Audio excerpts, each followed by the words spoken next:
Gonna be tough to tell.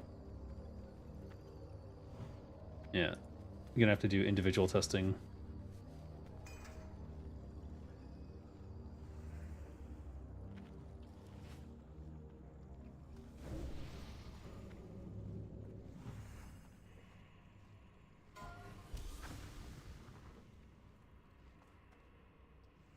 Five, 4, 3, 2, 1.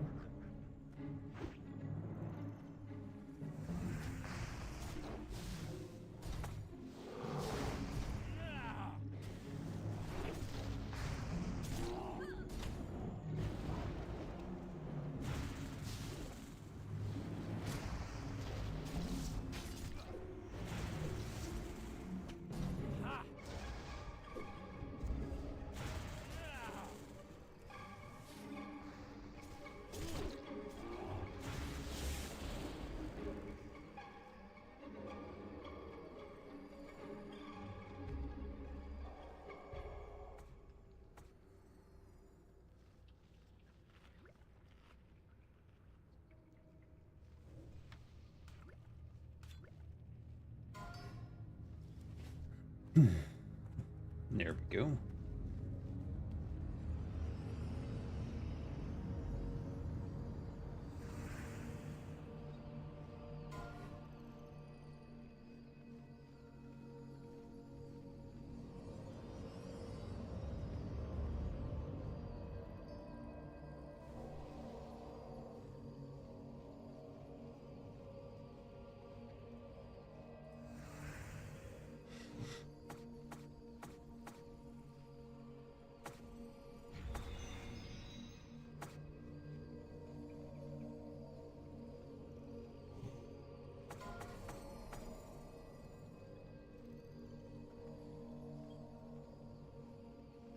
Alright.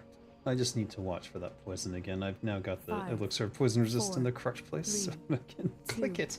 1. But I really should have it on a panic bar somewhere.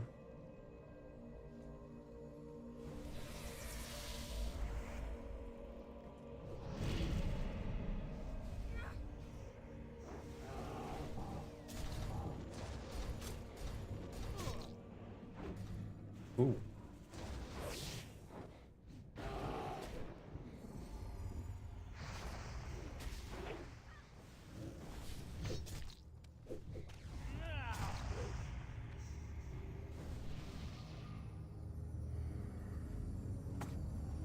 Did not get poisoned that time.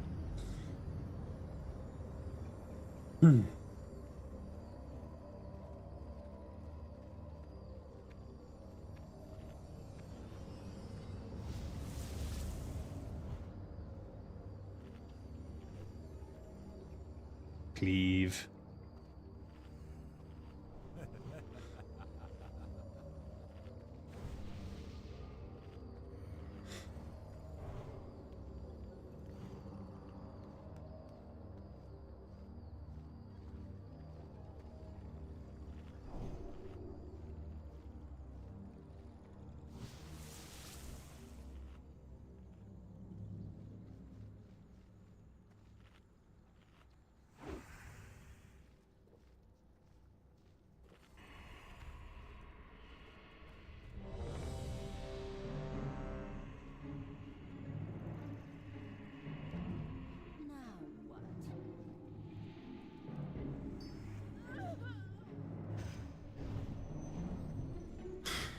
Hello, Moth. How are you doing? So I was supposed to do Naxx yesterday with the EU, but EU did not did not fire the raid, so I woke up early today and I am so tired to do the NA raid. 5, 4, 3, 2, 1.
Run!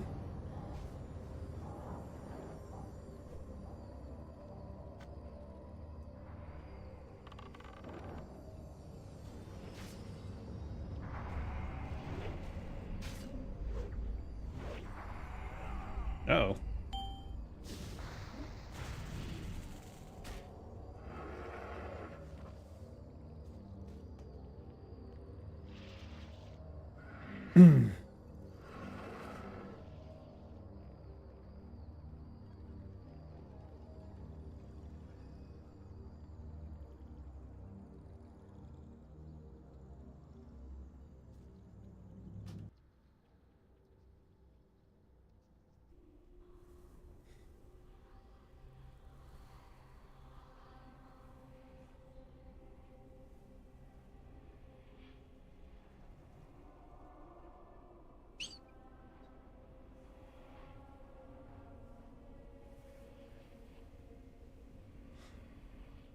Yeah, we don't have quite the DPS to zug it in one go, so the people need to be aware of the scarabs starting and run away.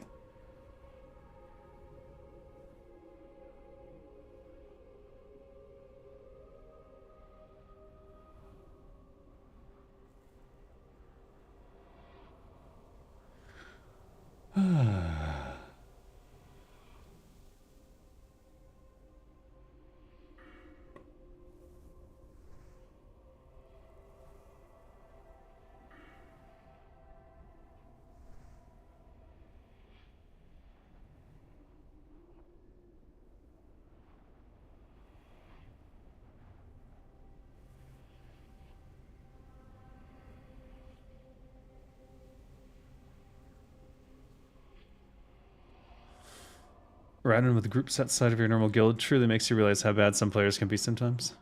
Indeed. Pugs are deadly. Pugs are the deadliest thing in the game.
I've been doing a lot of quests for the blood sale.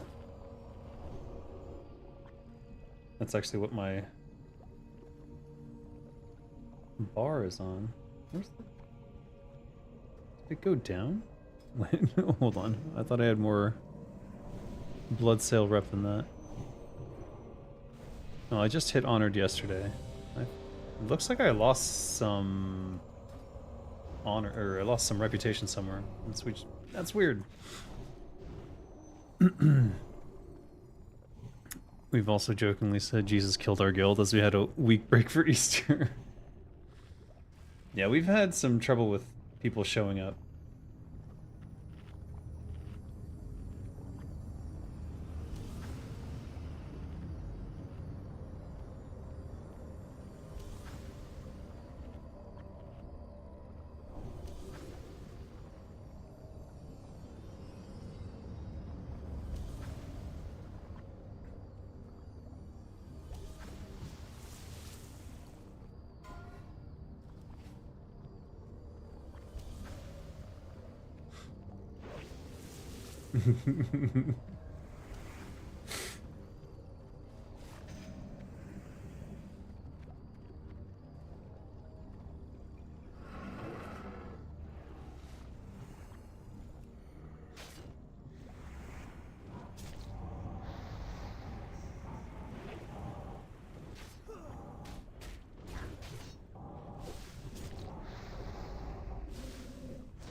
Hmm?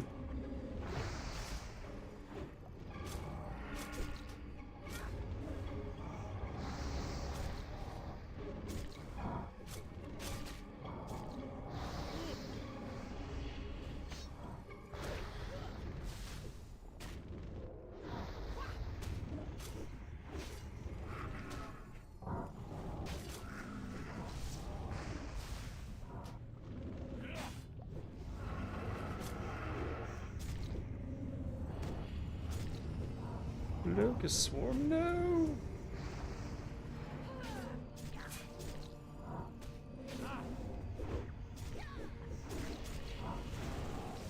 Further along. It seems like he bugs out pretty frequently if the...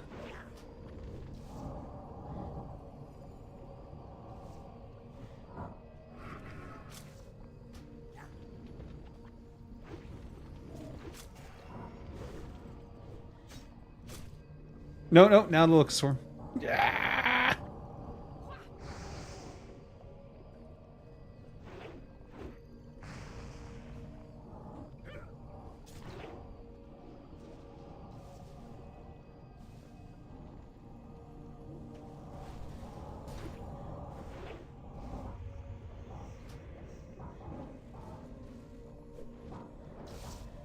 Damn it.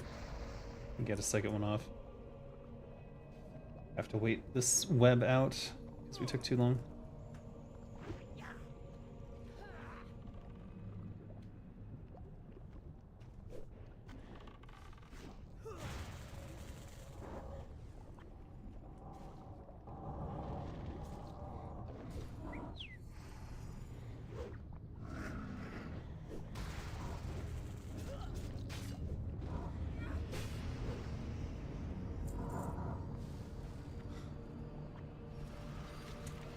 Scards of Vengeance.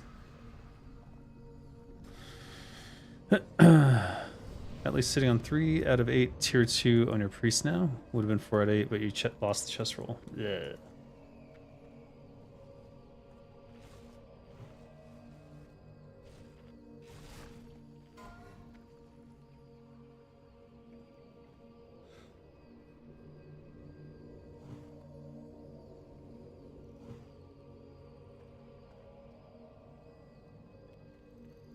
Stay a while and listen.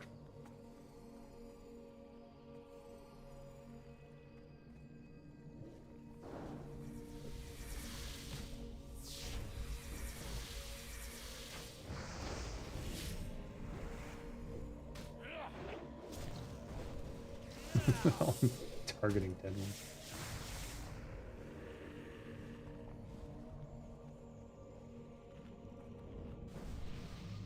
Alright.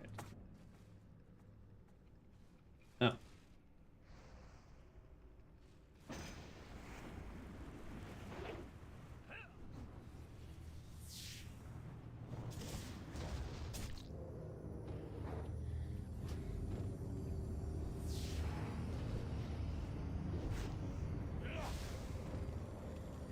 Not hitting anything.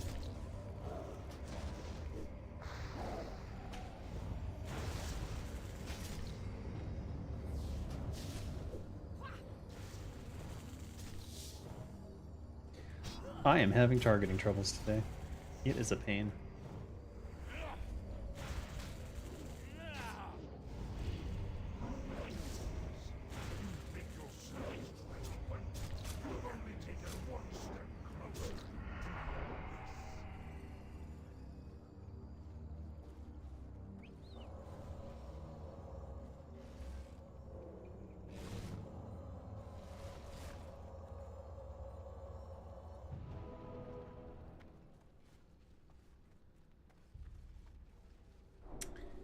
Brah. It's gonna be a rough raid, but we'll do it.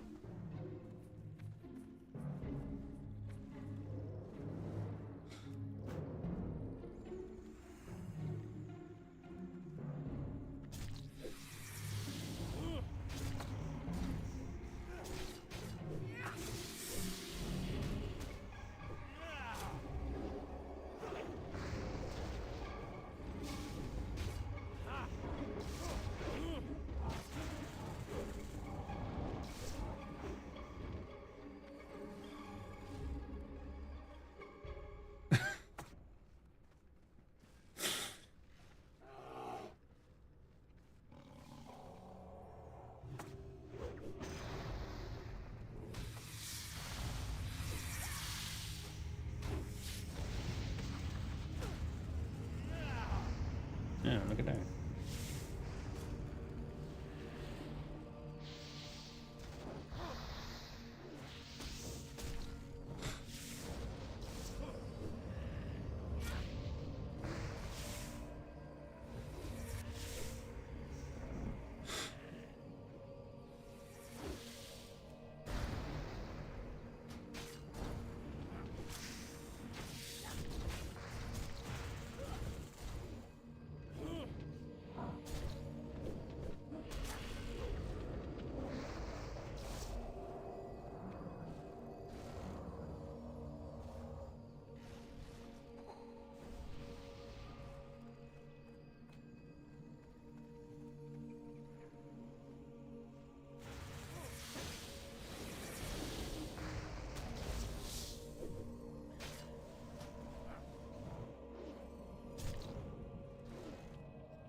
Five, four, three, two, one.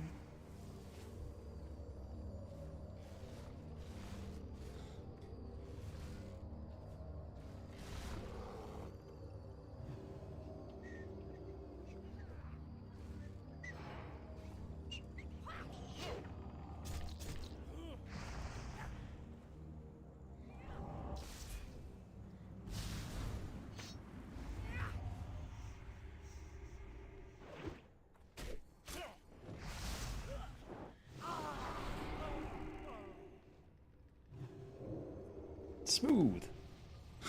Easy. Repeat.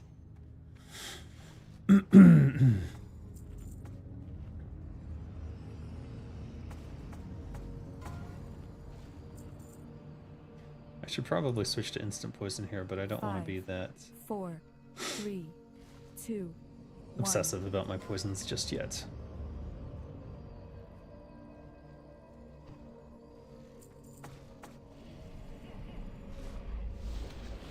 Oof.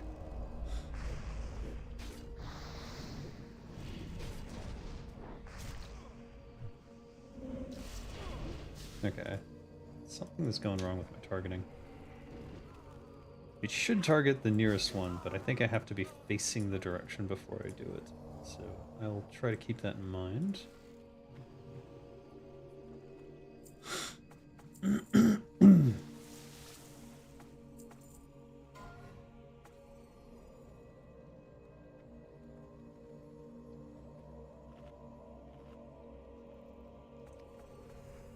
Five, 4, 3, 2, 1.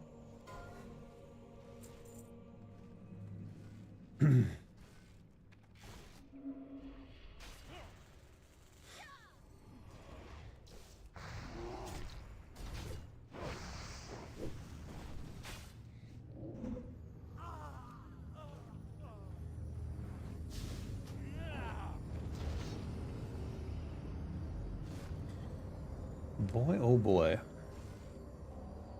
Given how many raiders we have, this is going quite smoothly, I would say. I mean, we did wipe on the first boss, but I think that was just like wake up, the morning wake up. 5, 4, 3, 2, 1.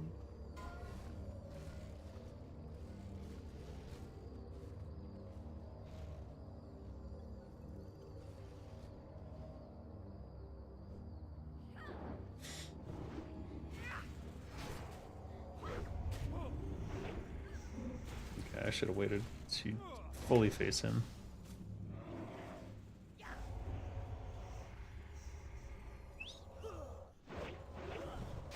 Where's this guy going? That's weird. Is there more? No.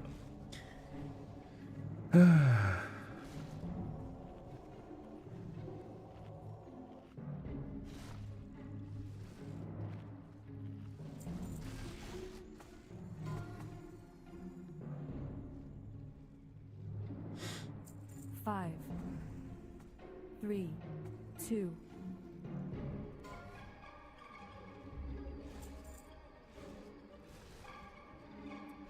I'll have Blade Flurry for this one, so it'll make things easier. I don't know if I should have waited or not for that.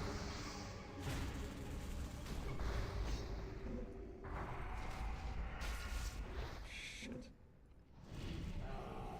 Alright, that's a bit of a waste of my Blade Flurry, but whatever.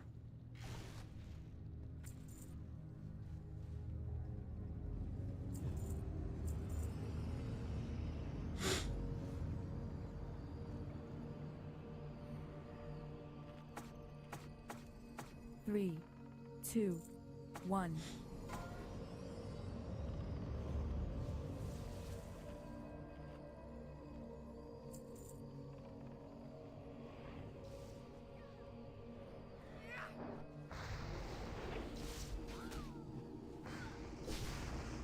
Almost got that.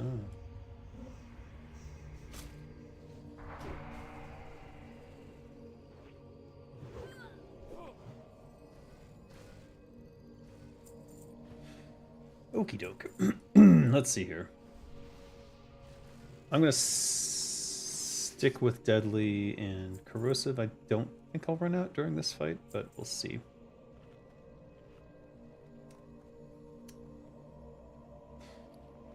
I'm gonna drink a Greater Fire Protection Potion to keep me up.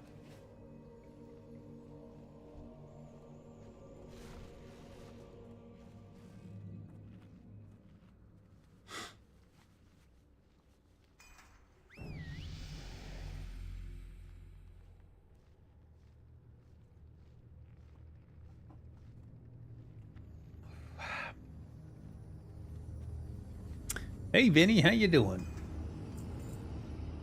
We're just here trying to do Naxx. I think this is the lowest turnout I've seen for Naxx. Thank you for the gifted membership, Kirktown. Be sure to thank Vinny. Now a member of the members. What did I call it? Secret Society? And Oberon. Be sure to thank Vinny.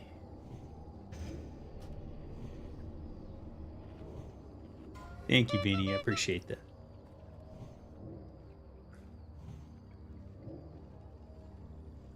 Right. Is there a second health stone? Okay, 1320 or 1200. Take the 1320. This panic is...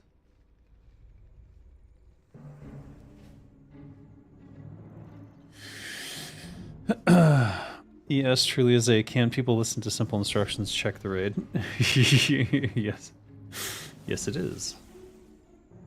The answer is usually no. Or at least not the first time. A lot of people don't explain things in a simple enough way, I think, that they can understand. They need to know who they're... You have to consider who you're talking to in terms of, like, what is their class duties within the situation. And then get them to do the thing that they're supposed to do. Now, if everyone has to do it, that's a different story, but...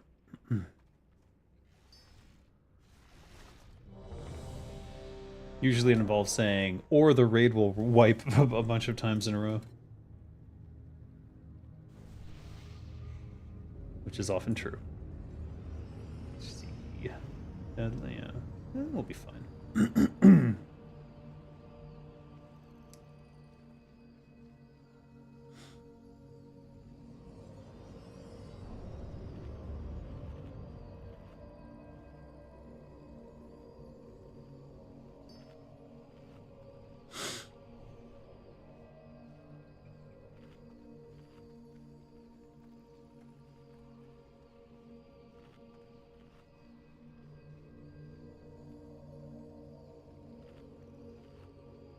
Wait.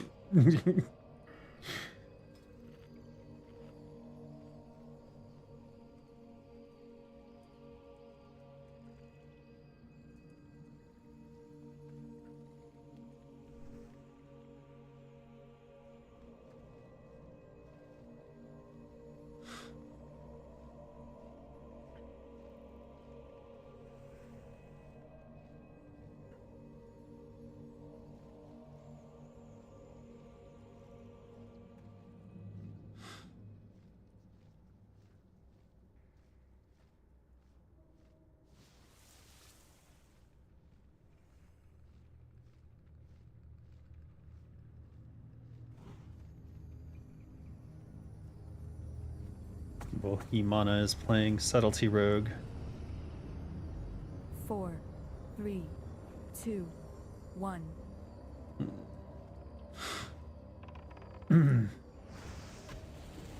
Just do it. Wait, am I getting right?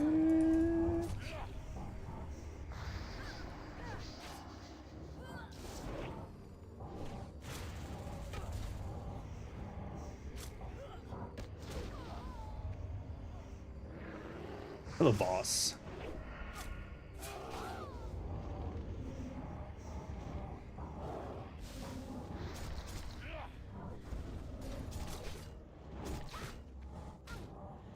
No, I'm missing.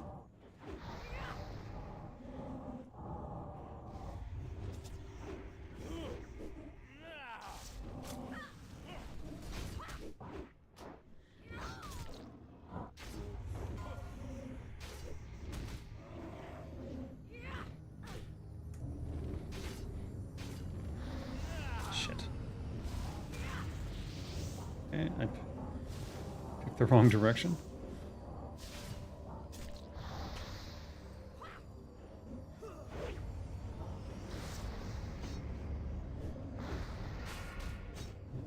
Need to move. Went the opposite way I did every time.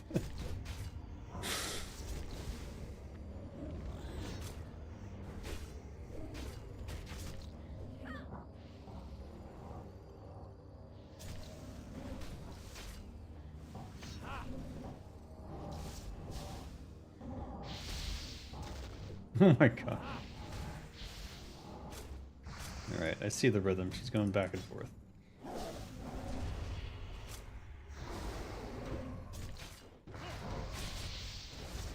Okay, well.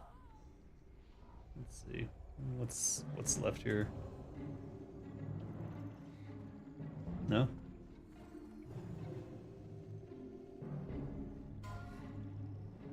Widow's Remorse.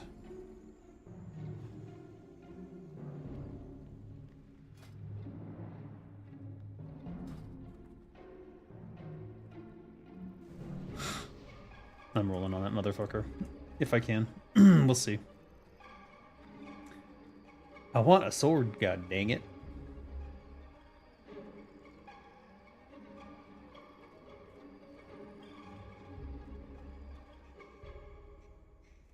Let's see, let's see.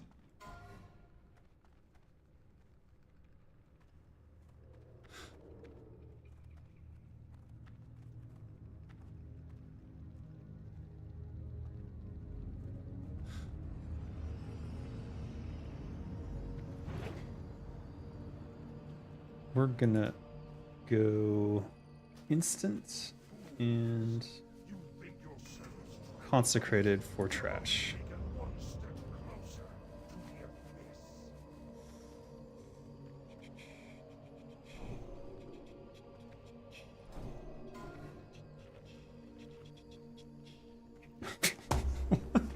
One.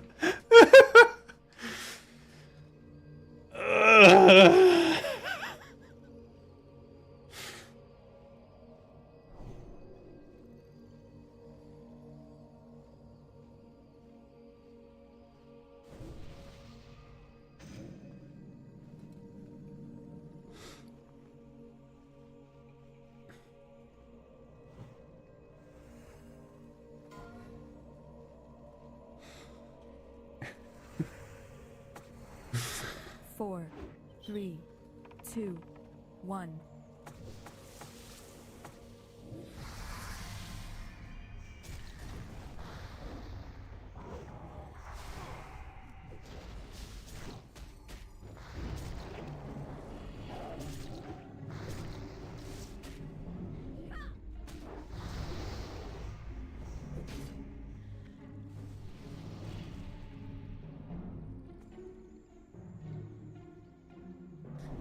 I've never heard of Dungeon Land.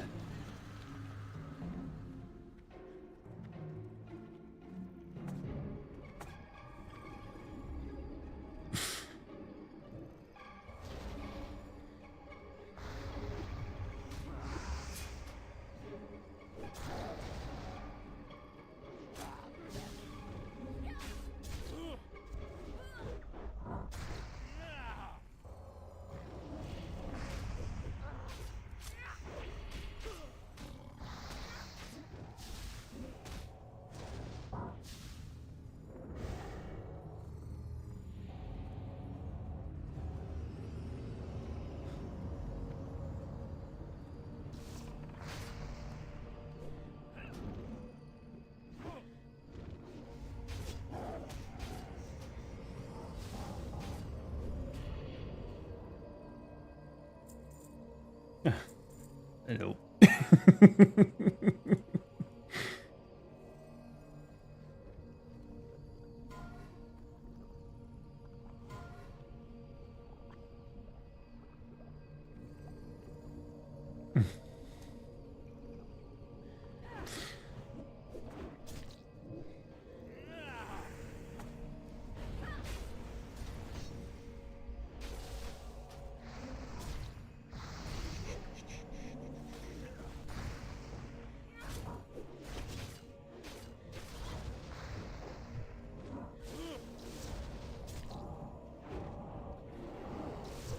This is your daughter, boys. Got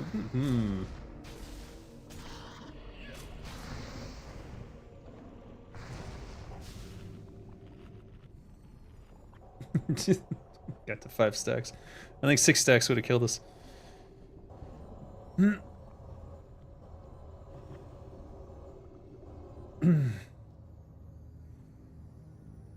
mind.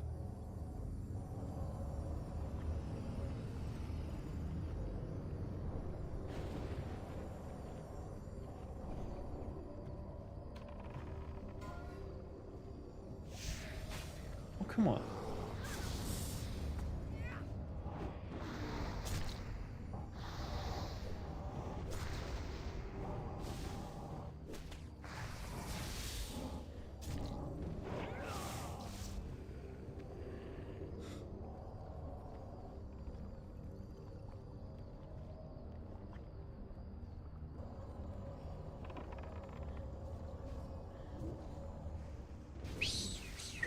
Ooh.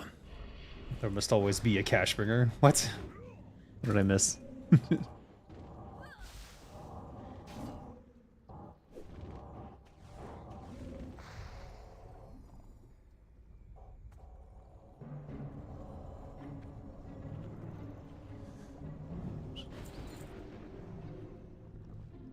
Or you will waste a collective 2+ hours of other people's time.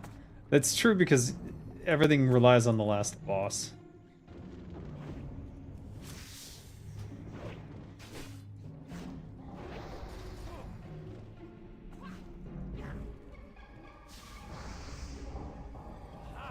Okay. That did get dispelled.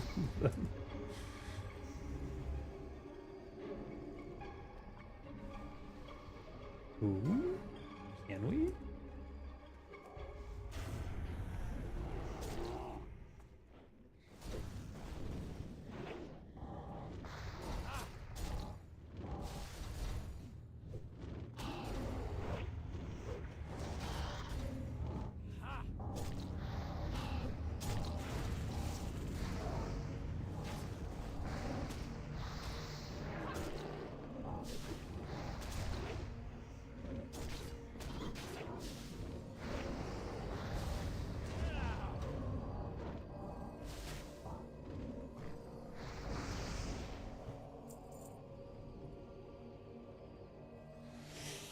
Ooh. It's somewhat funny to me that my non-optimal, not full spell hit Smite Prospect Priest beat all the other Shadow Priests and overall damage done last BWL. What? Okay. That's not even counting the 20% haste buff and 10% spell power buffs from a Smite Priest. There must always be a cash bringer. What are you referring to, Torch? Maybe it's Vinny.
One.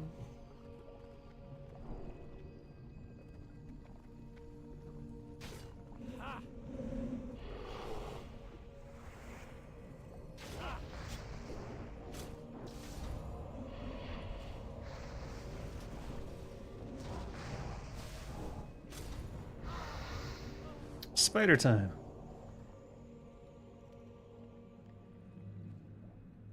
$22 slot bag from ES on first ES. Nice.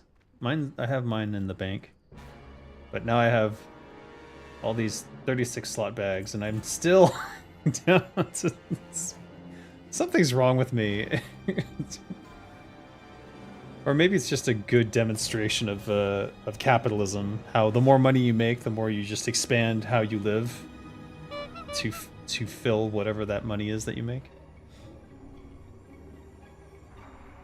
That's why I'm scared to be, like, I don't want to be rich. I never will be, so it's not a problem, but... Alright, let's go... Deadly Main.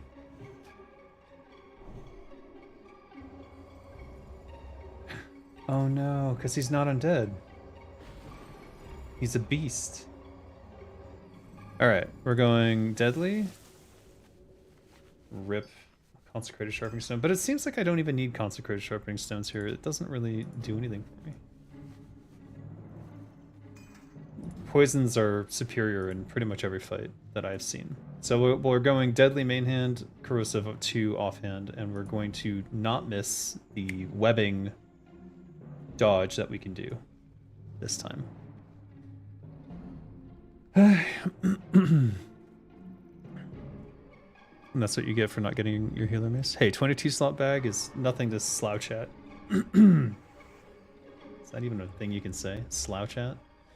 It's a good bag. It's the best bag in the game other than the ones you purchase, so...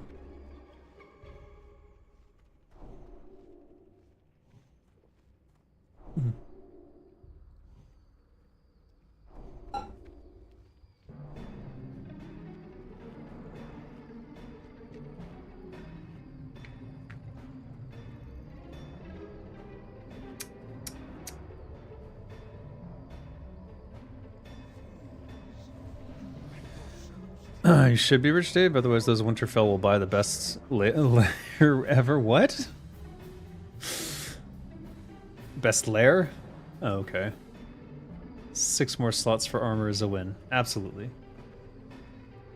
I ain't worried about those bears.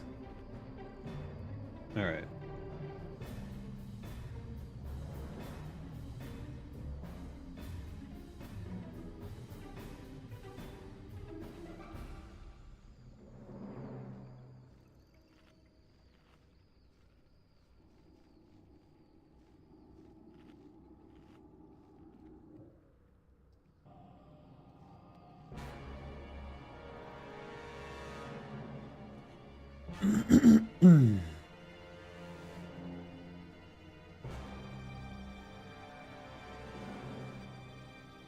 Lawyer. What? Why would... Oh, Winterfell Bears buying a lawyer? Psh, they would need a tribunal. International Criminal Court for me. Right? Barrowside.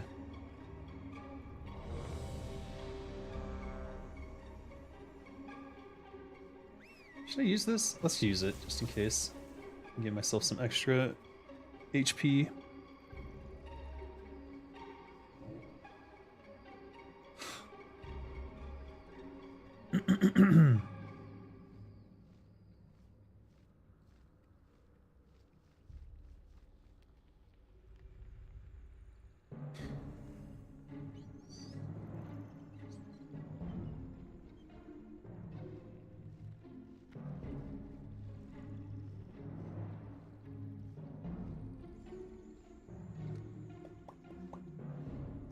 Do I have time to order coffee?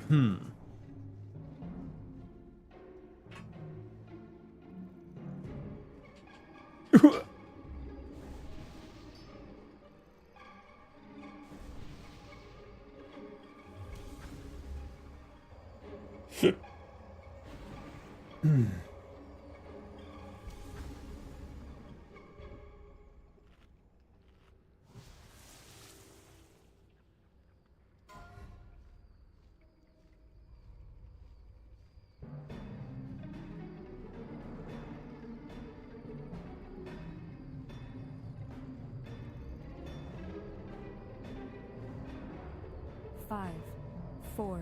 Coffee has been ordered. 2, Excellent. 1. Alright, I'm gonna go for coffee. Thank you, Moth.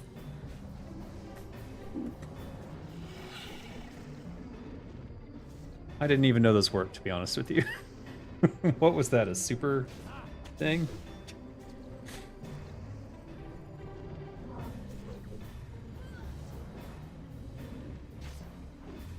That's what I like to hear. Alright.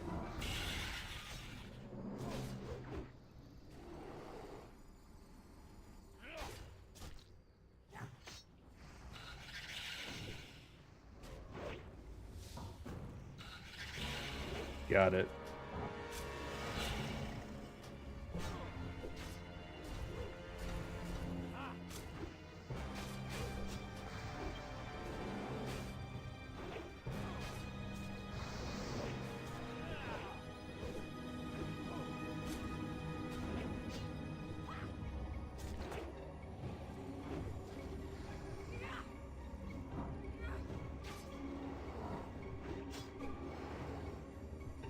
I don't have anything for them this time except this. Oh shit. Damn. Yeah, there's too many heads up.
Fuck.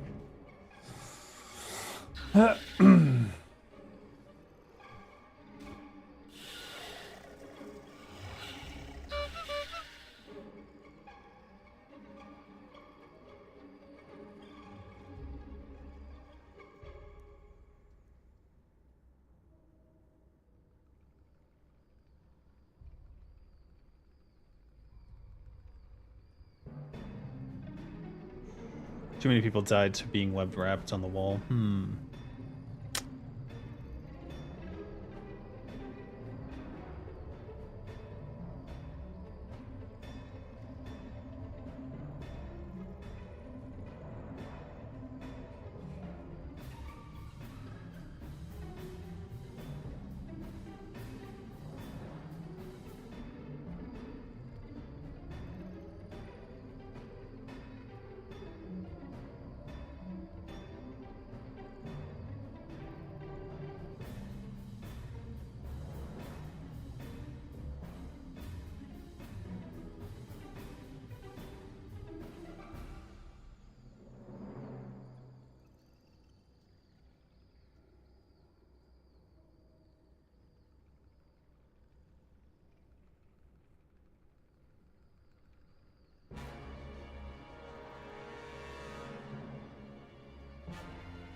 Org. I can heart.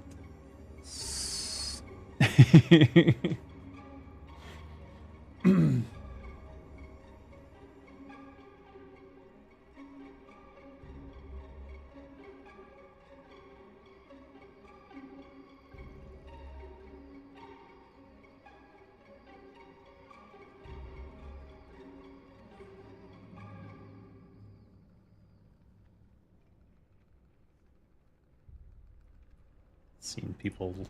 Is that lag? What's happening? You have only taken one step closer to the abyss.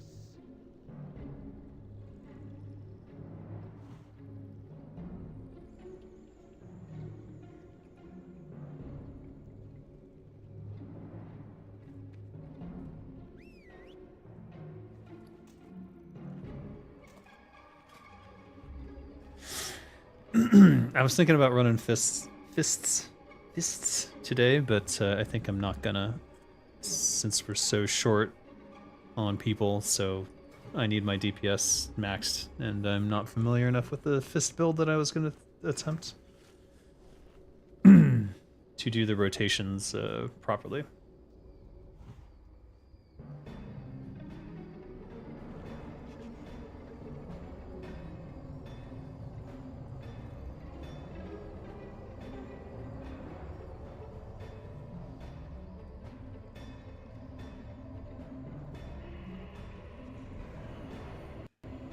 Whoa. Oh. I crashed.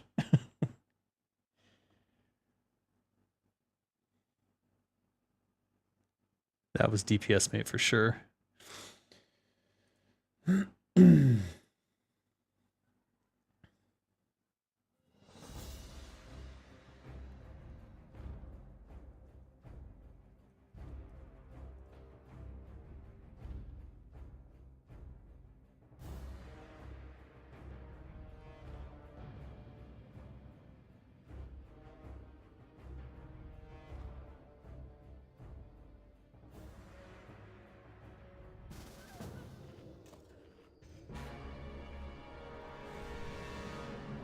At least.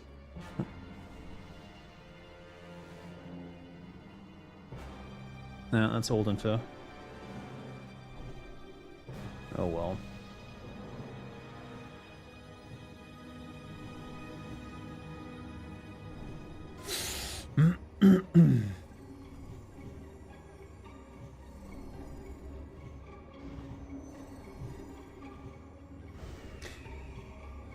Oh, these raid buffs are gonna go down.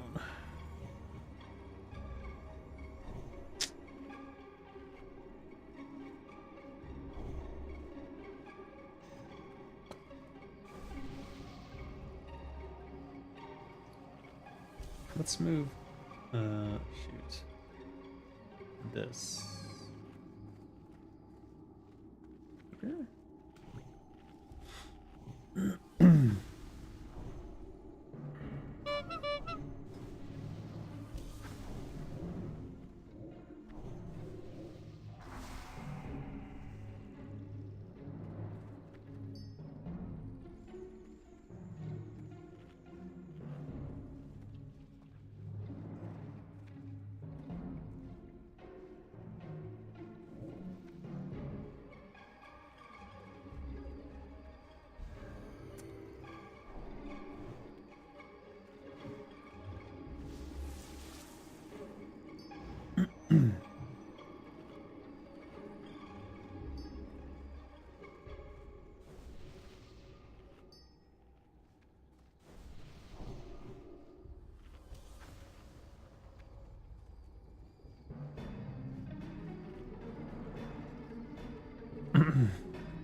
I'm just gonna refresh them now.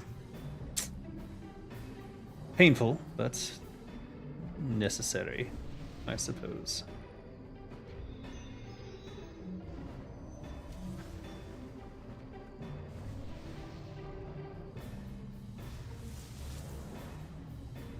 I'll go ahead and use the firewater.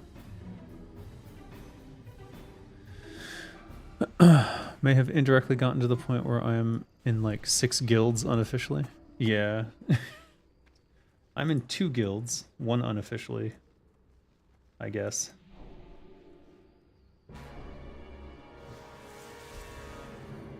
Five, four, three. It's tough to find guilds who raid at convenient times for me.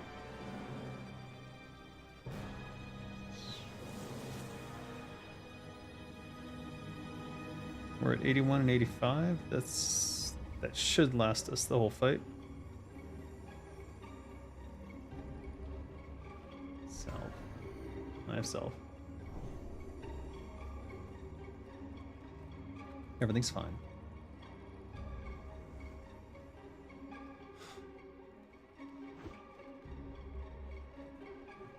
5, 4, Okay. 3, 2, 1.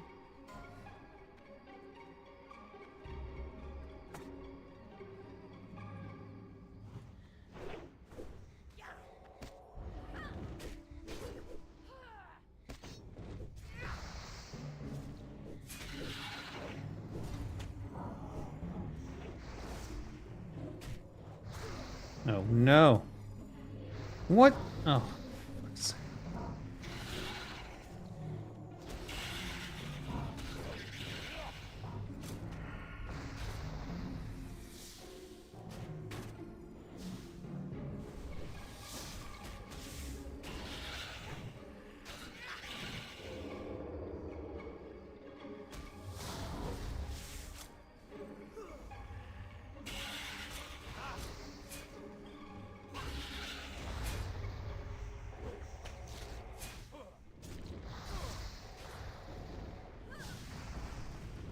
Just rogue things.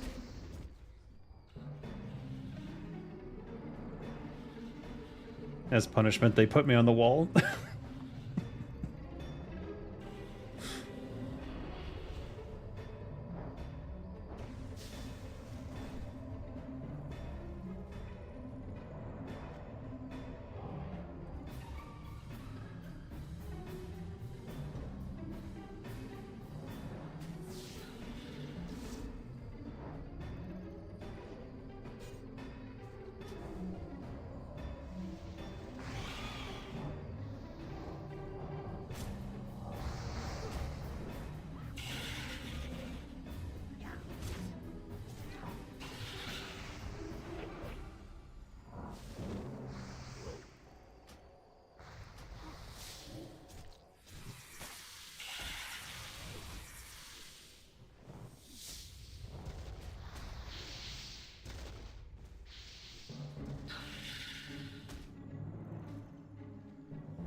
I did not have evasion up, unfortunately.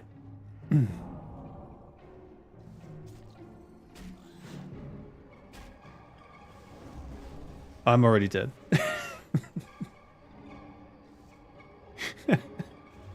I needed a 100% chance to dodge. Palpatine moved 1. Yeah. No, we got this. We got this, but not this time.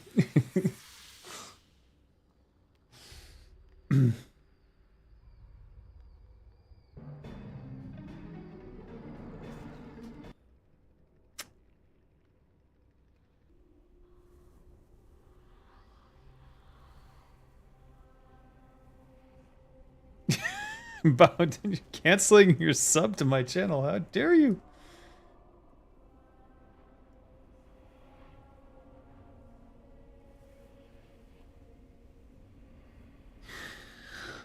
Oh man. I think back in the day I was always wondering kind of why was a giant spider an end boss in Naxx? I kind of get it that spiders are spooky and evil, but were they ever really part of the Scourge? Yeah.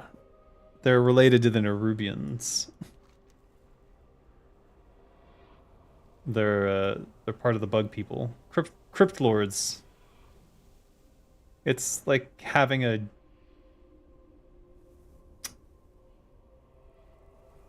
monkey pet for them, if that makes sense.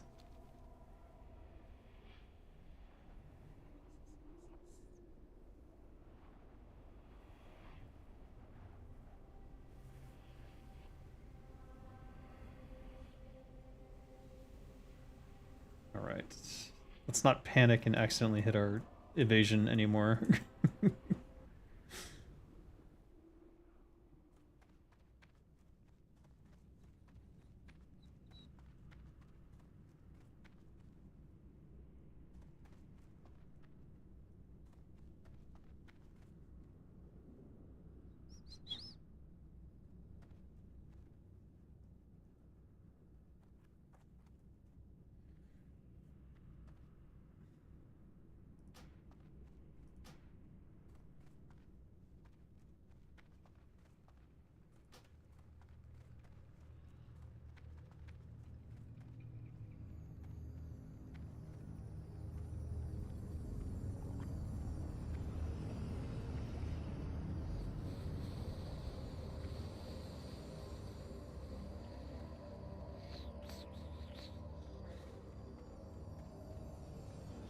Wait, where am I going?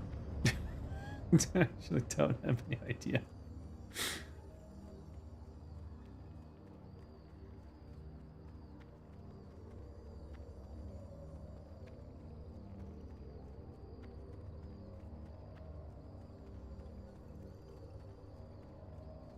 Tomb horror? What is behind this wall?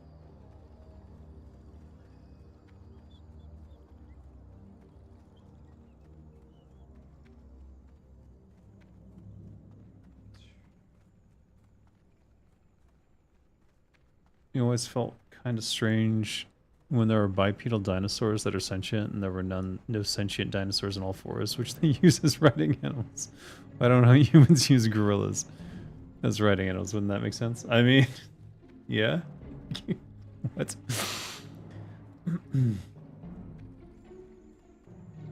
Wait, no, it's this way.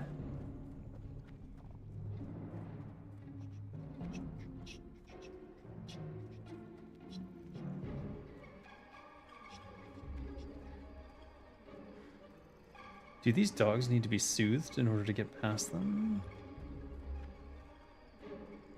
Do these dogs need to be soothed in order to get by them? Okay. Looking at me.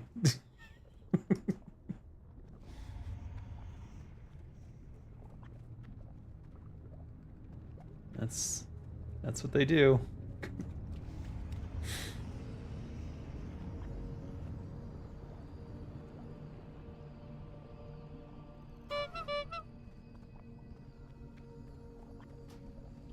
No, I got here just as the summon came in.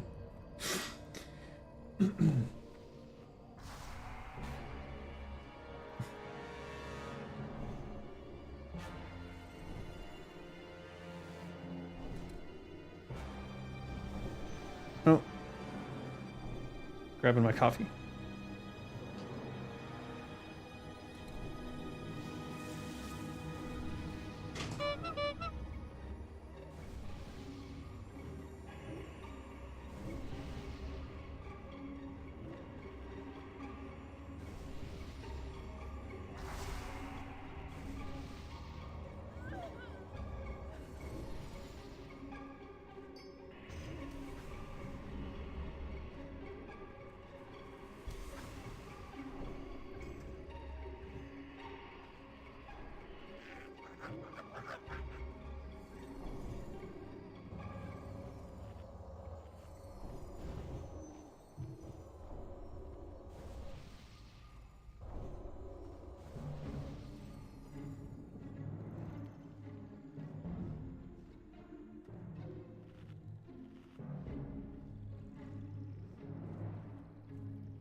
I went shopping at a boutique. What are we at? Alright, let's the foods. So I guess we need to rebuff our deadly. You have only taken one step closer to the abyss. Did Anu Barak have a queen, or did the Nerubians only have him as the king and there is no queen? I don't know. I'm not sure we ever really delved into their history as like a culture. Which is kind of sad. Maybe it's in the lore book somewhere?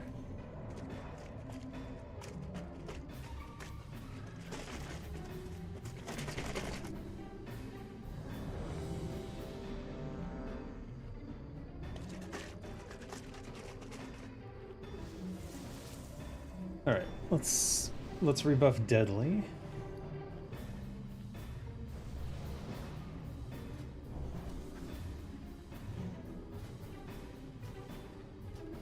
Offhand should be fine. It's just the timer I was worried about, not the amount of charges. I think all poisons should be 1 hour. I think it's a little bit silly that the new ones are 1 hour and the old ones are half an hour. Alright, I need to focus a little bit. 5, 4, 3, 2, 1.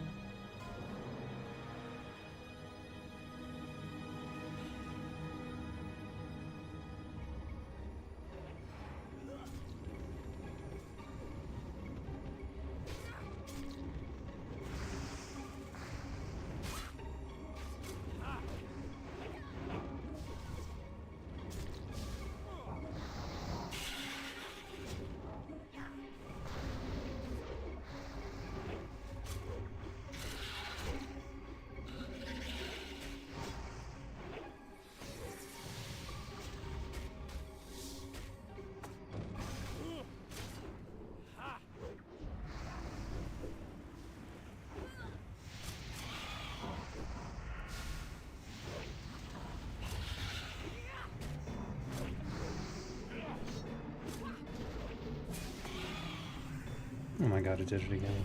Fucking bullshit.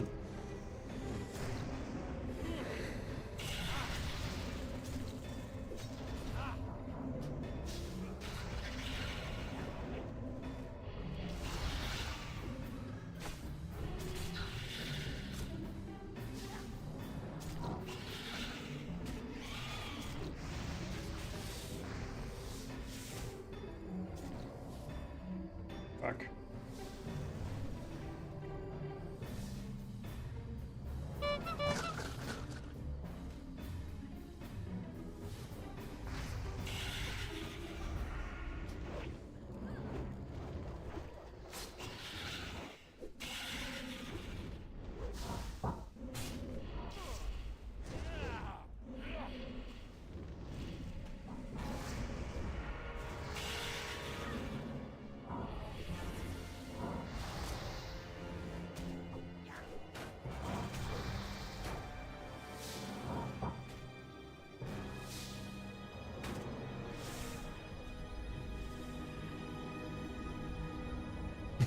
First try.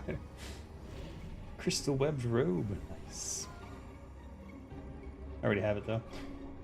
Good to know. Double desecrated.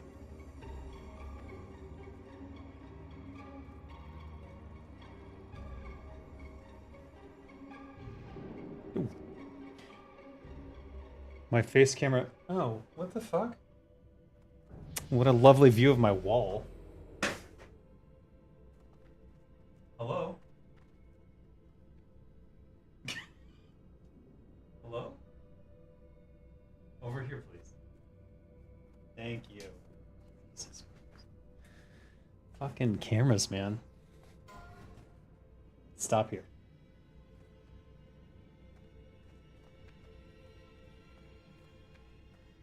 Plague? Plague. Okay. Let's get this coffee going.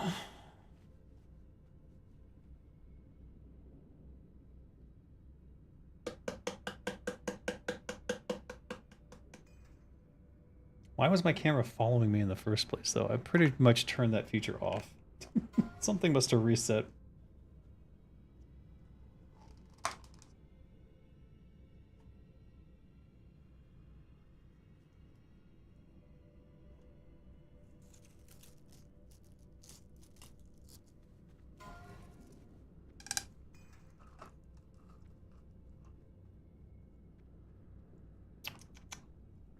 Delicious. Their coffee is so good. Okay, my trash can's a mess. I need to clean up. If for the first time you see me, it was showing me earlier. I don't know what the hell my camera did. It must have followed me out for some reason. Sometimes it does that. I don't know why. It's usually a setting you have to turn on. All right, let me look at deadly. Look at the damage on deadly and corrosive. It's quite good. It's quite very good. What?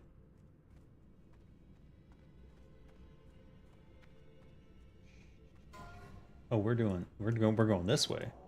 Oh, he said plague. He said plague. I thought he said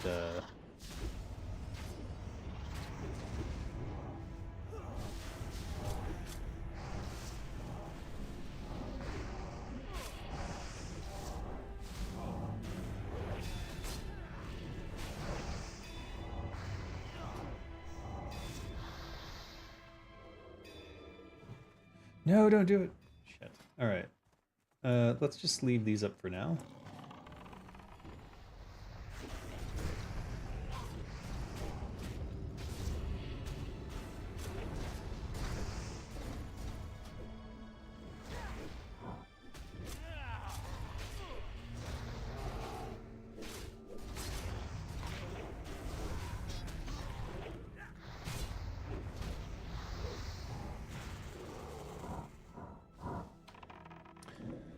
Save you from the nightmare of AQ40.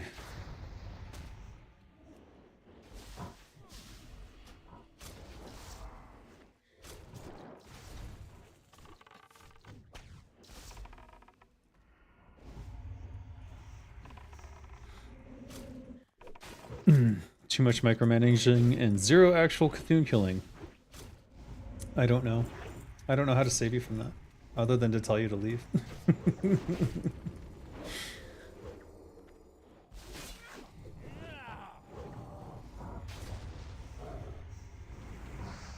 Choo choo.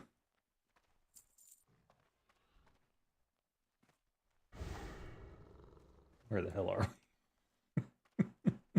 It's funny. We actually did a full circle.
That's a wipe.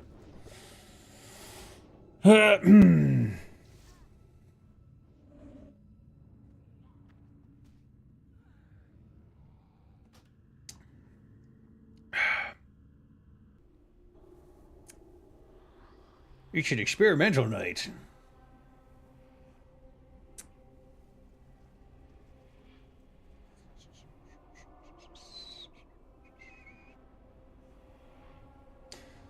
That's the thing. When there's over 20 people doing something, all it takes is one person to mess up. Your percentage chances is very high that someone very high. Oh.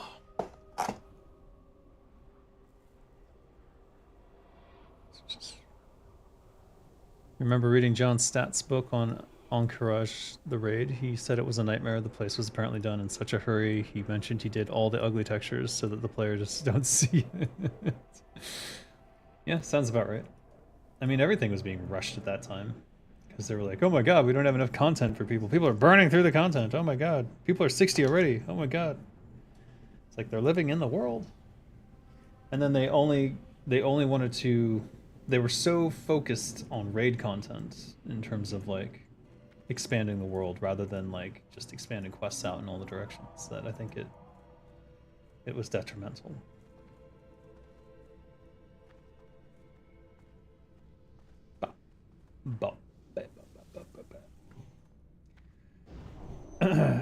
That's the thing, when you try to do a skip to save time, the danger is that this happens. And now you've just lost more time.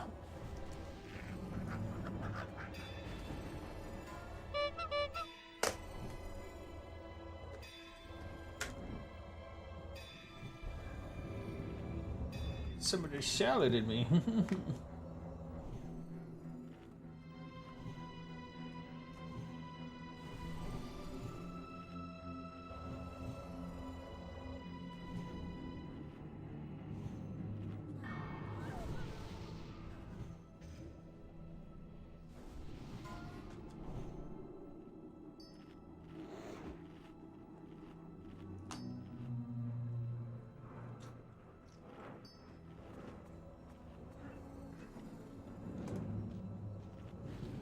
I don't have time. 5, 4, 3.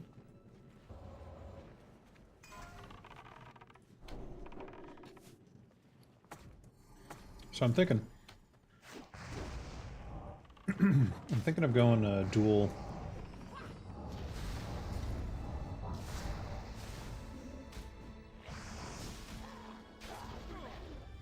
Can't see what's going on.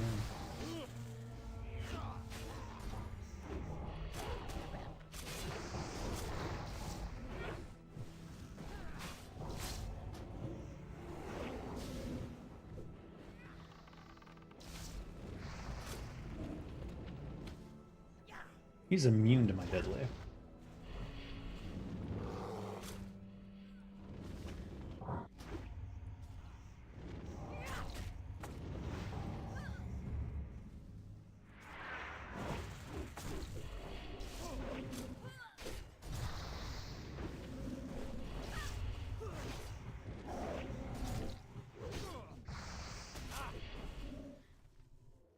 Alright, I'm switching to double consecrated because I think it will impact my blade flurry and therefore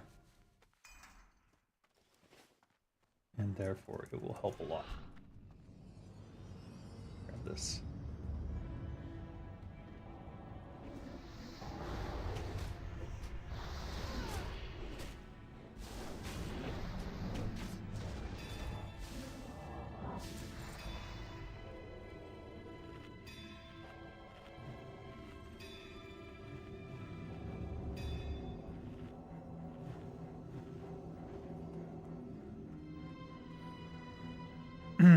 Hey, Kisef.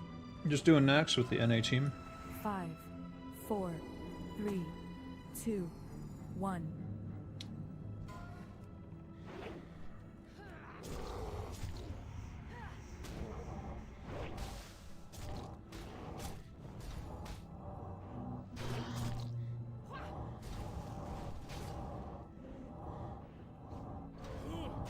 What the hell is going on? Why are you exposing armor on X? Fuck. Okay, I have no idea what buttons I'm hitting anymore.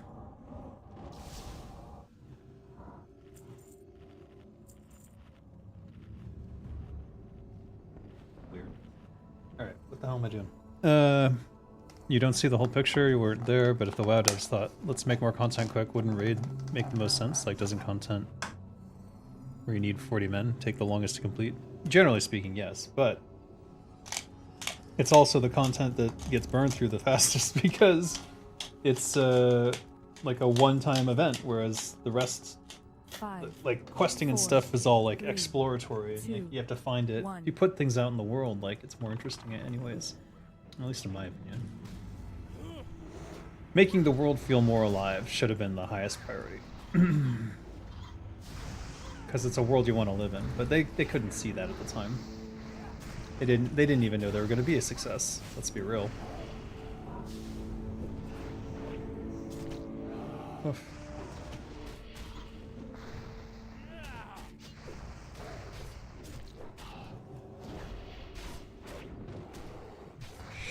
Scheiße.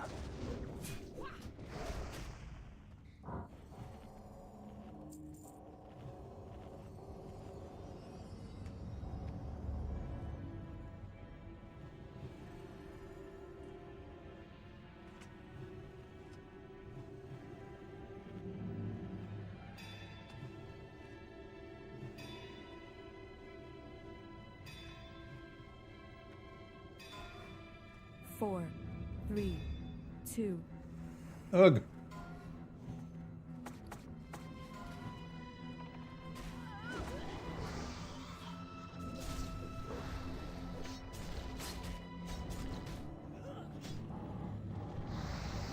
Right. I don't know what's going on.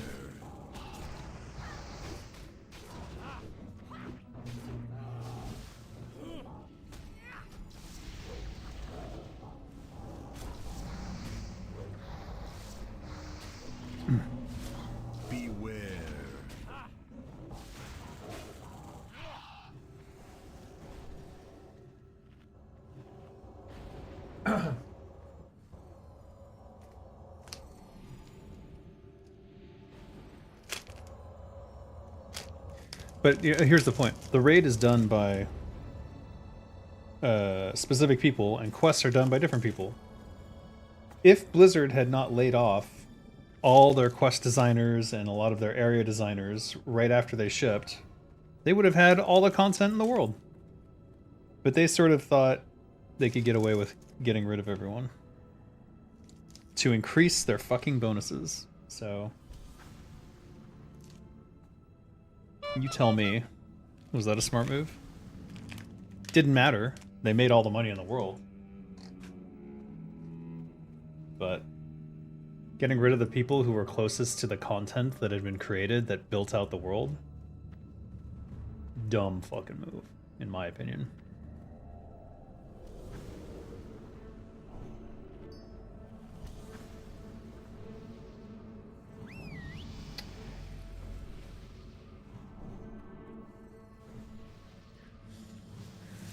You have to give the WoW team credit. Today, even, they still concentrate and keep on doing the same kind of content they decided to do all the way back in TBC. Even in War Within. I don't know. I have no interest in retail.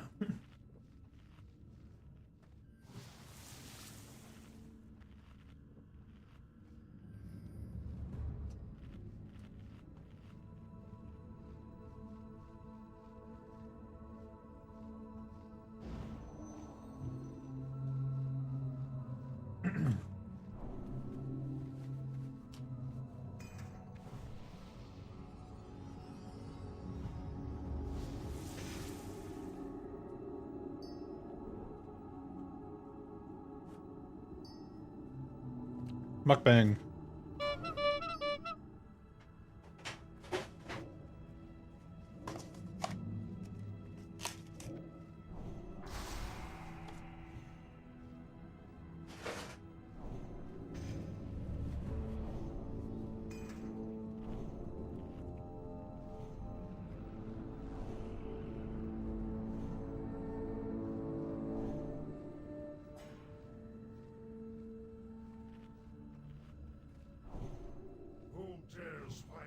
Sanctity of my domain.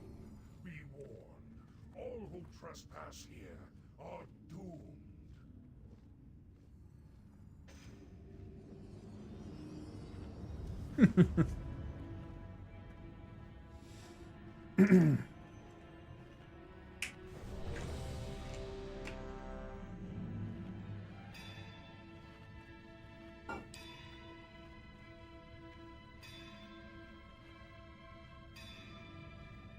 Do not use it on a tank ever, please.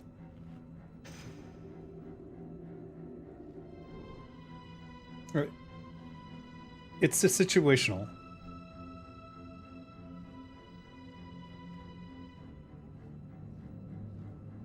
No, it reduces someone's threat and so forth.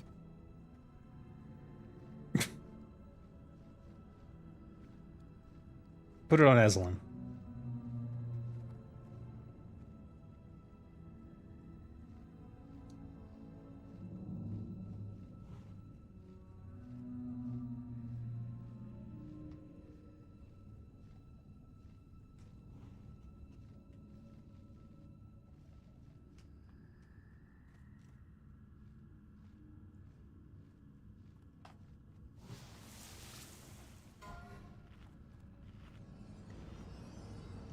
Crap.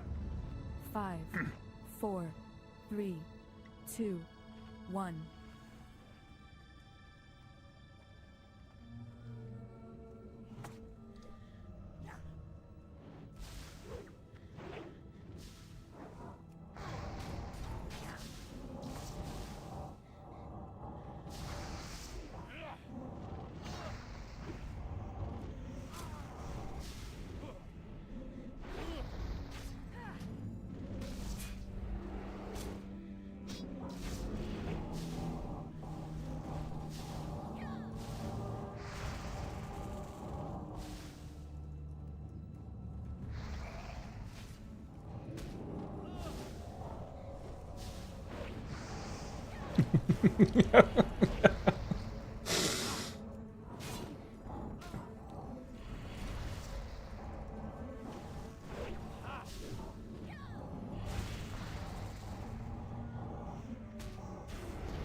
I didn't think we one-shot him, but...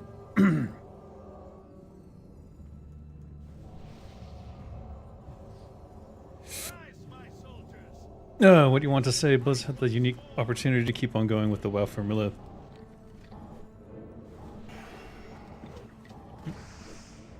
Okay. What's going on here?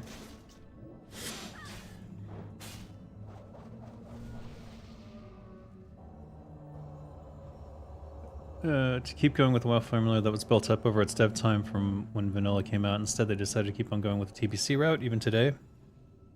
Why, I wonder, wasn't vanilla the reason it was so successful and not TBC? I don't think they even understand their own success. To be honest with you. I don't think they know.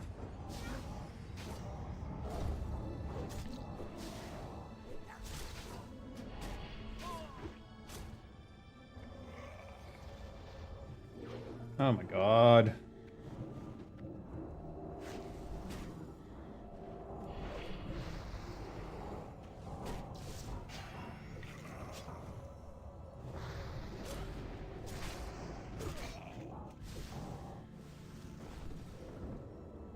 Easy peasy.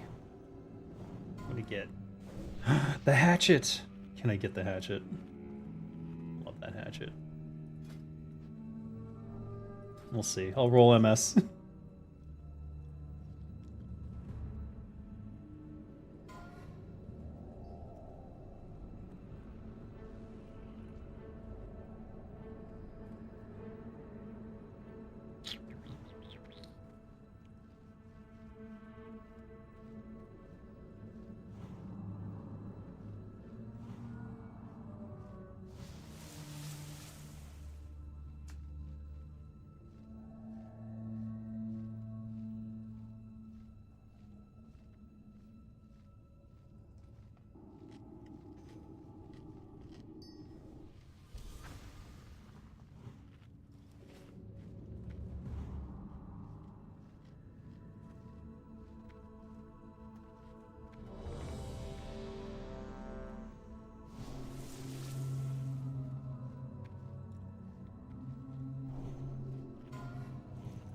Ayo.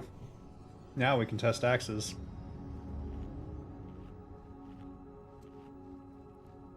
Where am I axe at? I can't see. It's gone! I never received it. Oh, there it is. Alright, we're not switching right now. There's no way.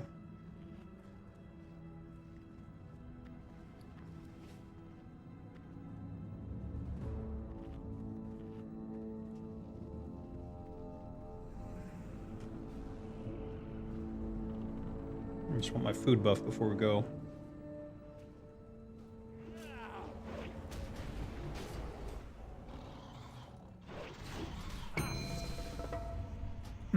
So as far as I know, that axe is the best axe available in the game. So that means that we can fully test axes now as a... and see how it does. I'm just gonna blow this up. Yeah.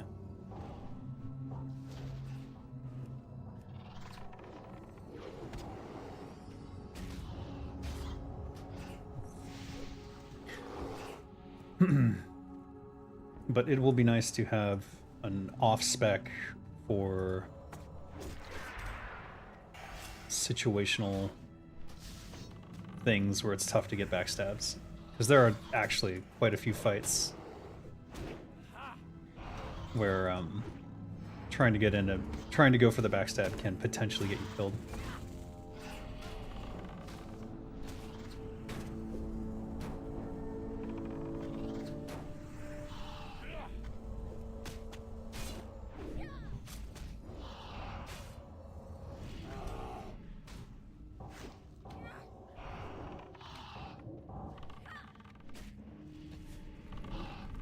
knocking me down. That's not annoying at all. Oh my god. Fuck.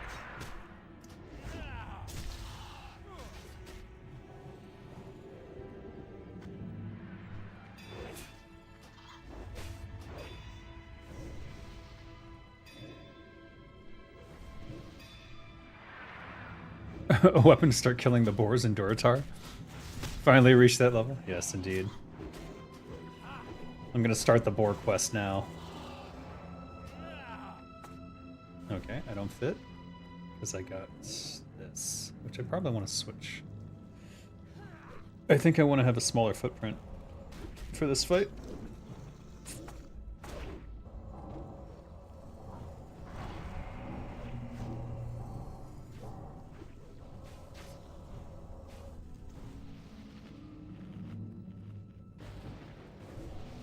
Don't have to worry about anything because I got the consecrated sharpening stones on. We do need a nature protection here.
What?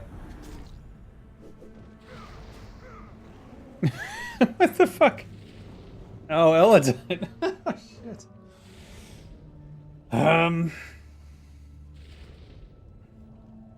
Okay. I hope they pull it off, but that was brutal.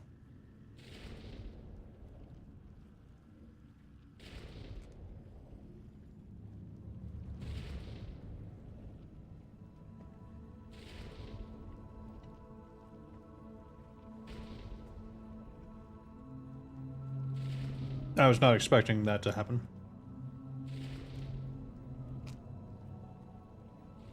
Uh-oh.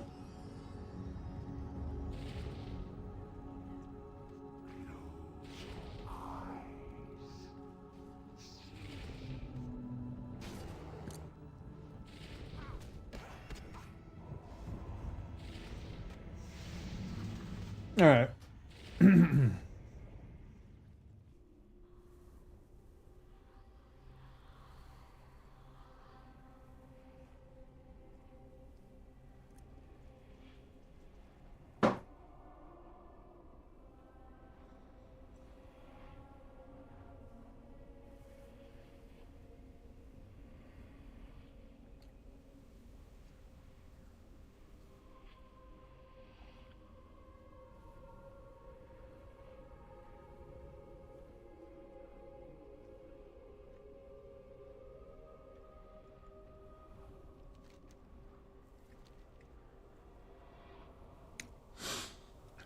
I didn't aggro. The main tank died. He got multi crit, so he just got really unlucky. And yeah, then I got brutalized. So to answer the question, am I winning? Yeah, man, I got a fucking new axe, Hatchet of Sundered Bone. Now I can do some testing with that.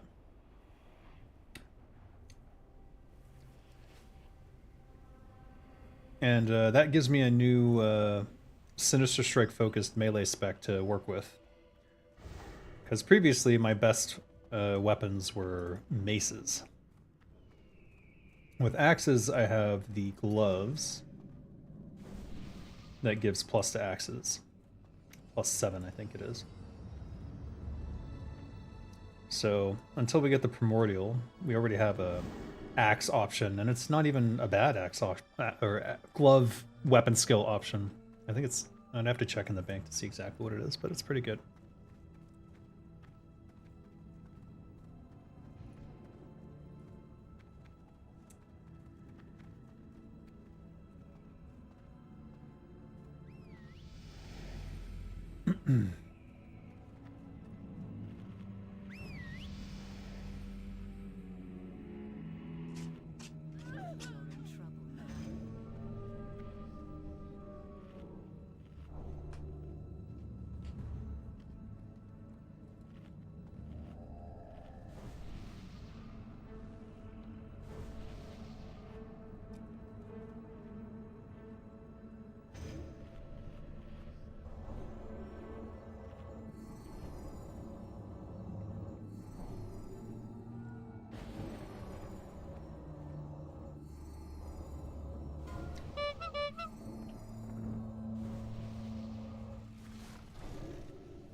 For certain recipes, you need specific tools.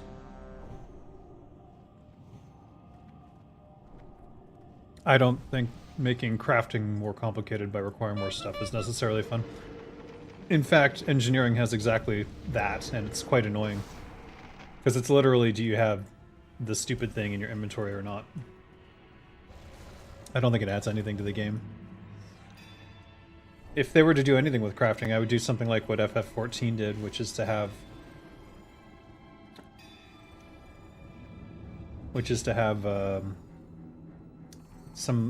basically a mini game and some randomization involved. The only randomization. Oh, Kisef, thank you. 5 gifted memberships. Oh boy. Byung-Hun Kim, are you a director? Byung-Hun Kim, Sanli, KN, Dilbaz, Eric Anderson, Alan Pardo.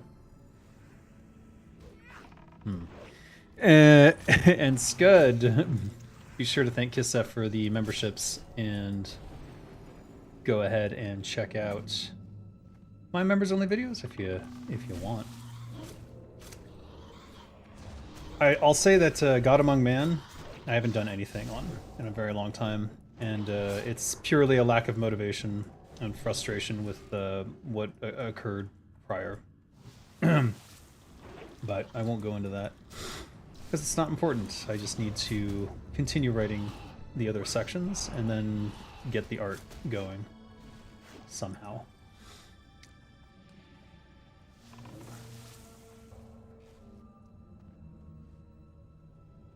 Hoping I don't think I'll be able to finish this salad before we get to him. See, I'm not hitting. You can Sinister Strike with the daggers. They're just, it's not very effective.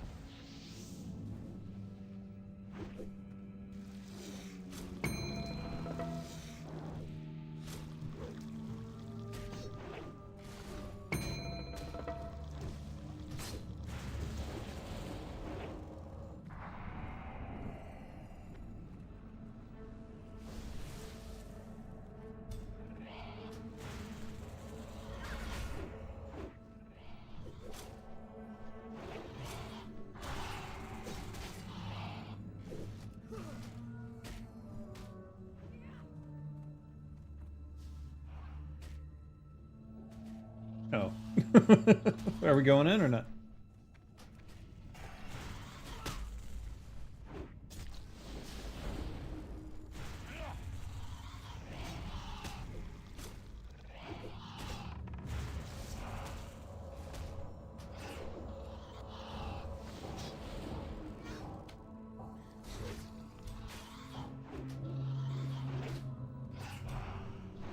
The annoying bats here. I'll just throw some AoEs out. Might not be the best idea, but better me than a healer, right?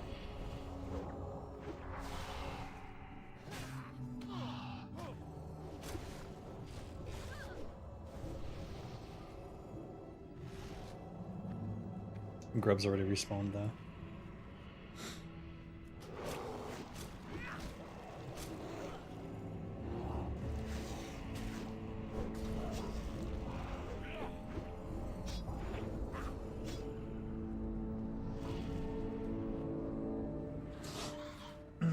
No.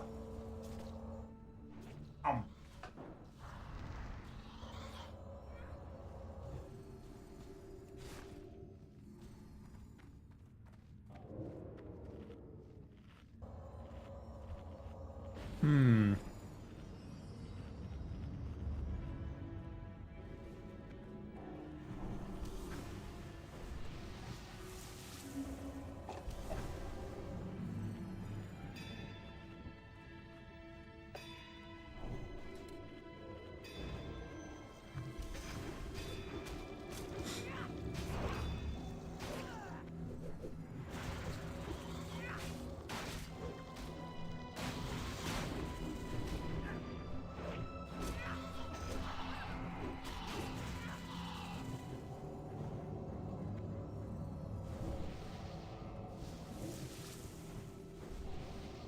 No DPS on pull.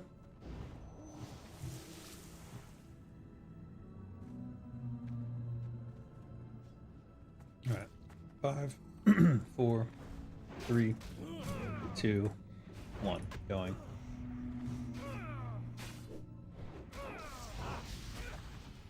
Drinking my...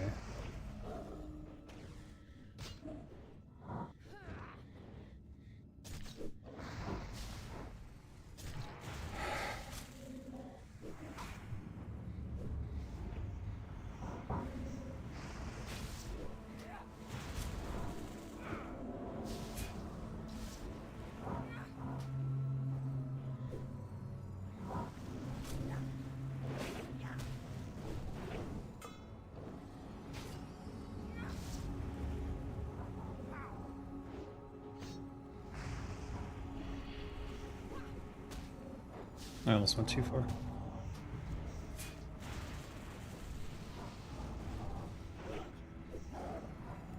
I don't know what that means.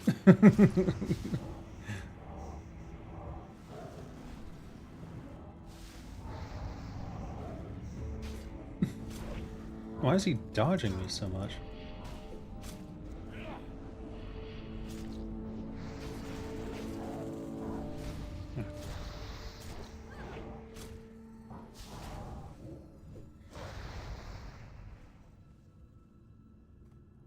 Alright, this is where I always die.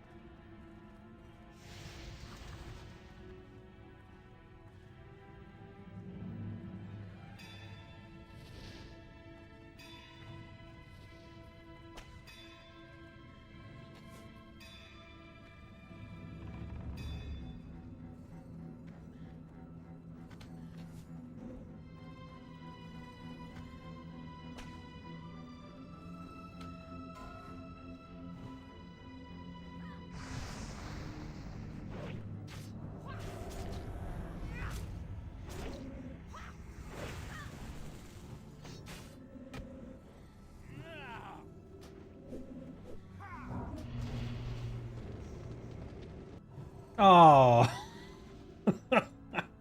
mother effer. Oops. Yeah, it's over.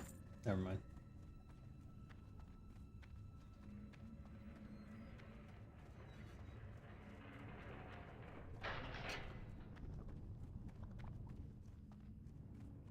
Alright.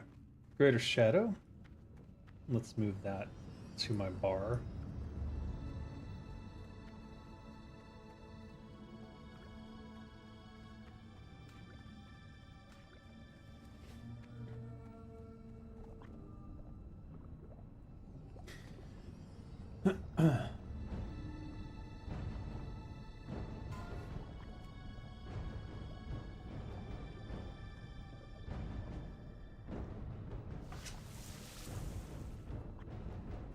All right.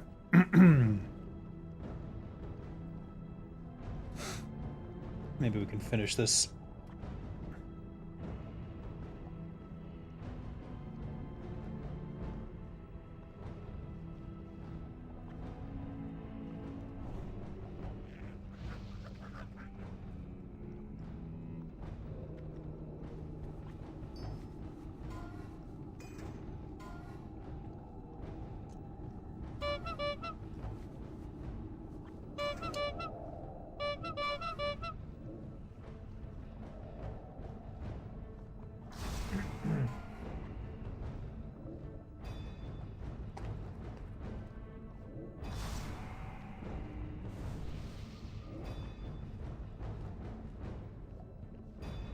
Who dares violate the sanctity of my domain?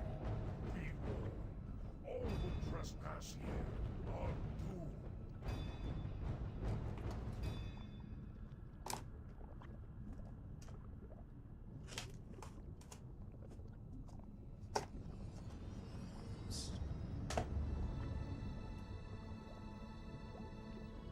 No, I did this all wrong. I've ruined the puzzle box.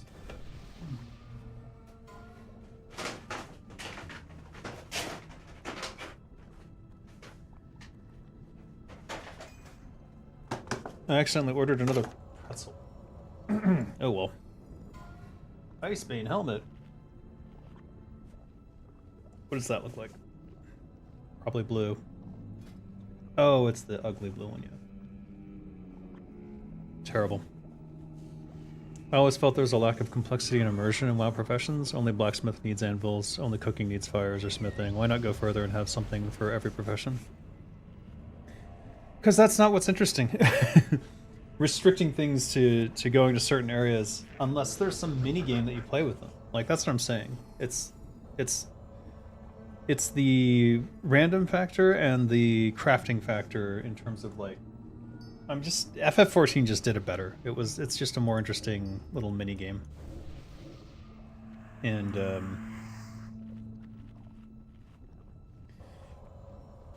in WoW it's just oversimplified, and it's also every item is hand crafted in terms of like the designer choosing what it is. There's only like a few items in the game that have any sort of randomness to them.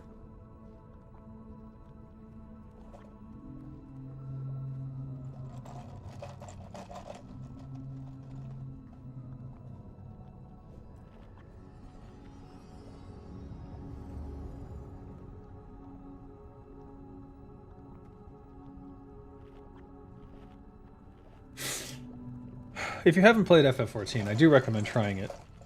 Maybe you can get like a 1-month free trial. I think they have those periodically. Usually for special events or a new expansion or something. The problem with the game is the main story sequence is so fucking boring, and you're forced to go through the entire goddamn thing in order to advance to new areas. Just terrible.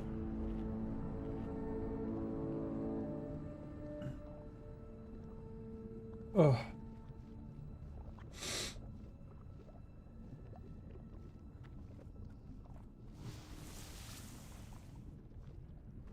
You have to use all these consumes.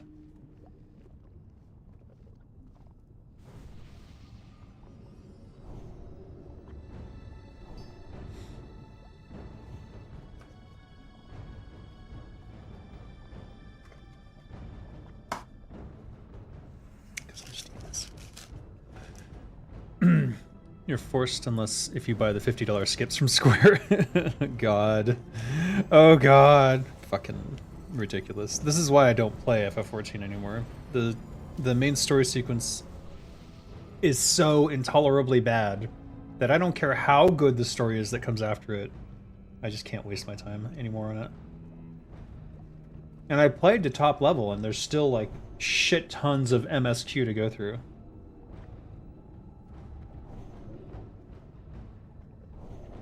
Absolute nonsense. Even as a narrative designer and writer, I would never try to force someone through my story. If you're not feeling it, I don't want you to do it. Though I'd like to think that I would write it in such a way that you could find something to like about it, but can't assume that that's... You can't appeal to everyone.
Snazzlebrong? What is that? Is that a name?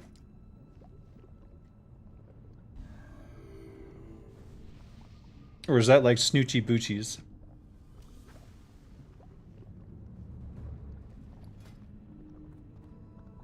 Wait a minute. God damn it.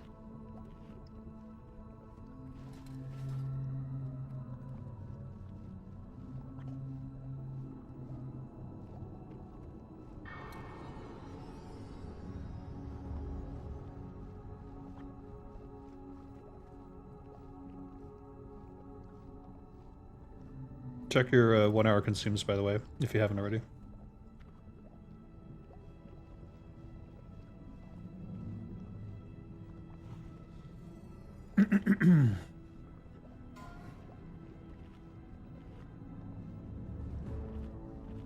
You like hanging out together with your fellow profession people? That I don't think is bad at all. So I don't mind having like specialized tables and things that you need to go to do certain things. But what bothers me is like there's nothing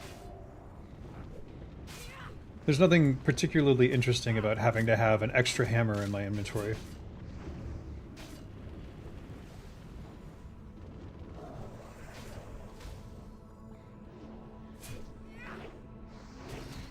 What group was that? Okay. It was not me yet.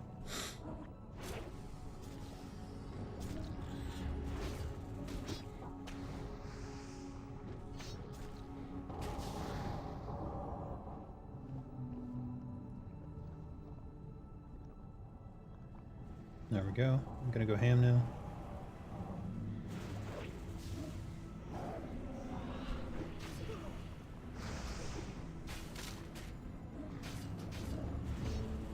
Make sure I don't rip threat though.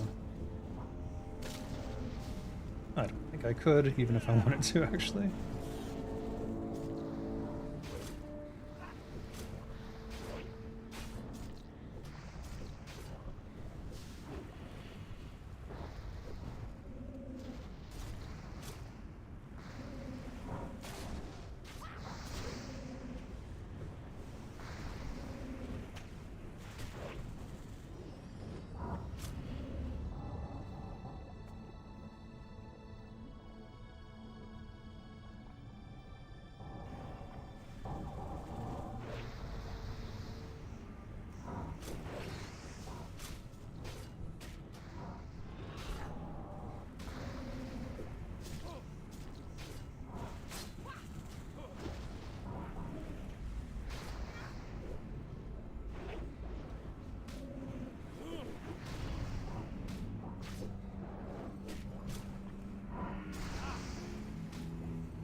Hmm.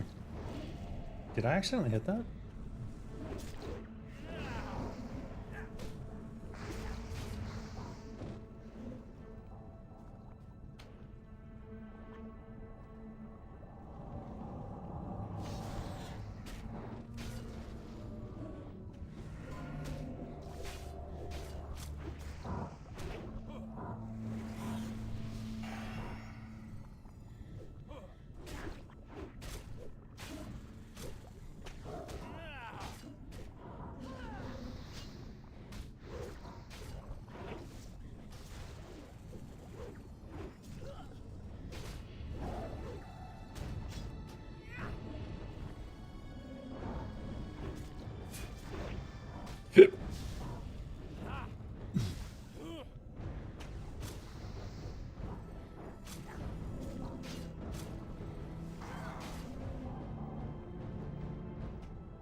No!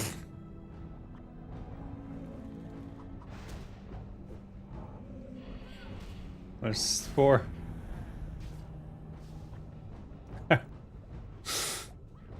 I did not hit evasion fast enough. I didn't know it was coming at me. I was trying to bandage.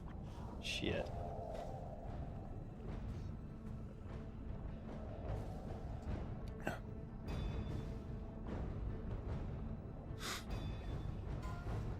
Oh my god.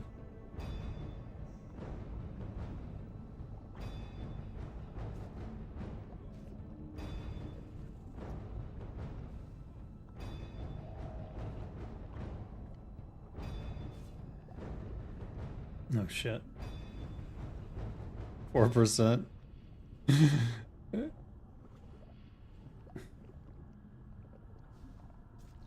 2%. Oh no, the spore! Okay, good. They saw it.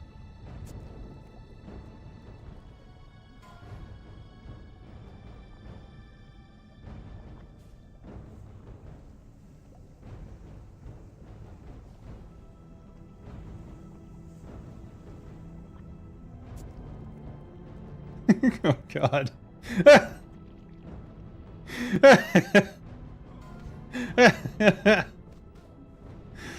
Fuck. If I had hit evasion in time, I think that we would have done it.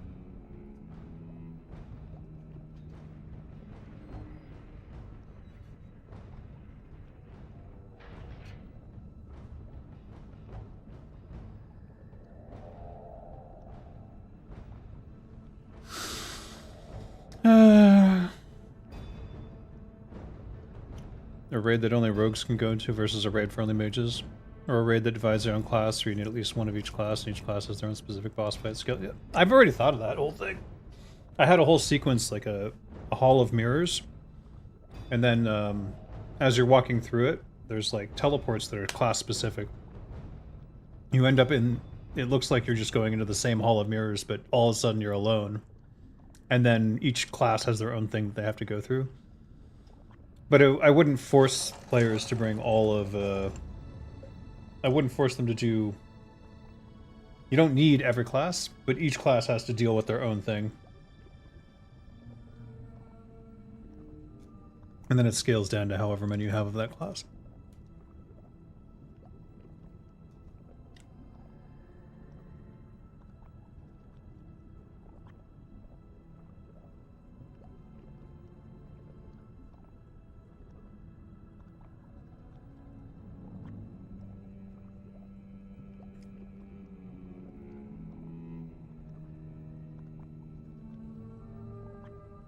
A type of fish known to carts... Wait, is that what you were saying?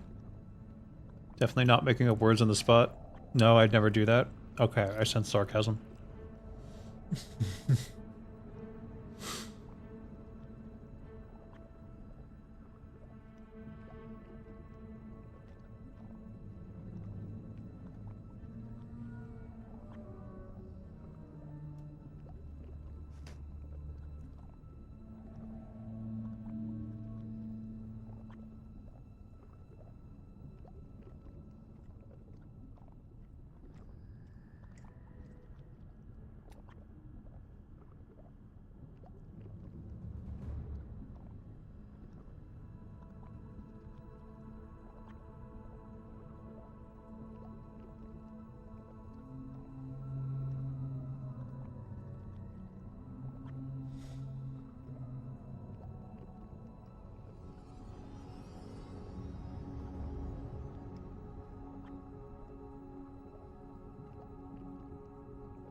A mono rogue dungeon may be cool.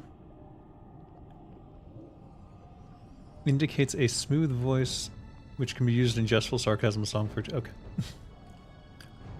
Wait. Snazzlebrong? No, I had no idea. That is a word I have never encountered before in my entire life. Imagine a boss fight where you need to have resurrection people resing allied NPCs during the fight as one of its main mechanics. That's every boss fight, what do you mean? It's called combat res. Sometimes you don't need to do specific things like that. That's what's called forcing a playstyle, which I often disagree with in terms of like, I would rather the gameplay, the game dynamics, the gameplay elements, and the way that you approach an encounter be more dynamic, more up to the players, more open to ingenuity and like trying different things, providing tools rather than forcing people to do certain thing. That sort of mindset gets, for game design, is dangerous because it gets you into allies as in NPCs, not as in players. Is that fun though? To sit there and cast Resurrect over and over again?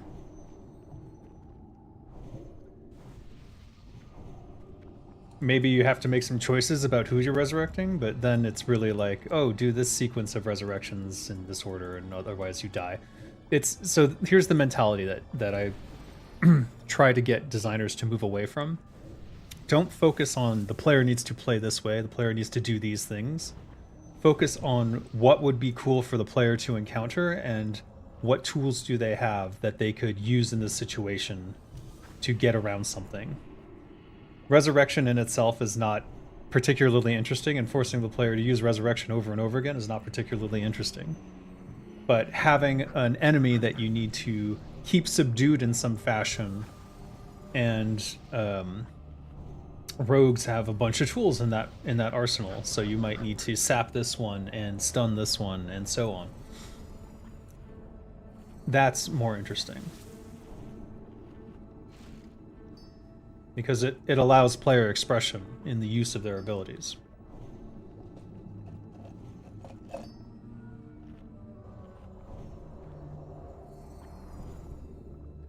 What would be interesting as a concept? I mean, I could see that being part of like a quest where you have to resurrect, you have to like invade a tomb and then resurrect someone, and like, but that's more a thematic thing. It's not necessarily a mechanic that you would use in a raid. Thematically, it's cool. Mechanically, it's not. I guess I'm ready. Alright, we get 10 minutes left on this. I did want to check.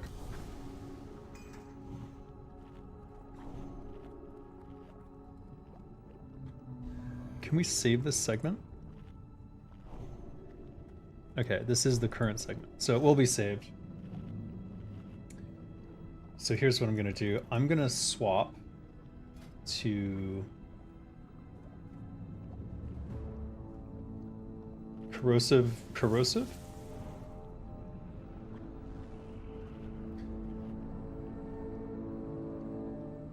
No, instant deadly.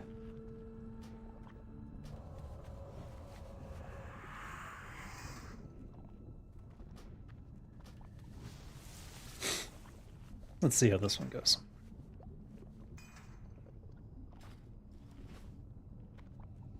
Ah, itch. Alright, I did get hit at the end there. Maybe if I'd had this armor up, I would have survived long enough to evade.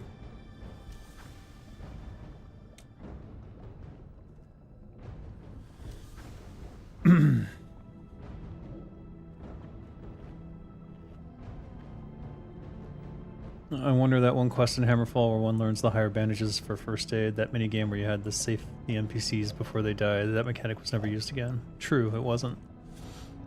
People seeing vague ideas and making something of it, even if it's not full. Yar. I get what you're going for. I'm just during a raid's probably not the best time for me to brainstorm anything. 3, 2, 1.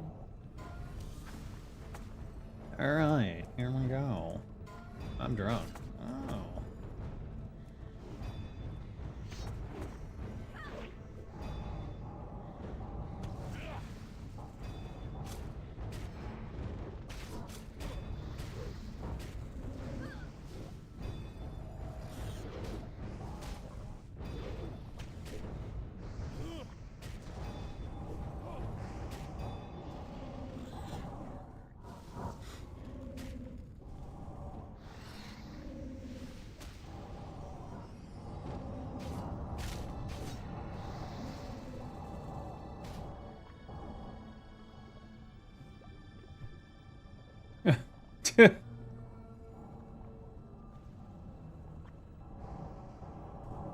I'm going with group 4.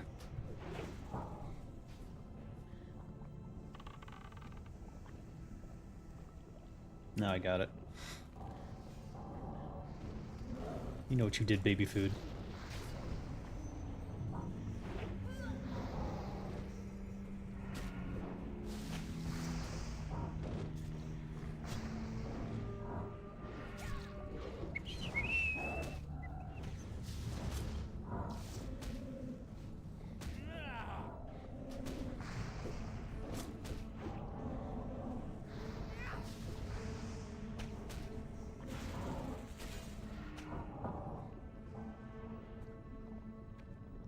Don't do that, fucker.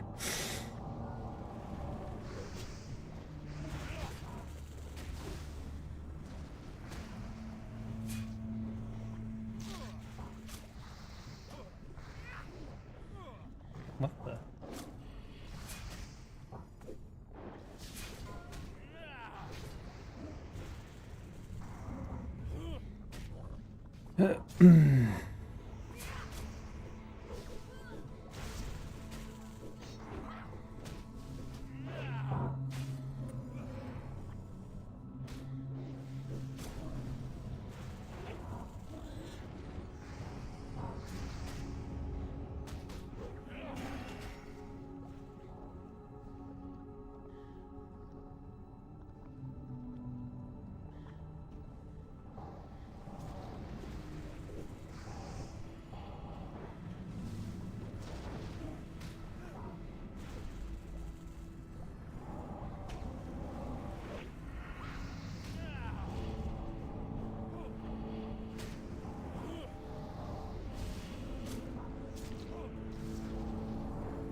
Uh-oh.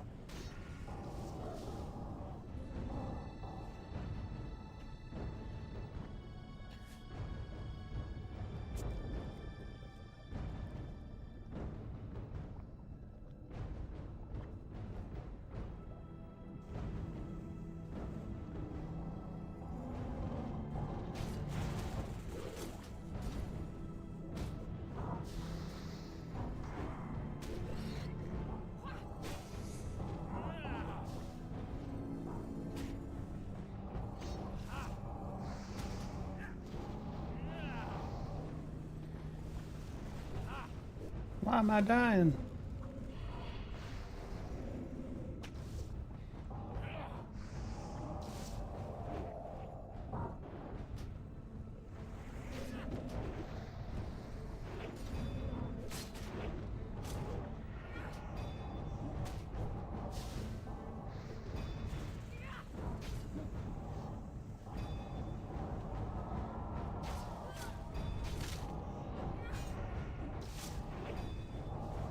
I'm gonna die here.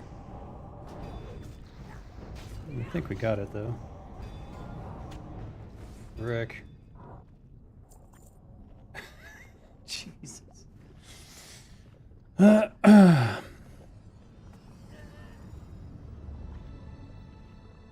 mentioned the Harmful quest because there was a whole world of players can save NPC lives all over Azeroth. Yes, I know.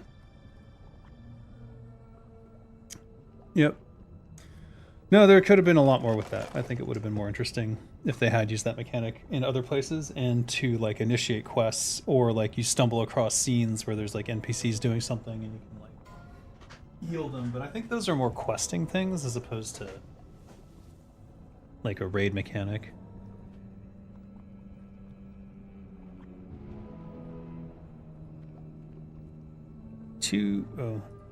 Desecrated leg plates and a brimstone staff.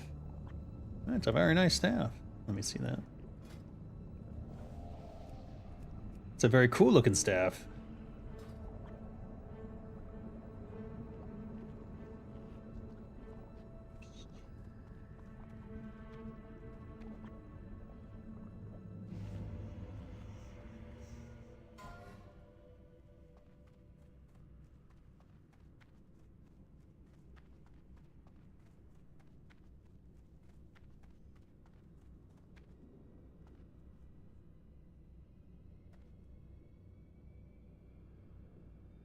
Yowza.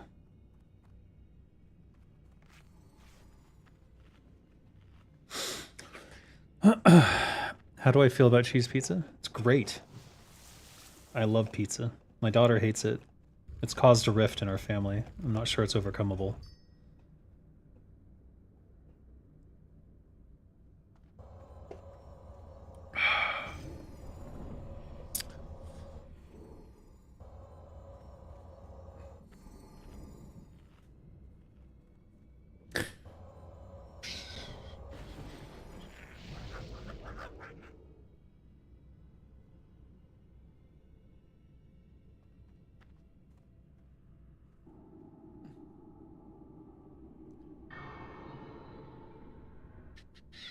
Rip? Why? You hate cheese pizza? Or you mean the rift in my family because my daughter hates pizza? Yeah, it's unforgivable. Alright, let me look at this real quick. So we need to backstab.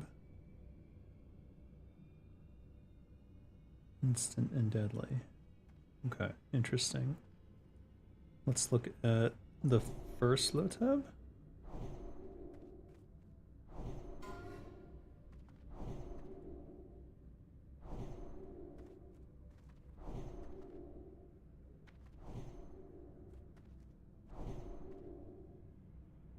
$62,391. Let me grab this real quick. I'm grabbing a screenshot of it. Move it over so I can have it open while I check the other DPS, because I want to compare how instant and deadly do. 75, 546. And well, I did last the whole fight this time. We had a whole extra round. It's difficult to tell. Let's look at averages, actually. Average glance hit and crit.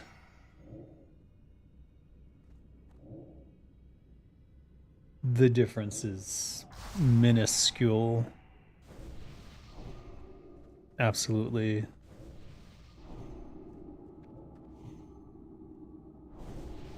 I'm thinking... Yep, I think instant deadly is still the way to go on that fight. I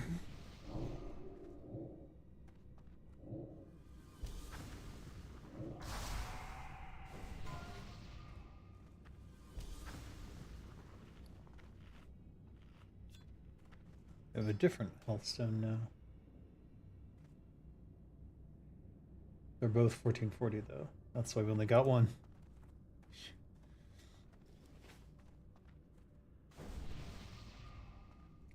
I need another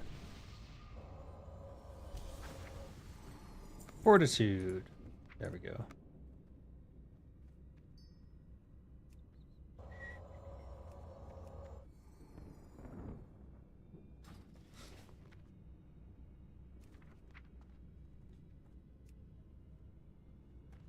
Grab this telebeam medley.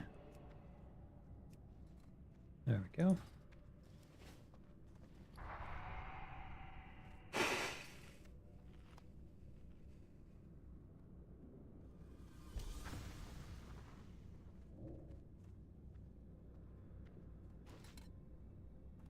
They're figuring out heals and stuff.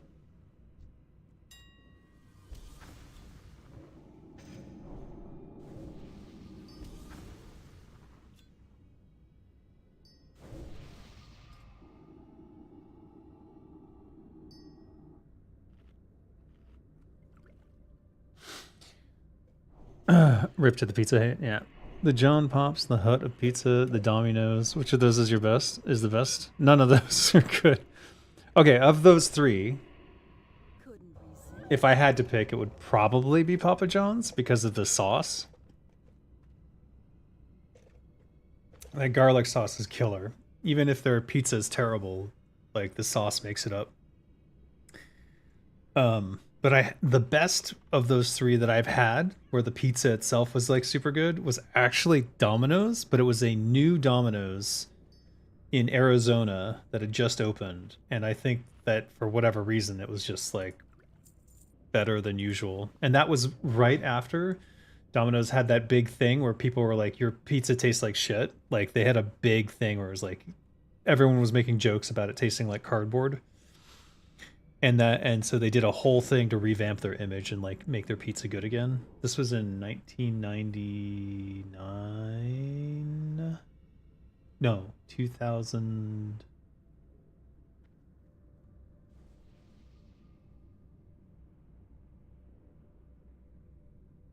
99, 2000, somewhere around there. Domino's did a whole revamp of their pizza, and it was really good for a while, and then it just fell off again. Mana. What? Ah. Not ready. Son of a bitch.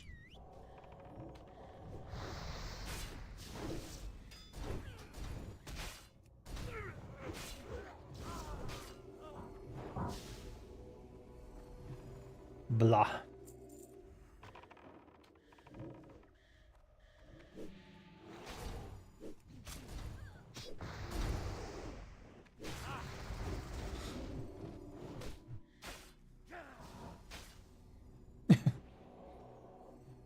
Perfect fear into that little nook.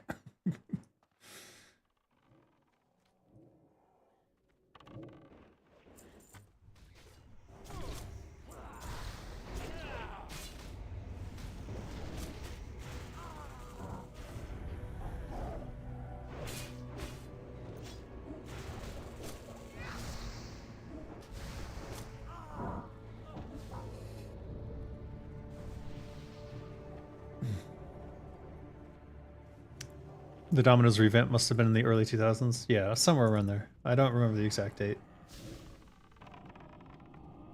I'm not sure why I would be expected to. None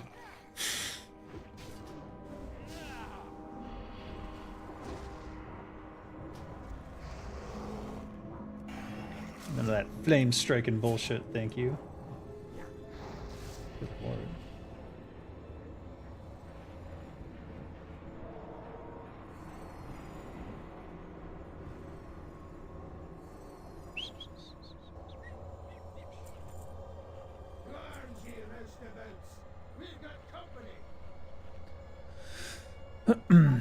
Pizza Hut sauce is too sweet. Yeah, you're right. They put a lot of sugar in there, for sure. And that's on purpose. And you can't stand Hawaiian, but it is valid. I call it dessert pizza, because it's sweet. So if it's a sweet pizza, it's dessert pizza. It's like, yeah, you know, you can put cinnamon and cream cheese on a pizza and call it a cinnamon roll pizza, but it's a dessert pizza, not a pizza pizza. It's not a normal pizza. You have to make the distinction. It's a dessert pizza. Hawaiian pizza, 5, dessert pizza. 4, 2, 1. Biggest missed opportunity in WoW or TWO. The first 8th profession? Why can't the player make meta packs? Is your keyboard okay? Oh shit.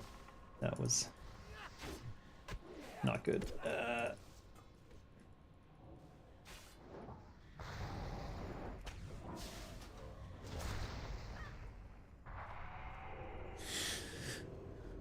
So other players get a heal just like Battlefield?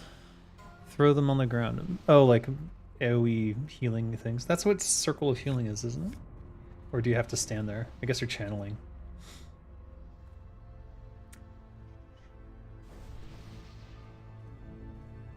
The Domino's revamp was great.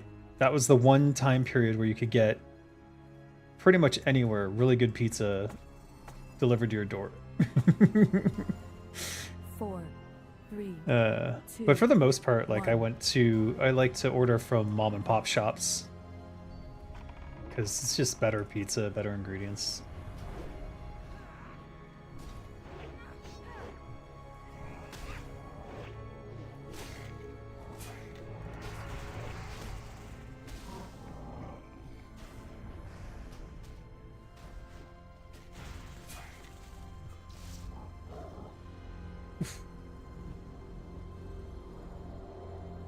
RP walking.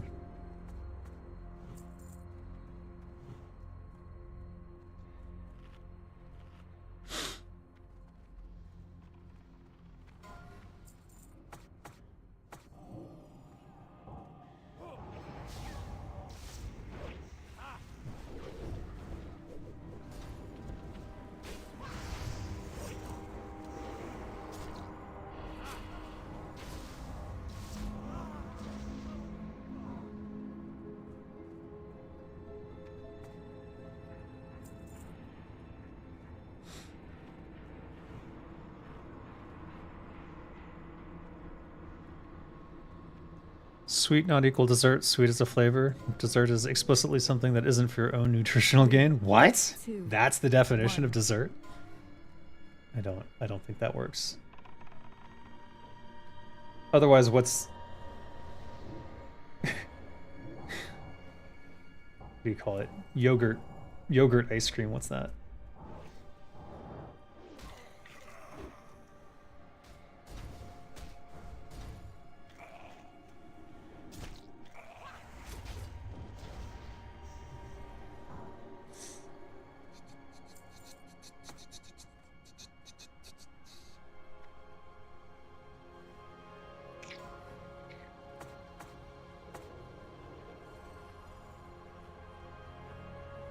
Dessert can be healthy.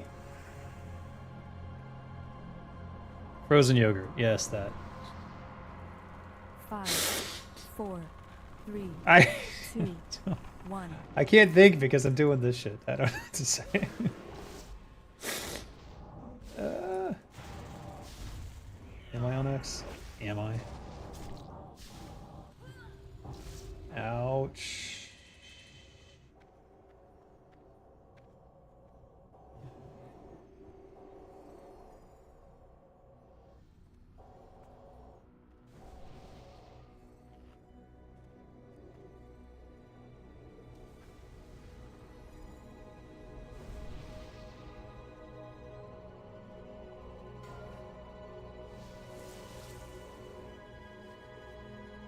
Five, 4, 3, 2.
Pizza, you eat that to get nutrition and enjoy it while doing so, but a brownie, just enjoyment. No, because the brownie has walnuts in it, which are nutritious. Ha!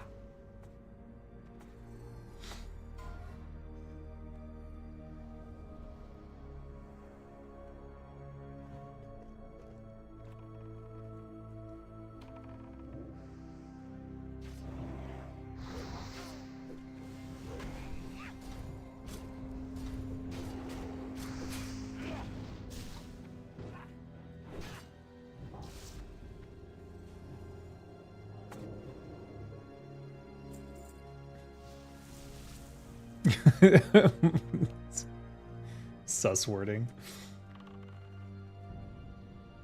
I think people get too hung up on definitions.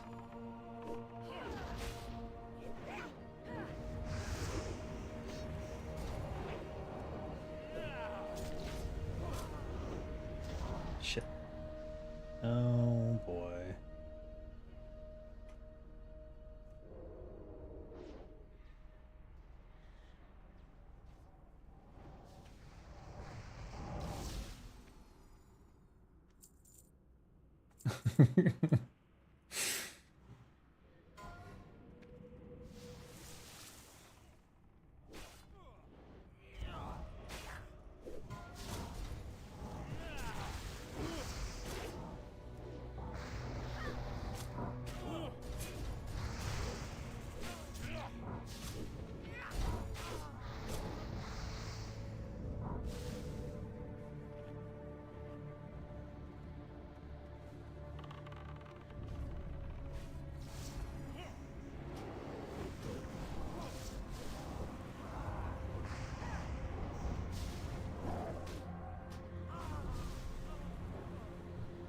Wait, what am I targeting?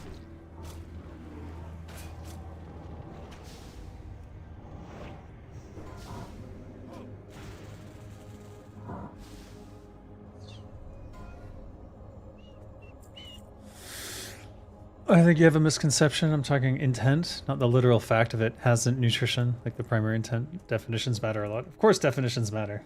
I'm saying in this particular case, it doesn't. Dessert can be nutritious. And often, my intent with dessert is to not kill myself with diabetes. So, I disagree that it's just pure pleasure, blah, blah, blah, blah, blah. It's not. I have careful considerations that I make when I choose my desserts. 2, 1. Will this kill me? It's important. But there's nothing in the definition of dessert itself that implies... Well, you know what? Let's look it up. I'm gonna fucking break out the Merriam-Webster if you want. I'm fucking doing it. I'm doing it live. Dictionary.com. Let's go. Dessert. Cake, pie, fruit, pudding, ice cream served as the final course of a meal. No implication in terms of indulgences or anything like that. So your definition is not the dictionary definition. So consider that. I don't know. Mommy's downstairs. You don't know? Did you go to the bathroom? Did you pee the bed? What happened? She's downstairs. She's not downstairs? Oh. Okay, wait. What happened? Are these wet?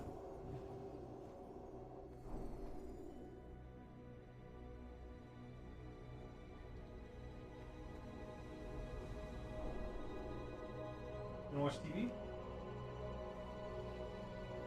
Hold on. I got a child aggro. I'll be right back.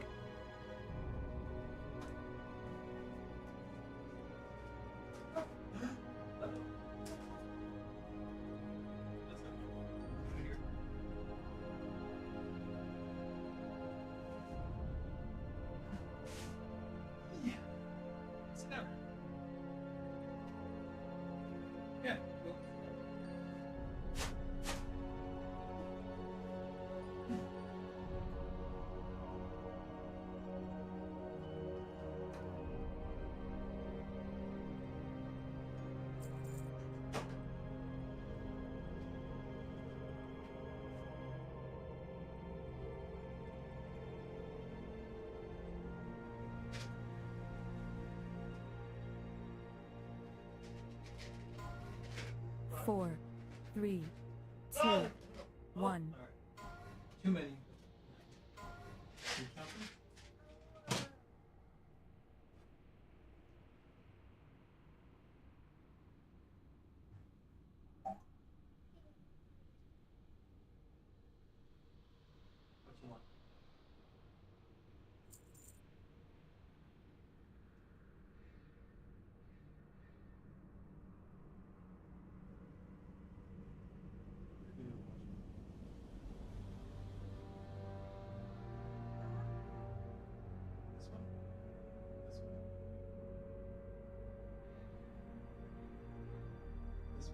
Which?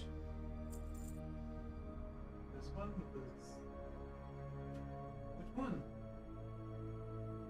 This? This is refresh. Pick. Which one? Masha? Found the sheep? The sheep?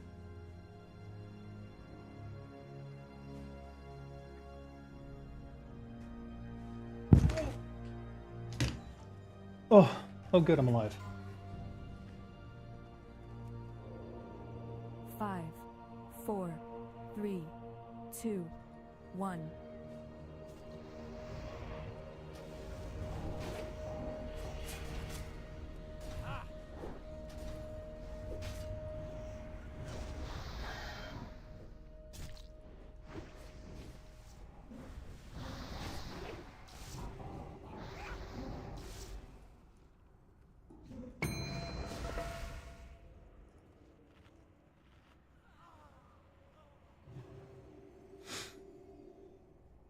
Oof.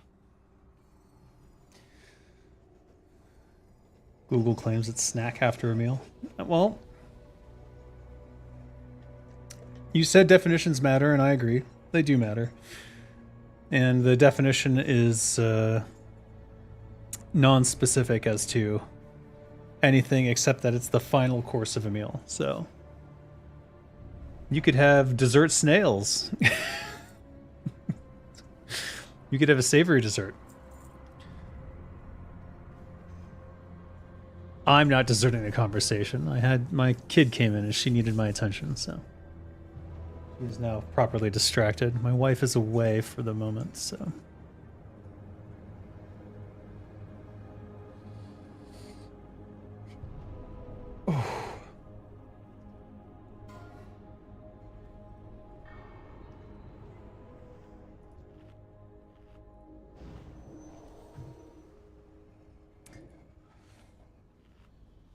If Warcraft 4 ever got made, would Death Knights be a standard unit rather than a hero unit? That's a good question. It would be something that whoever's making Warcraft 4 will have to consider. That definitely won't be me. 4, 3, 2, 1.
I caught the pun.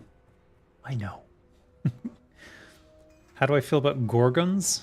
Lamias? Naga? Or whatever flavor of snake girls you want to think about. No real opinion there. Could be interesting. It's interesting to think about different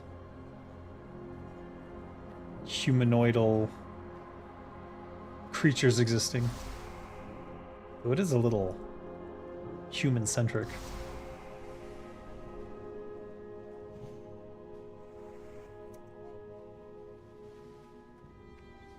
I like to think about creatures that could theoretically exist, but definitely don't on Earth, based upon how things work here, like silica-based life forms. Which I guess we're inventing, now that I think about it.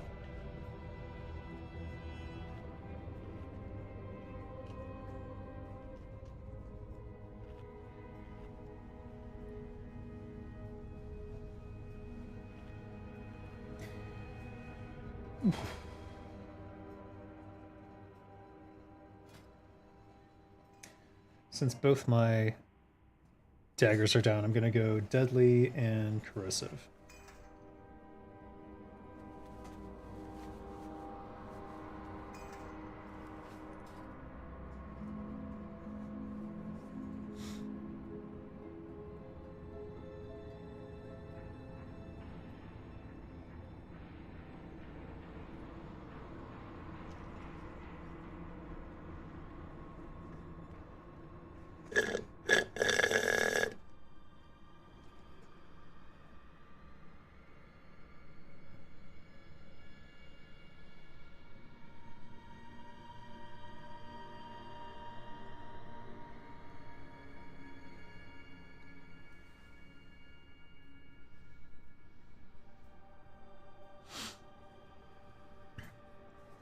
Gorgons are interesting to you? You feel like they could be a genuinely good fantasy race people just underuse? When you say Gorgons, these are, we're talking, like I'm imagining snake hair people? Let me look up a Gorgon. Ah, yeah, like Medusa. Known for their ability to turn anyone who looked at them into stone.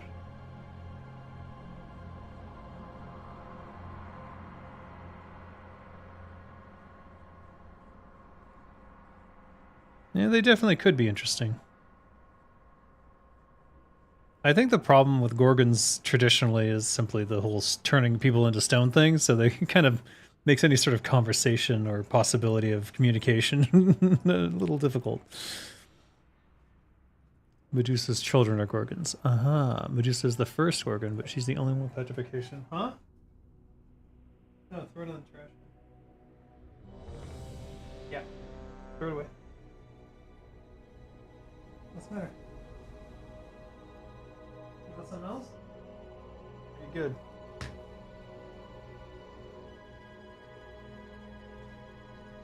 Yowza!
Blarg!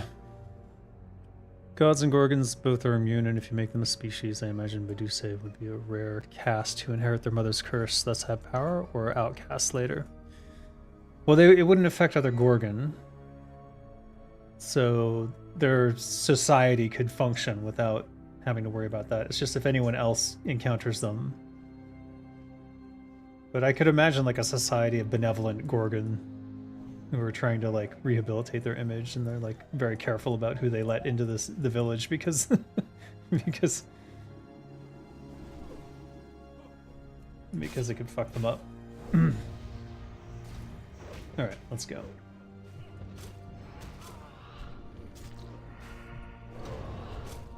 What are you doing? Oh no. Can you give me like a minute? I'm gotta kill this boss. Jesus, no, what are you doing? Pick it up, pick it up. Yeah, that's not gonna help if it cracked the screen. Go sit down and wait.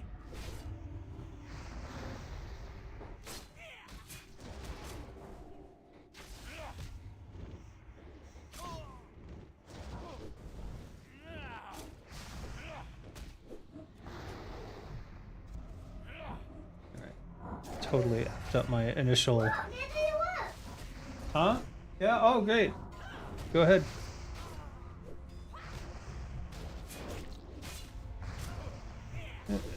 Too many things going on at once. 1982.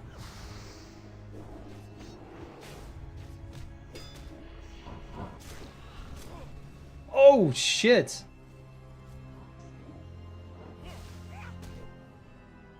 I did not.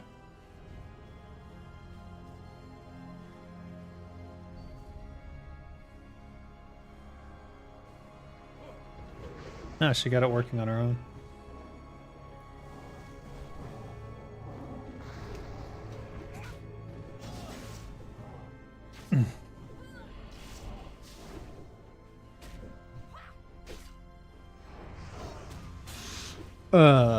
Well, now that I'm dead. I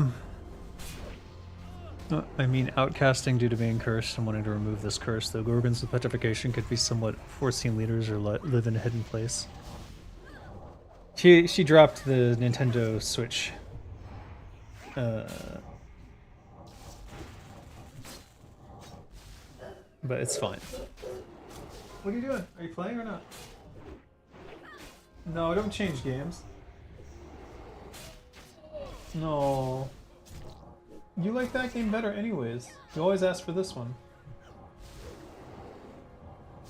No, you can't do that while it's on. You have to turn it off. You have to turn it off. You know how to turn it off? No, you don't. Here, let me do it.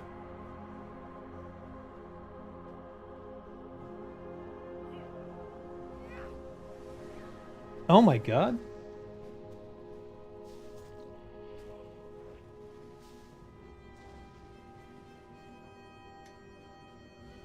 I can't believe that we did it.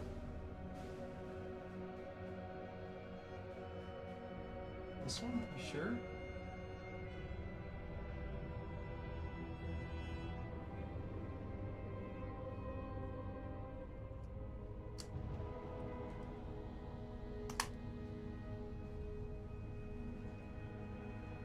But don't lose these. If you lose them, it's gone.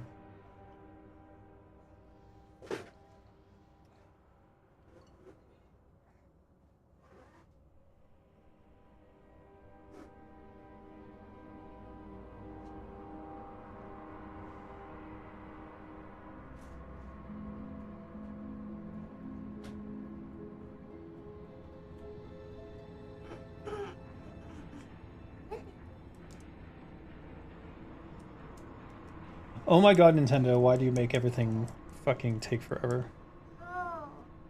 Hold on.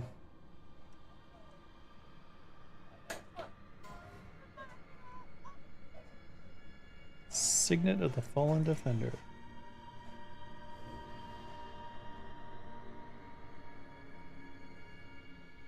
Hey, don't do that.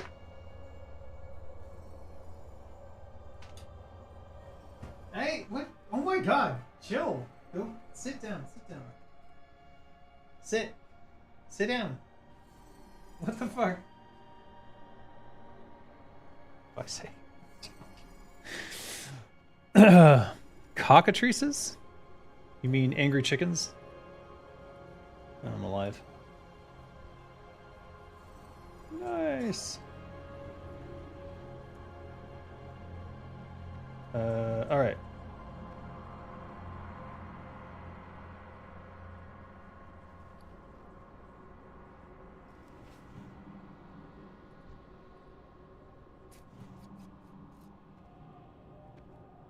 Can you drop a portal for Orgrimmar first?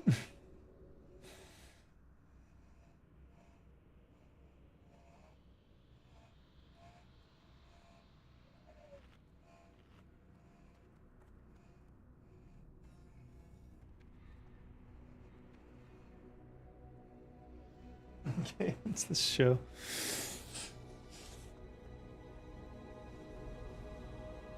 Alright, there's no one here.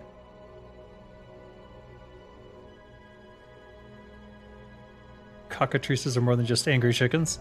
They're dragon chickens with petrification and severe poisons. I know. They're angry chickens.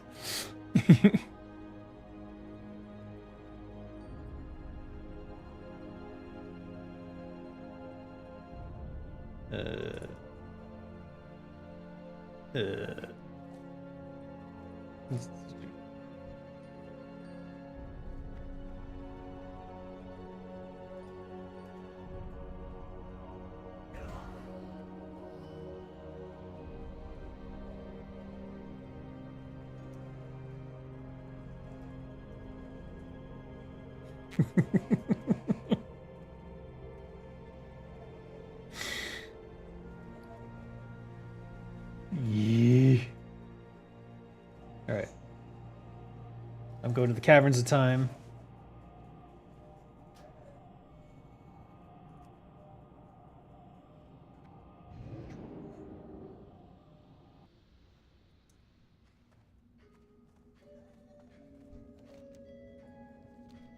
Daddy. Yeah. What are you doing? Are you okay? Do you need some water? Are you sick again? No. What? Mommy. Yeah, mommy's home. You want to go downstairs? Are you done with your Nintendo then? You can just put it down. I'll get it. Don't take it with you. Put it down. Please don't. You're gonna drop it again. Please don't. What? Jesus Christ. Don't lose it. Donk.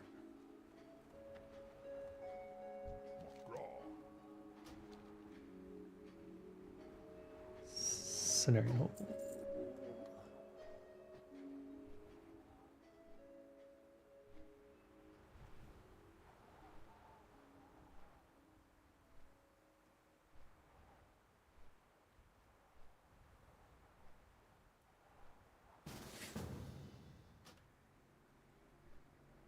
Okay.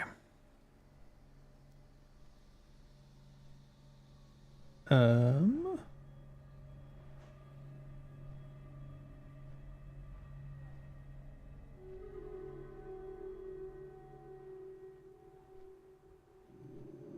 Nice. Okay.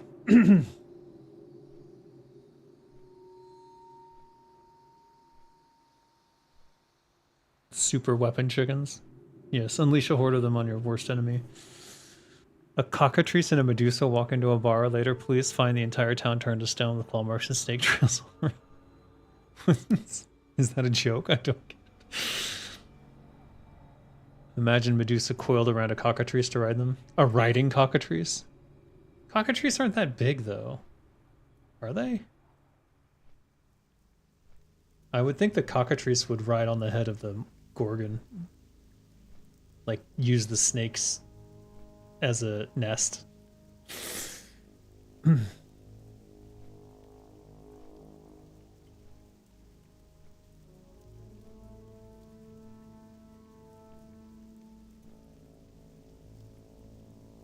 Are you communicating through Morse code?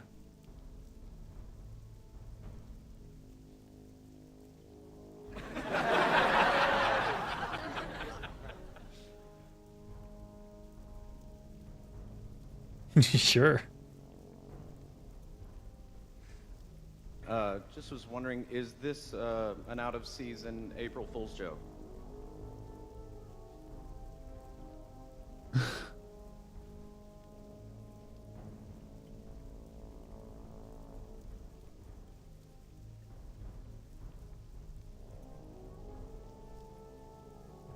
Ironhide Devil Sore. I don't have skinning anymore, so I don't care.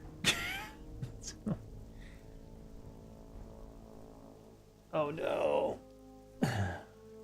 What have I started? They're doing sound effects on their soundboard.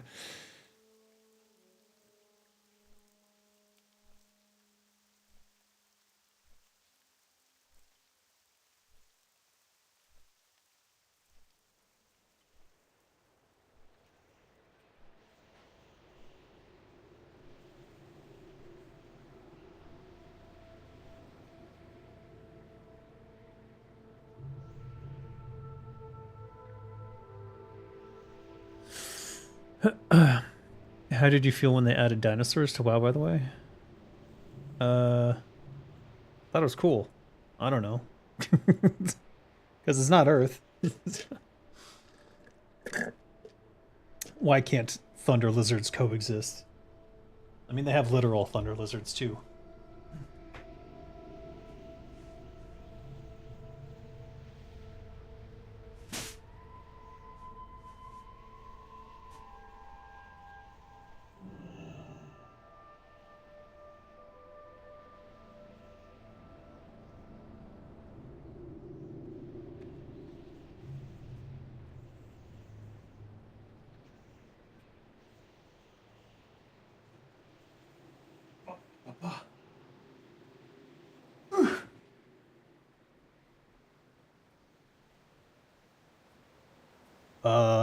Fine.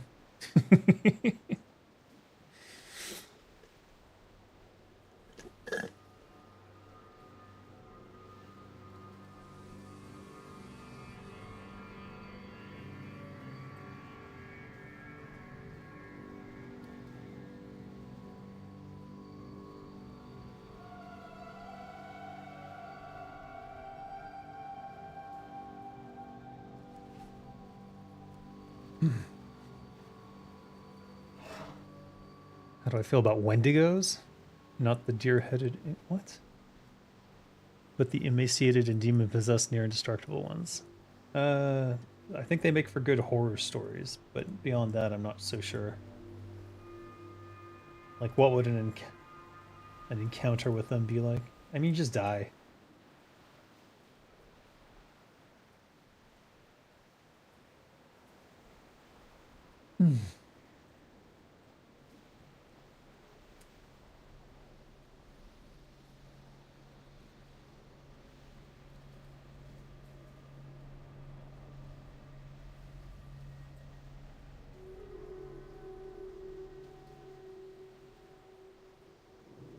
Is that potential elemental earth I see?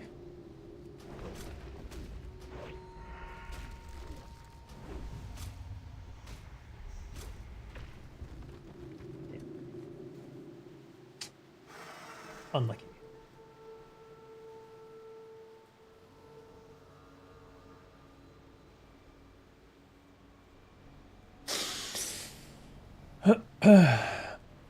Your ex-wife is a Wendigo? What? What the heck? They like to stalk people, feed off fear. They love to wait and just taunt. They only kill when they feel the fun is over. I see. I suppose that's the worst part of the Wendigo. If you were going to make a movie about a Wendigo, I think that would be the key idea for the film, is that it basically tortures people until they become brave enough to not be afraid anymore, and then it kills them. So that's like the triumphant part of the movie, is typically they're like, I'm not going to be afraid anymore, and then the Wendigo's like, oh, well, this is boring now, and knocks their head off. And then the movie's over.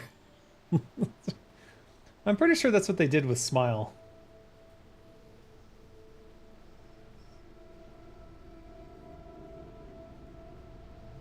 Because Smile ends, well, spoilers, I guess, with basically that. Something along those lines.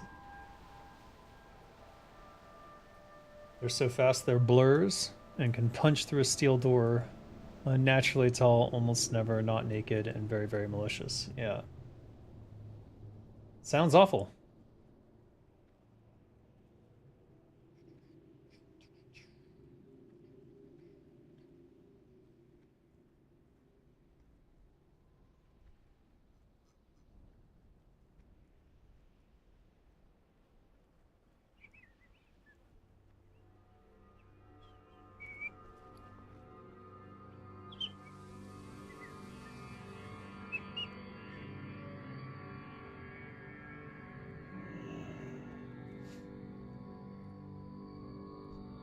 Tempting. Alright, let's drop, let's look at my axis now. Here we are. So not, blah, blah. This axe takes the top spot. In terms of offhands, this is the fastest one. The Bile Cover Gauntlets has 10 strength, 17 agility, which is actually really good. I struggle to understand why this is the best one-handed axe in the game.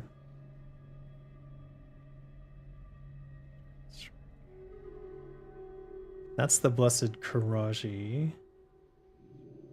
Proves chance to hit. Crit and 14. This has intellect and stamina on it. And it's a 2.6. 2.2. Or we could offhand the Doom's Edge. And then we don't have to equip the gauntlets.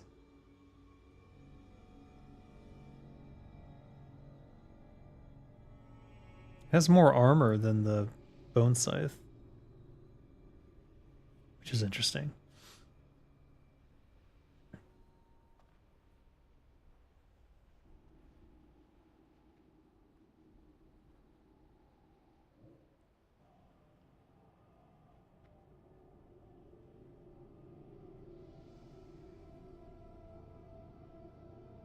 Two 2.0. Is that really the slowest or fastest? And it has the lifesteal in it, but it has nothing else. I need to get Crusader on both of these if I'm going to do anything with them. Let's be real. Though in my simulation, it would be Crusader on the main hand and Agility plus 15 on the offhand. And then I really have to decide which of these it's going to be.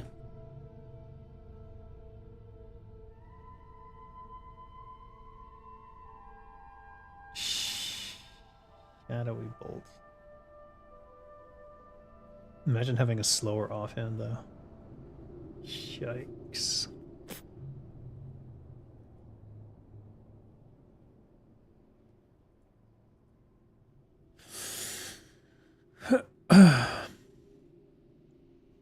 Wendigos can shrug off gunfire directly, despite being emaciated. How do you think of a fantasy adventure would fare? Well, I think they'd all die, because it's basically you've described something that's invulnerable and stupidly powerful.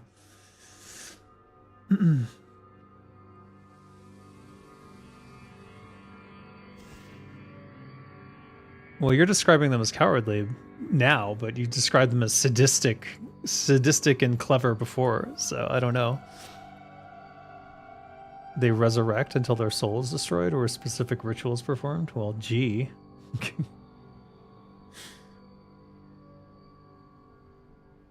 So basically you never get rid of them.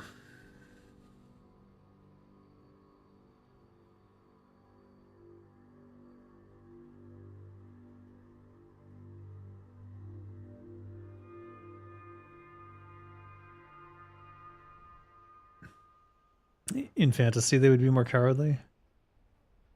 Fantasy adventures are incredibly powerful and could typically perform whatever rituals are needed, I suppose. because they would study lore like that. If you know of the existence of creatures like that, you would of course be prepared for them.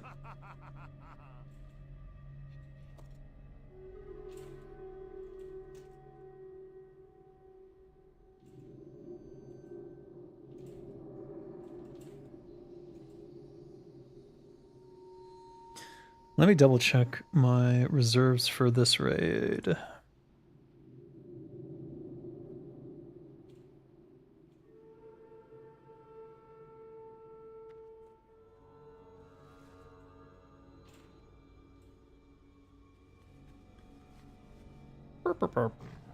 Alright. Adventures are way better at monster hunting, for sure, than your average normal human in the real world.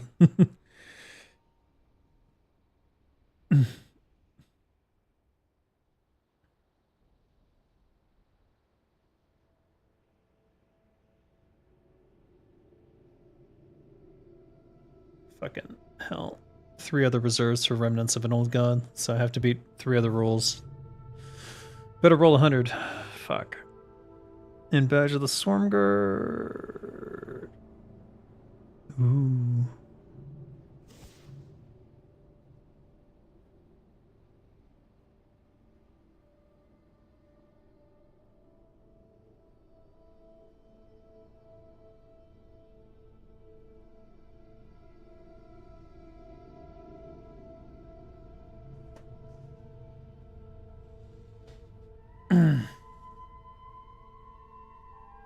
How thoroughly annoying it is to kill them, unless you can funny soul destroy. What? Alright, let me think here. What was I gonna do? Well, I'm not doing any testing right now.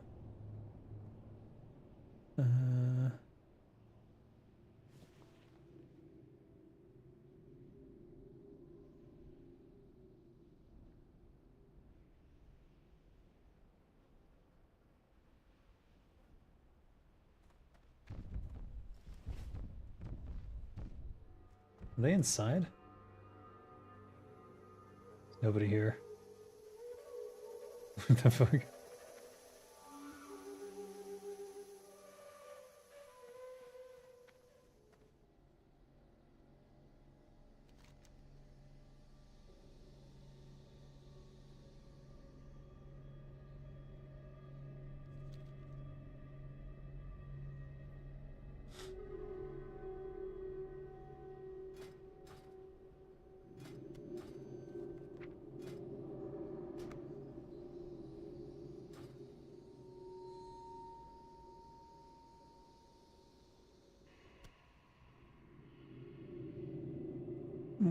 Wait, so confused. Don't touch what you can't afford.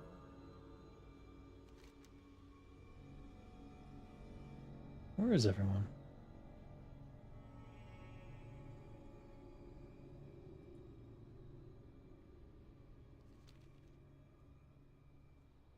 I guess they're here. All right.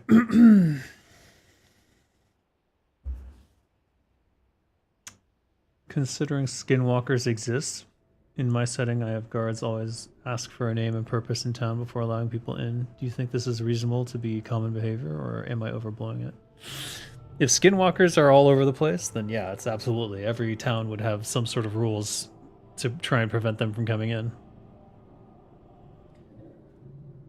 I mean, you can build it's your world, your societies can be built however you think that they would naturally form, as long as they have reasons to be doing the things that they're doing. And I think skinwalkers potentially being a threat, or if the local magistrate happened to have an encounter with one, then of course they would be super paranoid about that sort of thing. As long as your world, 12 gold, damn. As long as your world justifies it.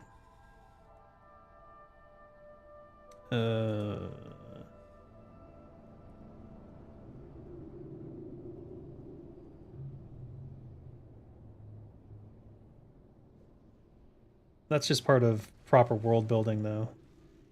That's like, you have to set it up such that players are aware of what's going on.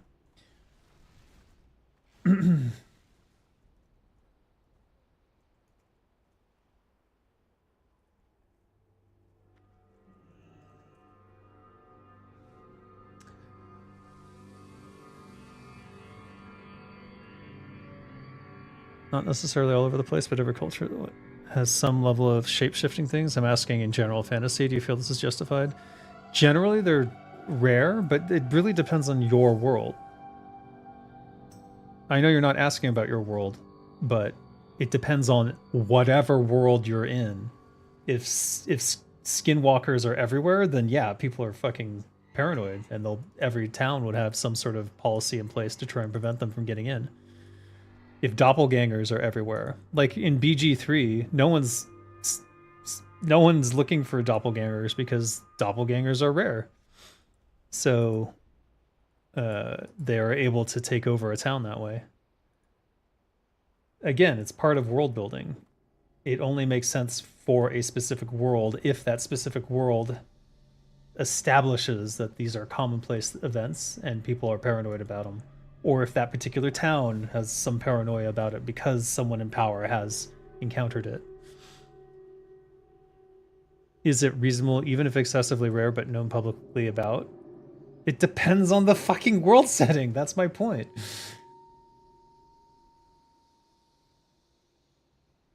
It's like, think about anything. Like, is it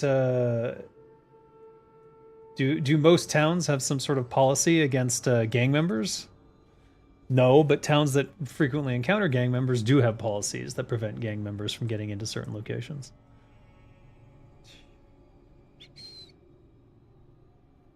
Is every city worried about a thieves guild? No, but if they have a thieves guild, then they probably have ways for them to keep out people who are not in the thieves guild from robbing people there. It's all about world building. Shit, what am I doing on this character?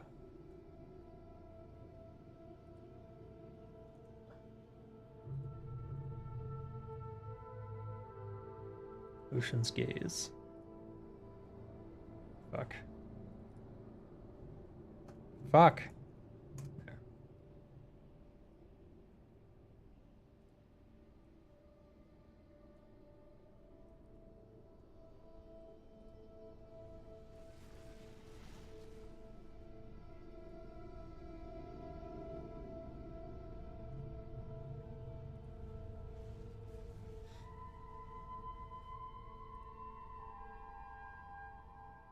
Go.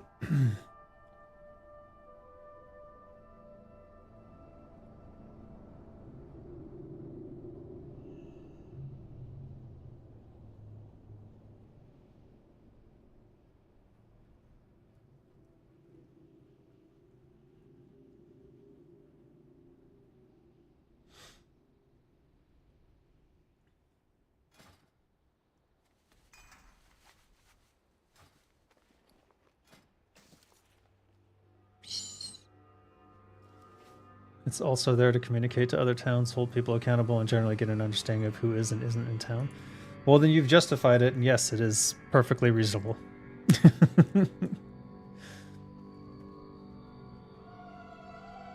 My point is simply that as long as you establish in the story a reason for it to be there, then it makes sense.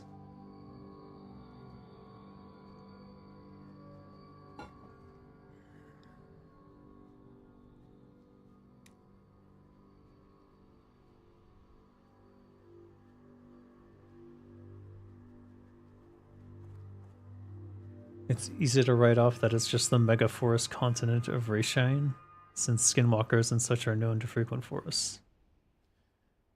If they encounter them frequently, then it's easily justified.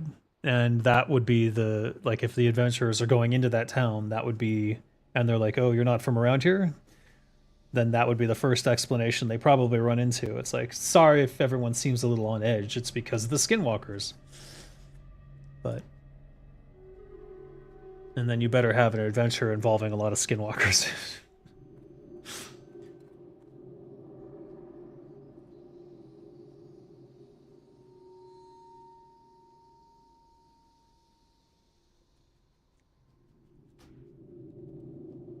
We are lacking on healers. What the fuck? 9 warriors. God damn.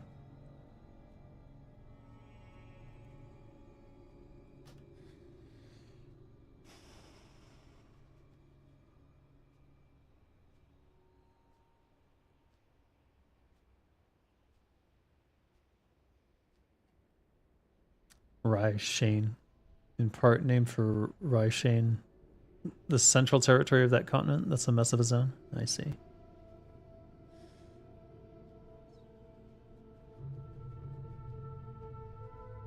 Am I losing more blood sale? No, I guess it was 45 before. I need to get to Revered. I don't know how I'm going to do that. Because I've run out of quests already. I'm not sure what I can kill to get blood sale faction.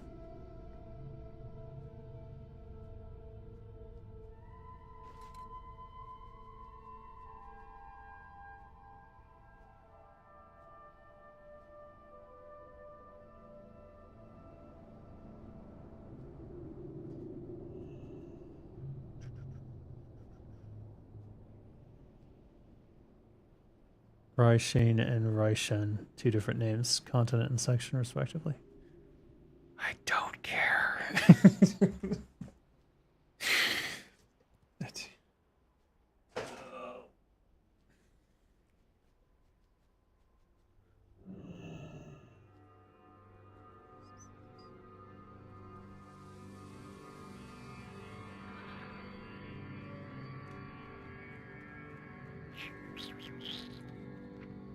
Rip Crescent Axe.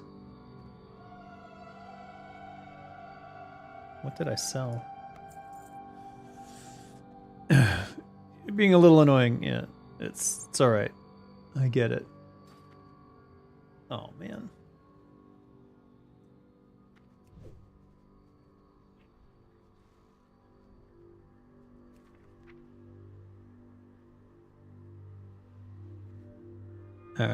Let's grab the elixirs of the mongoose. We are running low on Juju Flurry. We need to get more firewater. Superior defense. Let's see. Let's get the Greater Shadow. We will definitely end up using at least 2.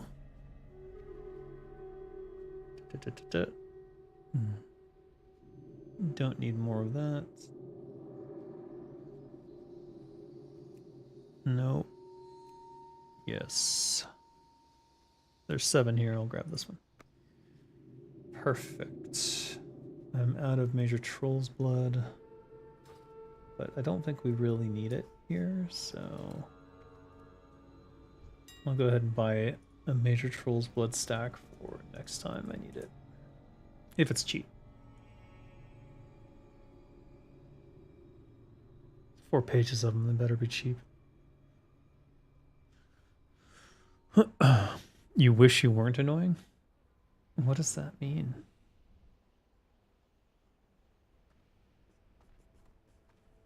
It's okay to be excited about stuff. Just don't expect everyone to share your enthusiasm. For a fantasy setting that I have nothing to do with, my excitement level is going to be very low. So don't expect me to care about pronunciation guides for a fantasy setting that I've never played in, don't have anything to do with its existence, and don't really know anything about, and probably don't have the brain cells left in my brain to devote to. That's not a knock on your system. Who knows, one day if you release your world in a setting, it might be something that I pick up and read and enjoy.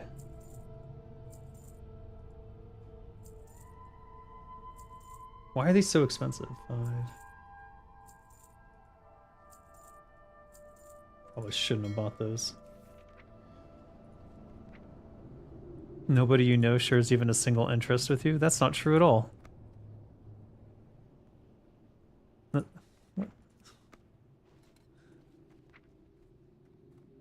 That's not true.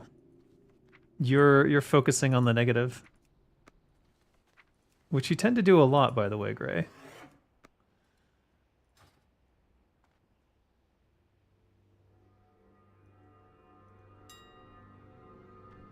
How much are firewaters going for?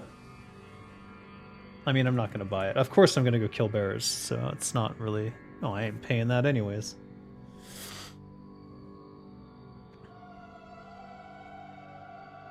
Literally nobody likes anything you like, not when regarding those I know.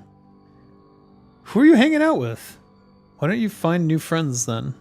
Why don't you go to like a board game club or something? If you're tired, go to bed. Why are you staying up?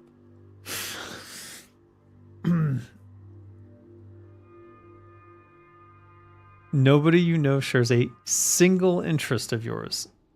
That cannot possibly be true. You're definitely focusing on the negative. Like, everyone likes food. You can find a common interest if you look for it.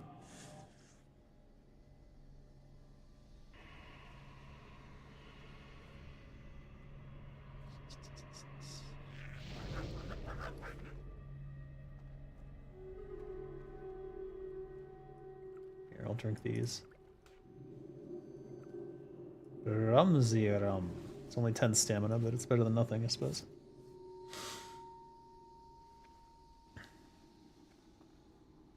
I need to get water. I'll be right back.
It is absolutely provably false. I think the problem is you try too hard.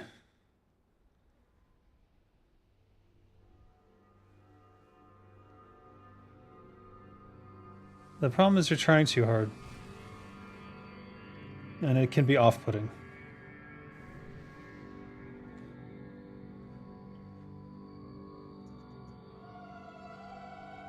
Where the fuck is the shutoff?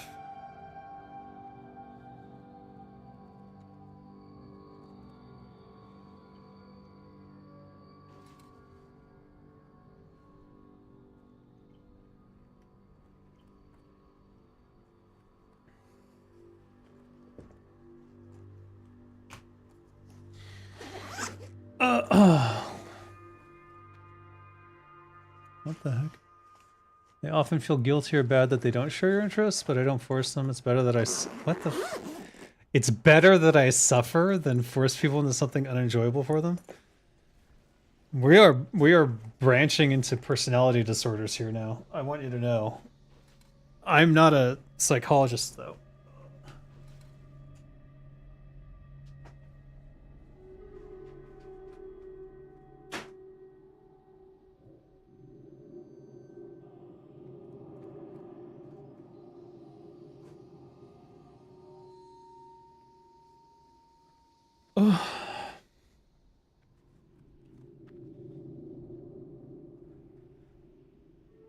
Okay, you just disproved yourself in your very next sentence. Not a one has any interest in common except roleplay. And you've just chosen to make that something unfulfilling for whatever reason for yourself. I don't know how to, like, do you see what you're doing to yourself? You're missing the one thing that helps, a visual guide, like tokens, but you want narrative control? which TTRPGs don't allow? What are you talking about? My one good platform isn't available anymore? TTRPGs are entirely about narrative control. Everything else is just a framework for players to have narrative control over their characters.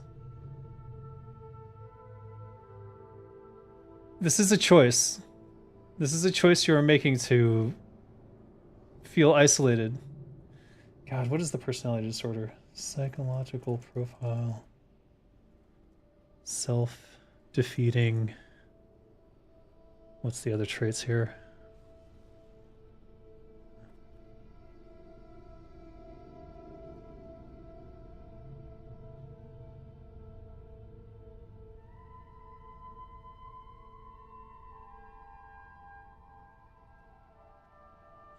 Key characteristics of a self-defeating psychological profile: low self-esteem and negative self-perception, fear of success and rejection, self-sabotaging behaviors. These behaviors include procrastination, avoiding opportunities, seeking out situations where they are likely to fail, engaging in impulsive actions that undermine their goals, difficulty setting boundaries, pattern of seeking out unhealthy relationships or situations, learned helplessness, avoidance of pleasure and positive experiences, difficulty with self-compassion, inability to accept responsibility, chronic feelings of disappointment and frustration. Do all of these sound like you?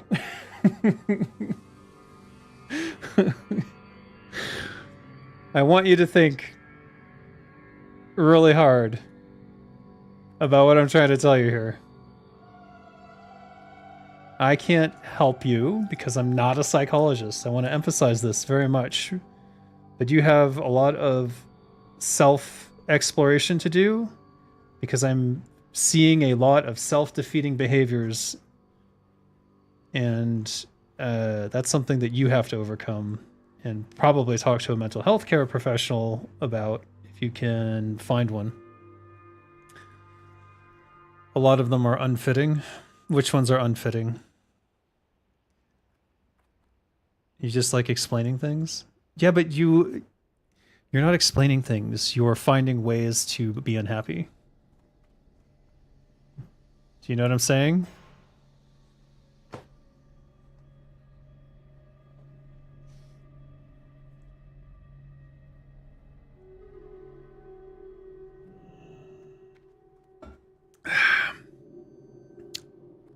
You figured it was worth explaining?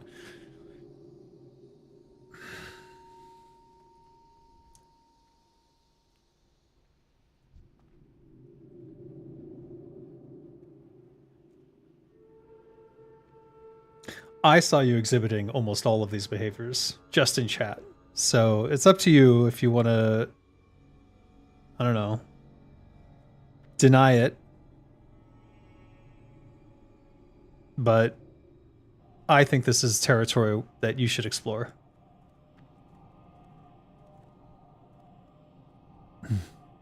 Because I see you exhibiting a lot of self-defeating behaviors. And that is not healthy. Struggling with all the bread I ate earlier. I don't remember the list anymore. Memory loss already hit. That's a self-defeating behavior, buddy. Come on. Jesus. Here, maybe there's an article. Psych Central. Oh, this might be the exact article you need. I haven't even read this yet. It's just the first thing that came up when I was looking for.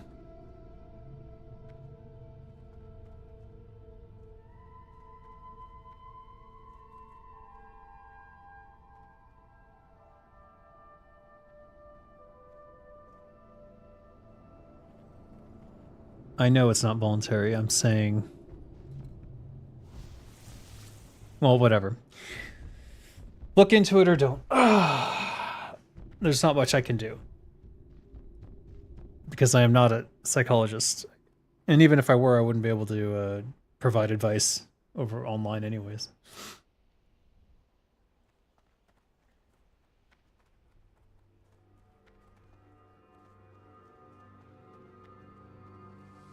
Bunny ears are not soulbound. The shirt is soulbound. Here, I'll show you.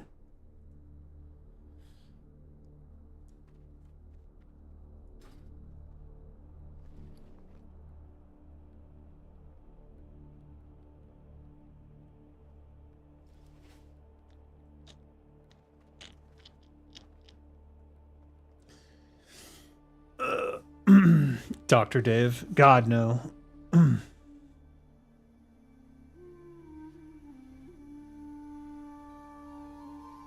Yeah, I mean, read through it, and even if that article doesn't help, think about what I'm telling you. And consider that looking for the reason for... looking for the negative in everything is definitely a behavior you've exhibited the entire time that we've talked. And that is a self-defeating behavior, and maybe you can look at reframing things in such a way that you can find a positive path towards something. But it's up to you. There's really... it is entirely up to you to decide what path you want to go down there.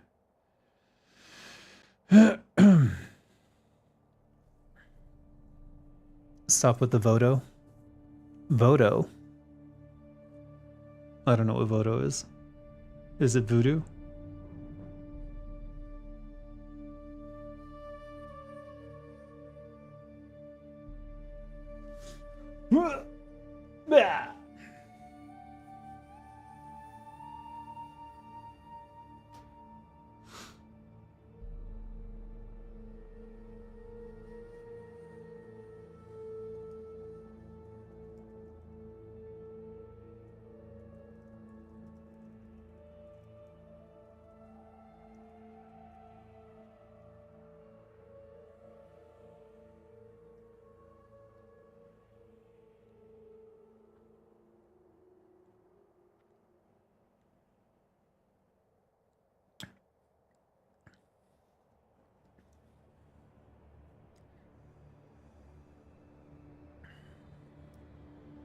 Gemstone of Asera.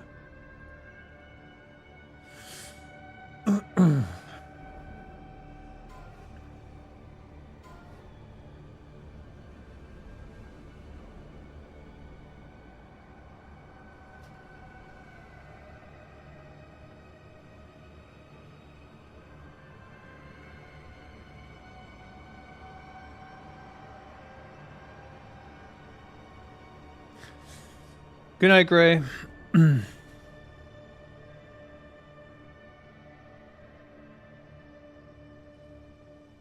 All right, find your solution.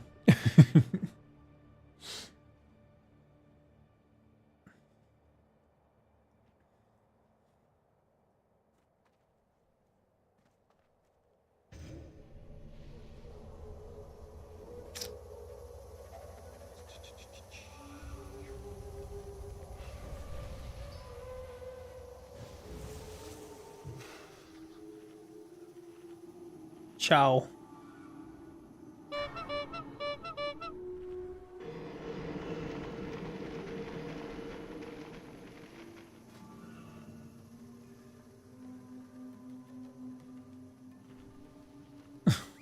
All of the ones now don't apply. Okay.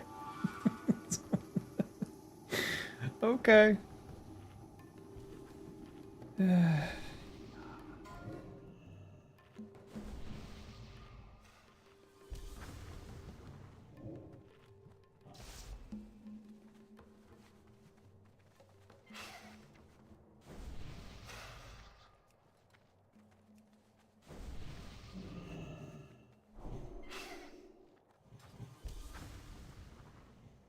Too late. Locked. Too late. Too late. No, lock it. Lock it. Lock it now. Lock it down.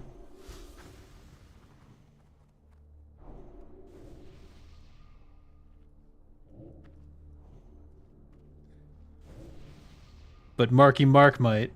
Damn it.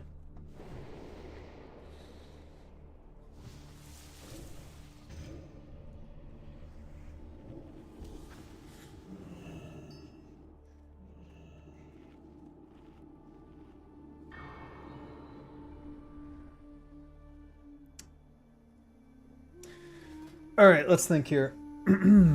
We're gonna go corrosive 2, corrosive 1. Let's see how that goes.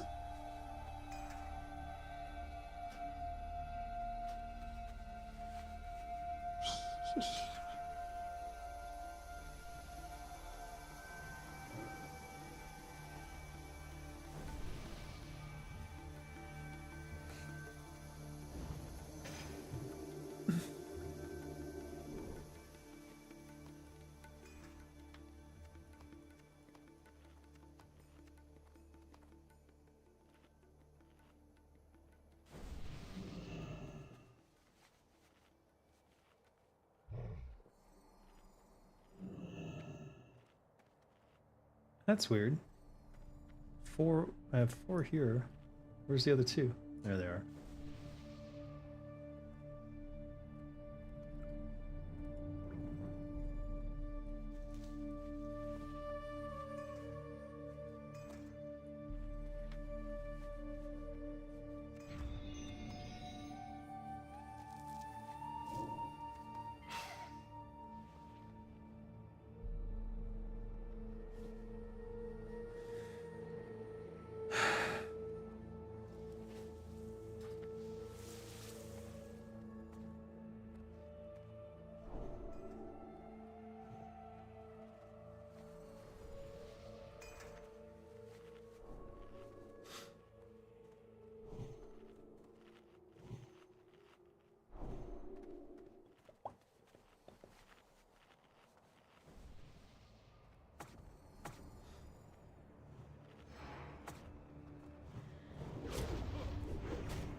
Arg.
Ooh.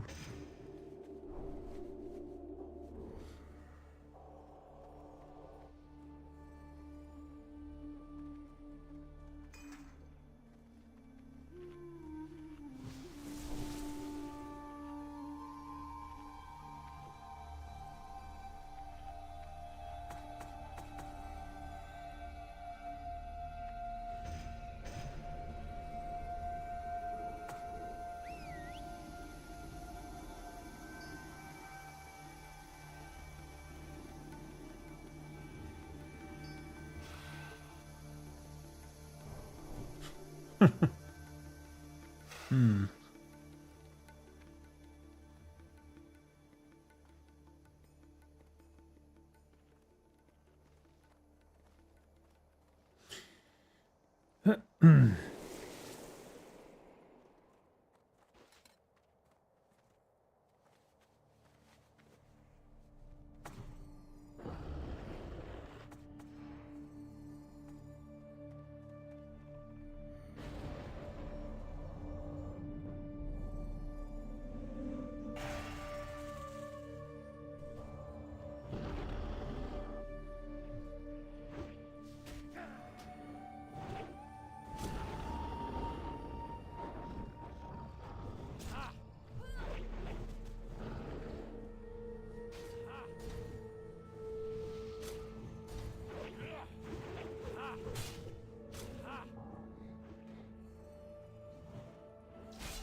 There was an assignment here.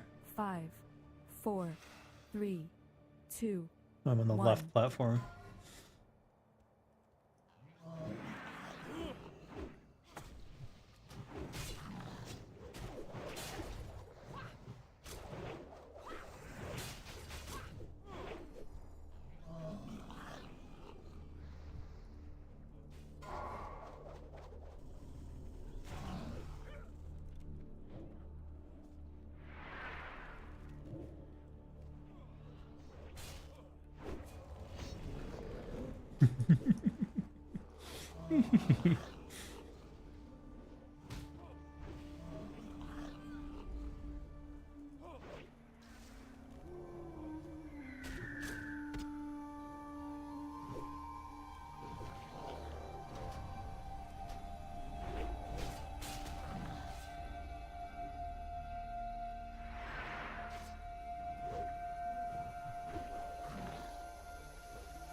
Shit.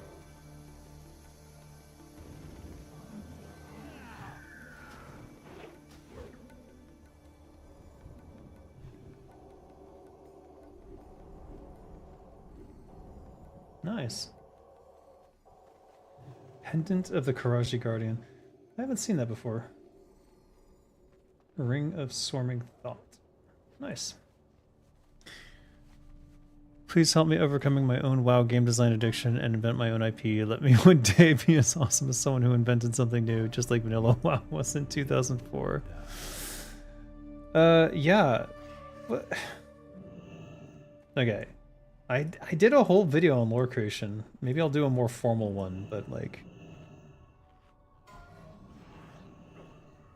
You don't have to...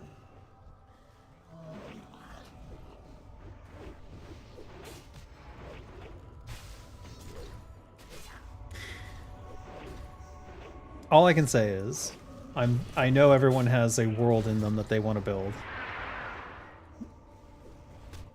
And you don't have to...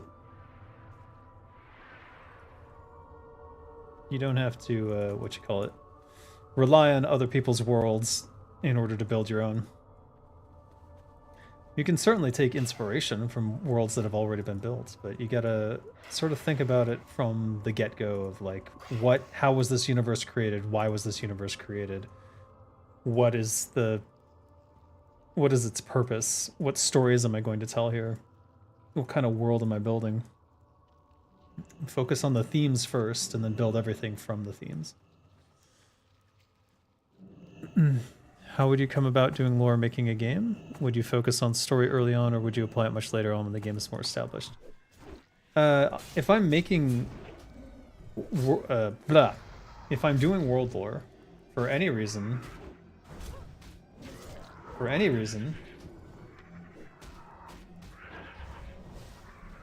reason that I am building a game, I'm telling a story. That's what a game is for. It's for telling a story and for making the player uniquely connected to it in some fashion. So I always think about the world first. And in many cases, I think about multiple worlds.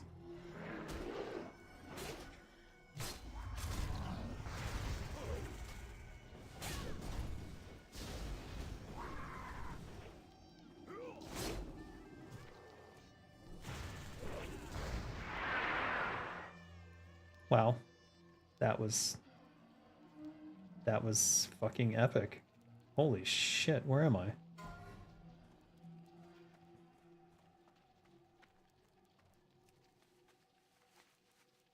I didn't even know that was possible. The fuck? Danger noodle.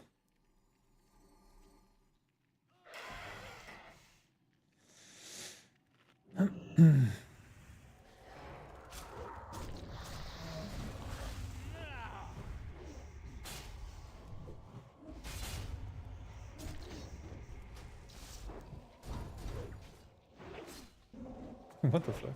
Alright, well.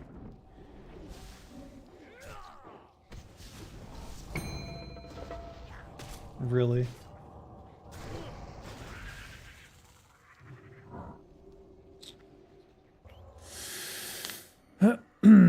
Would you focus on story early, or would you apply it much later on when the game is more established? Very, very early. But, well, we're talking about lore. Lore is not necessarily storytelling. Lore is sort of the reason the world exists.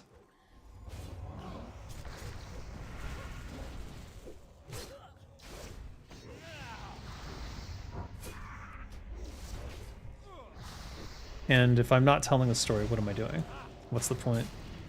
That is the core of human existence, is storytelling.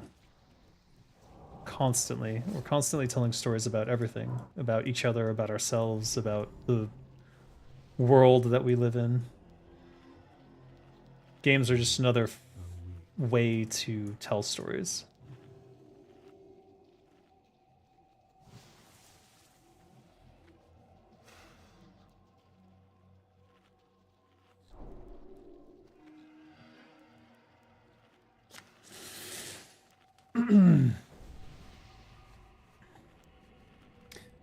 The lore is your main themes, basically. And then everything else in the specifics of your story it's the story you're going to tell, but they should echo the main themes of that world.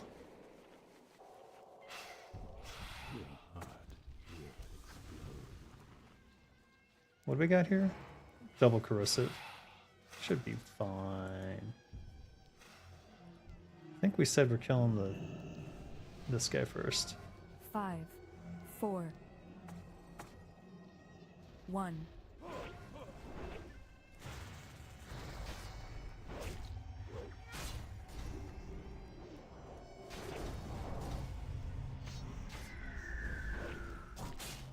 I'm getting poisoned and I don't have my poison resist anymore.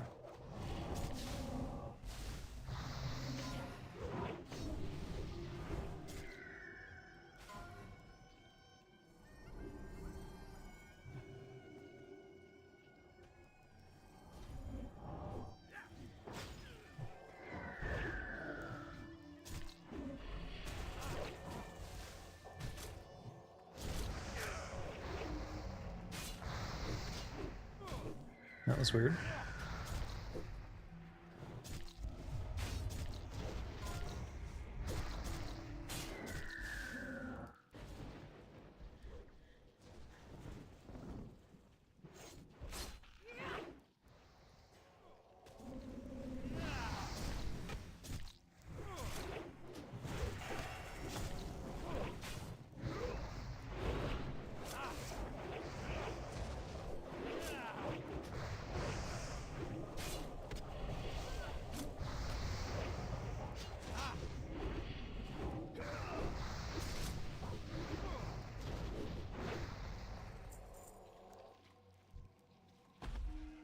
Ooze-ridden gauntlets.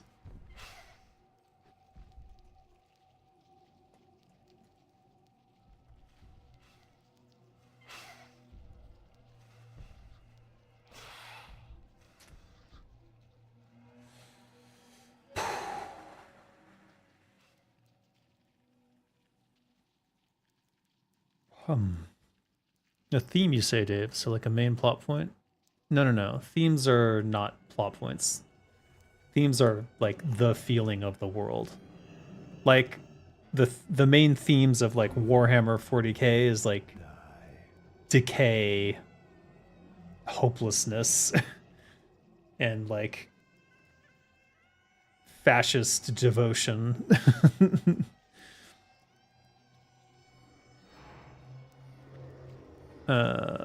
But yeah, you need to sort of answer all those questions about the world, regardless. God damn it.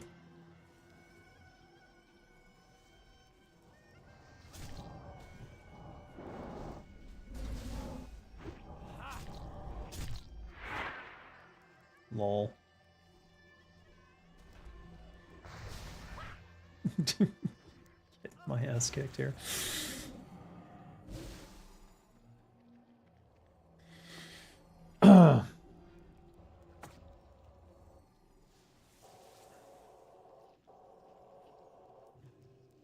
But yeah, you're basically establishing what your world is. I start from creation. If you know how your world began, was it a big bang? Was there a god? Was there a consciousness that formed out of nothing? Everything can come naturally from that. Because this happened, now this is how they created the universe. Or because they were lonely, this is what they did. Or it's just an unfeeling, uncaring universe and things were generated randomly, effectively.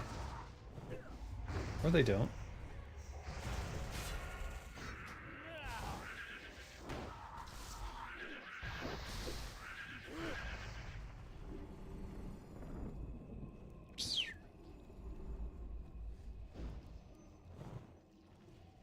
I need to get my sapper charges back up here.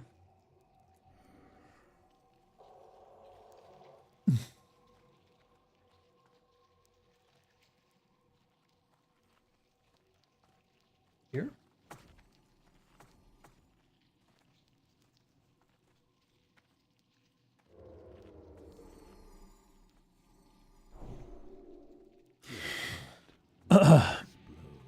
I love all these distinctions between theme, narrative, story, plot, lore. I'm too used to everyone just calling everything story. It's refreshing. Yeah, because it's the story is like literally the final thing that you're working on. And it's never one story. It's always multiple stories. They're always overlaid with each other and interacting with each other in some fashion. For fuck's sake.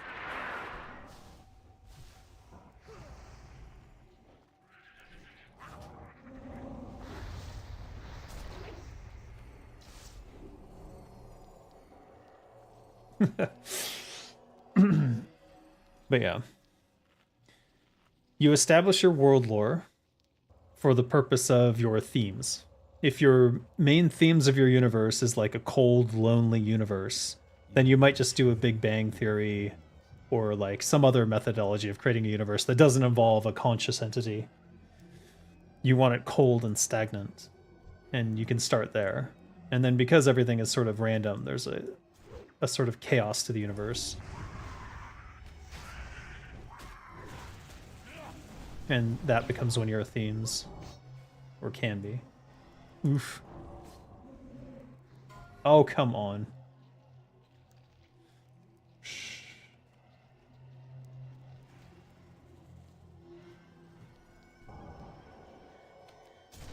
Oh! You've got to be kidding me. Once you get shot out of the butthole, you can't get back in there. That is terrible.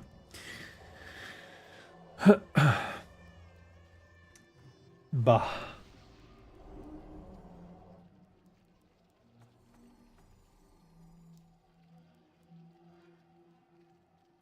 Never one story, low-key gem.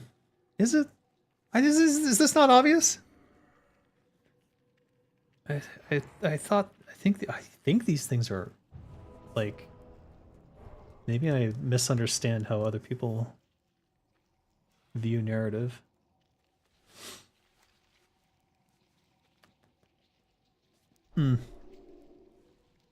When I say there's never one story, it's like even if you have just one main character, how that main character perceives their story can be very different from how other characters. This is how you create the best villains, because the best villains have their own story and how they perceive everything else, and how they perceive the main character's actions.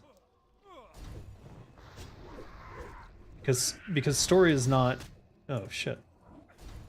Fuck's sake! I'm getting battered around. I'm gonna die for sure. I am definitely getting killed here.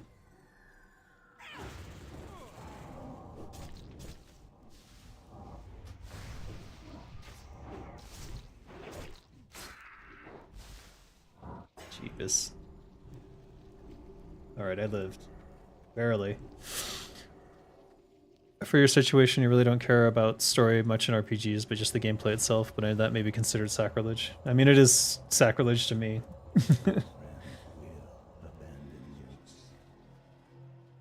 But even if you don't care about the story, you acknowledge that there is one, obviously. And while you might not personally care about it, if the things that you are doing in the game are antithetical to what the story is saying is going on, it hurts your experience in some fashion. You'll notice. This doesn't need to be there.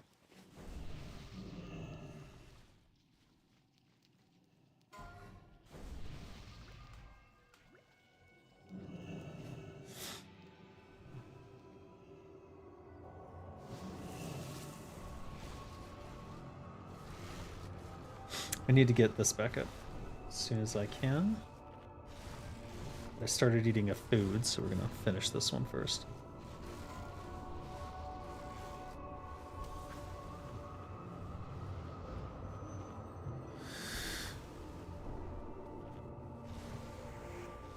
Not quite obvious to you, but you're pretty new. That's alright. I guess... Because I've been doing story and narrative and writing for 26 years, I guess, like, sometimes I need to step back and go, what was it like when I first started doing it? It was very different for me then, I can tell you that. I want to go Deadly. And Corrosive 2. Please, wait. Please, no, I'm not gonna wait. Alright, whatever, it's fine.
Fuck. I'm not sure what I'm supposed to do there exactly.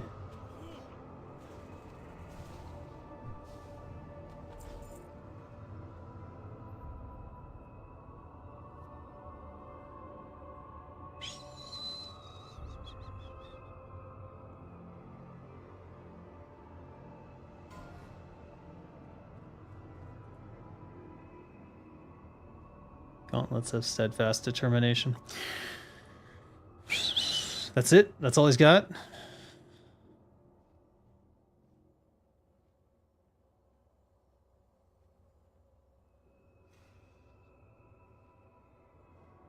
I take it no badge of the Swarm Guard.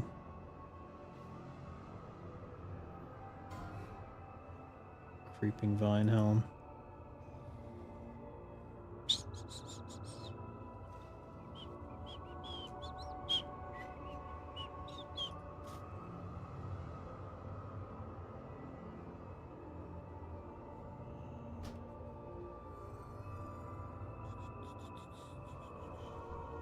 Boo.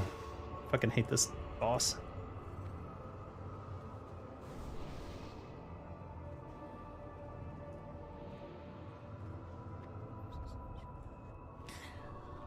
Oh.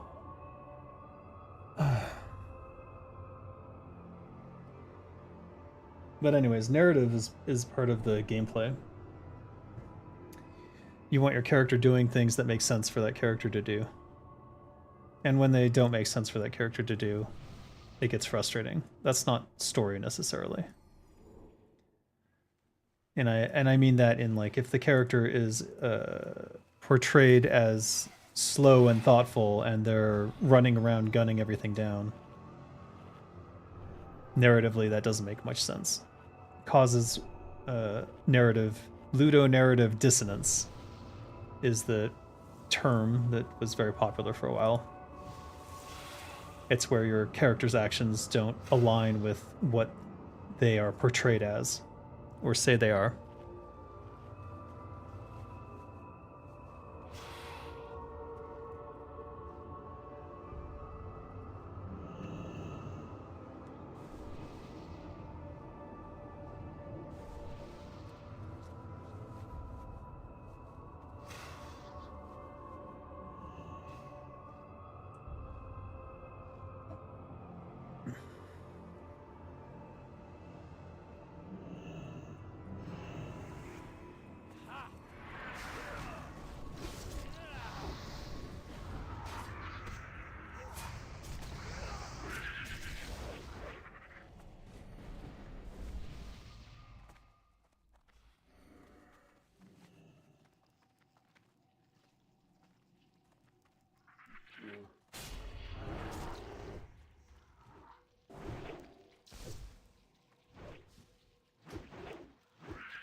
Stuff like that is interesting.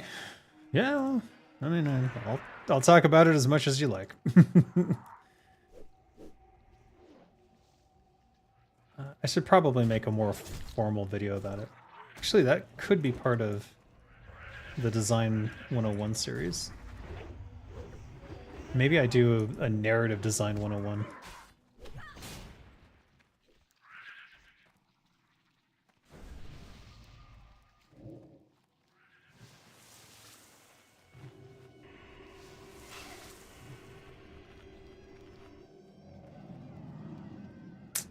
Oh, I don't have a...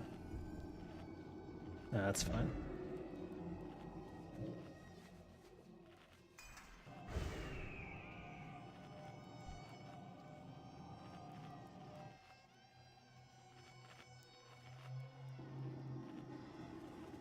Squire. Ah!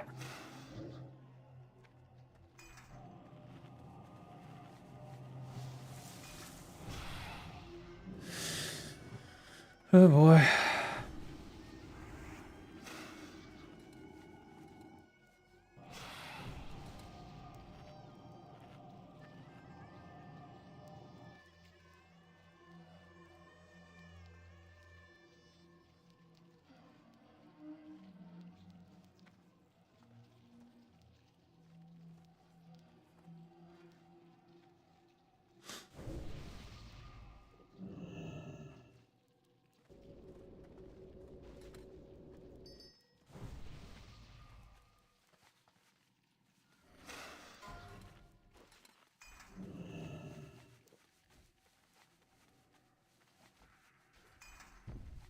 Two.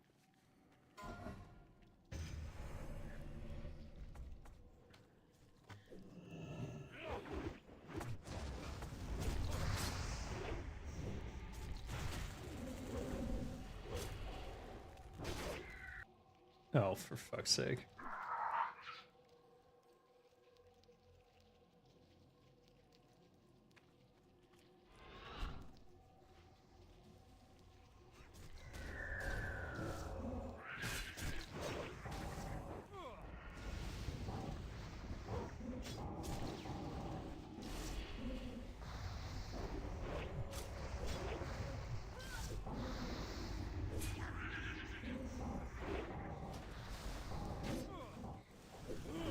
Um...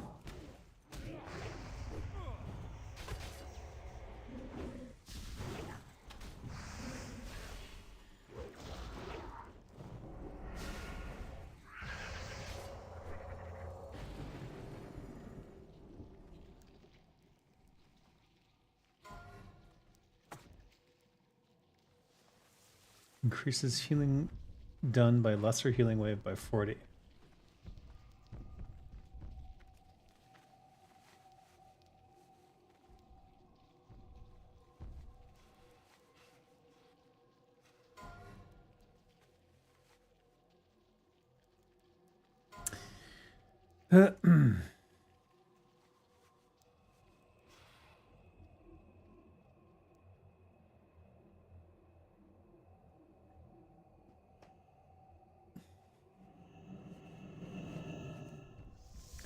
Alright, we need our NR gear, which is F2? Yes. And we want daggers here, and we'll grab King's Fall right here. And we will do frost oil. Frost oil on these.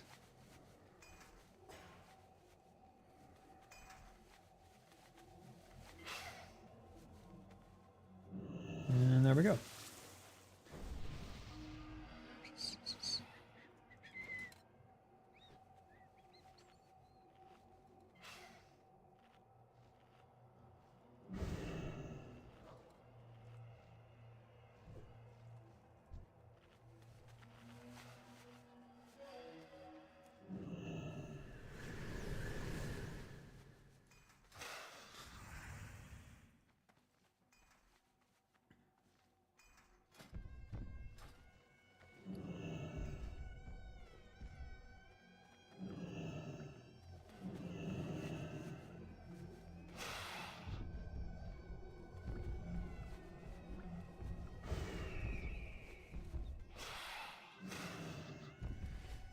Bah.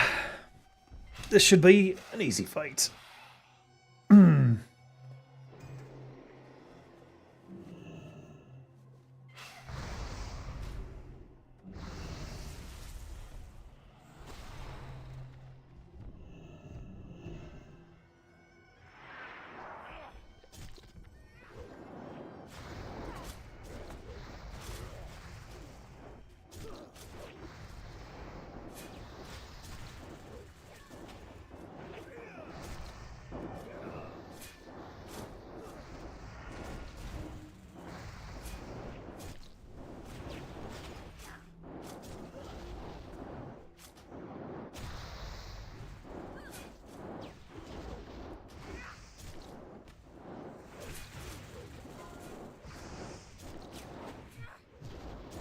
Ah!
It couldn't help it.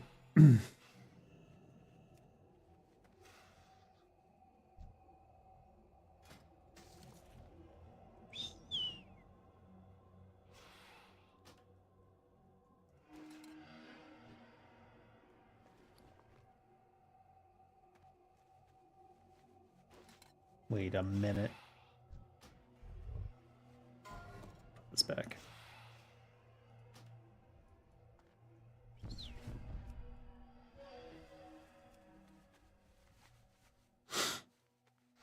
Yeehaw!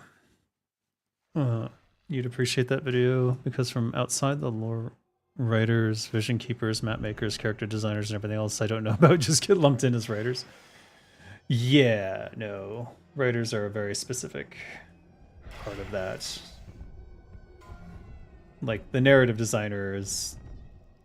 A lot of people throughout game development's history have made the mistake of thinking that writing and narrative design are the same thing, but they're very, very different.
Fucking dodge, man.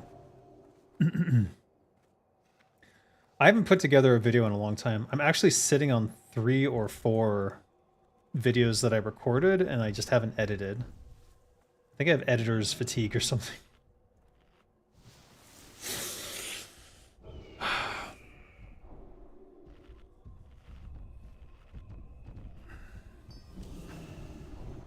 streaming is just so much easier because I don't really have to do anything except play and talk. And sometimes I don't even talk, so.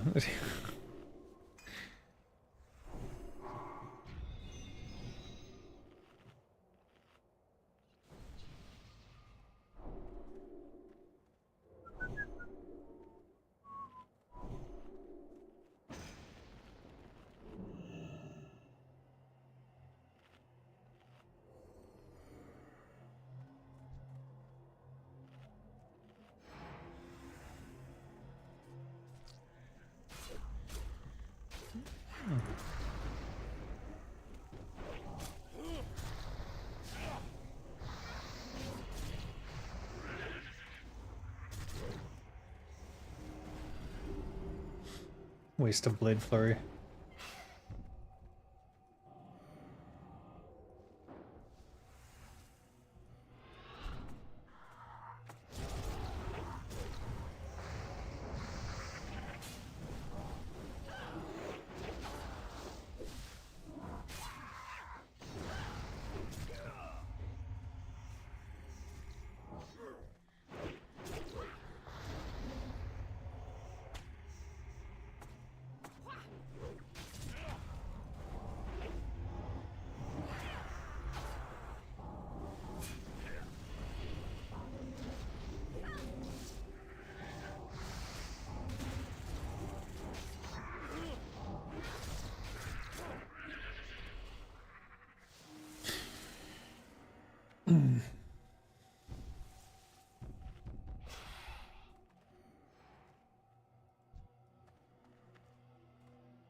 Ritzen's Ring of Chaos.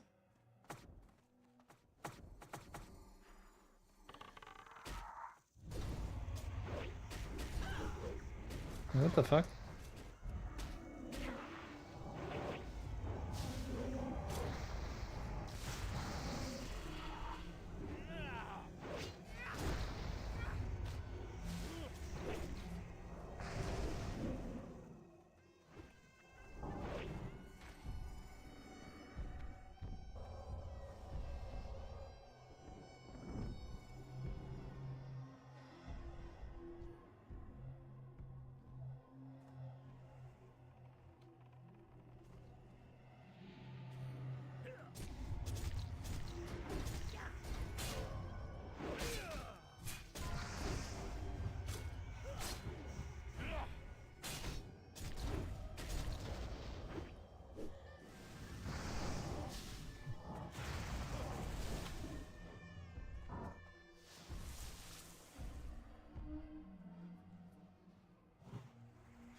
Blah.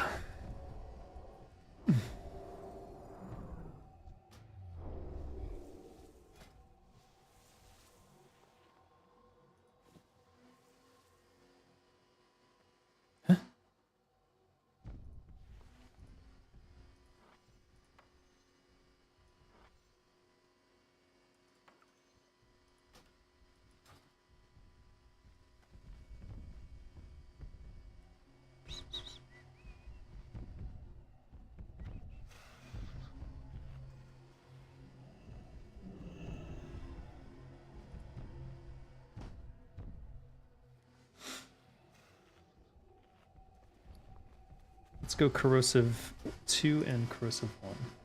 I'm pretty sure he's poison resistant. I'm not 100% sure about that though.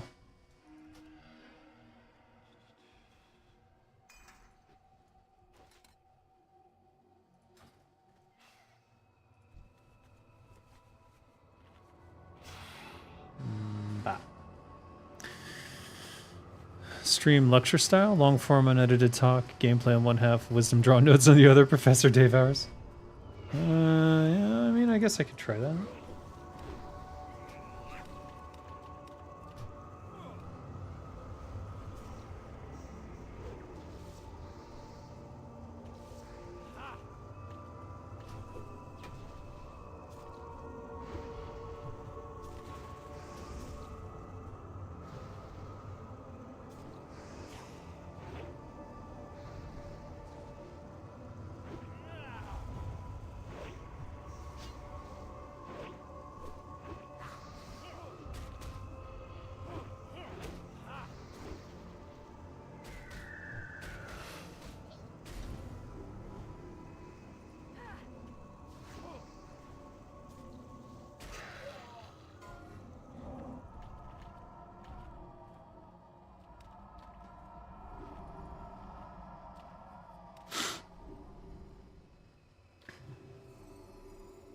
You were too full to eat. What?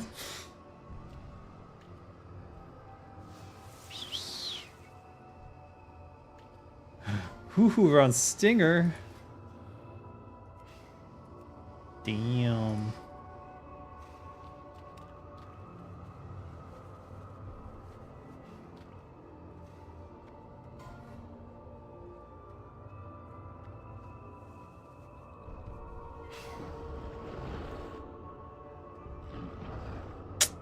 Shit.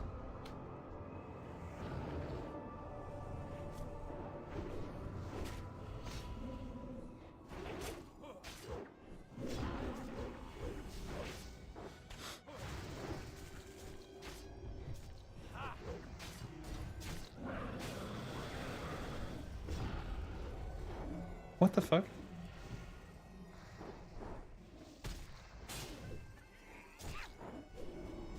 Oh, for fuck's sake.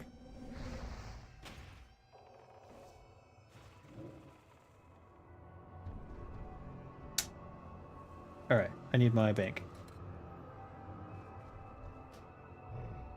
Because of that.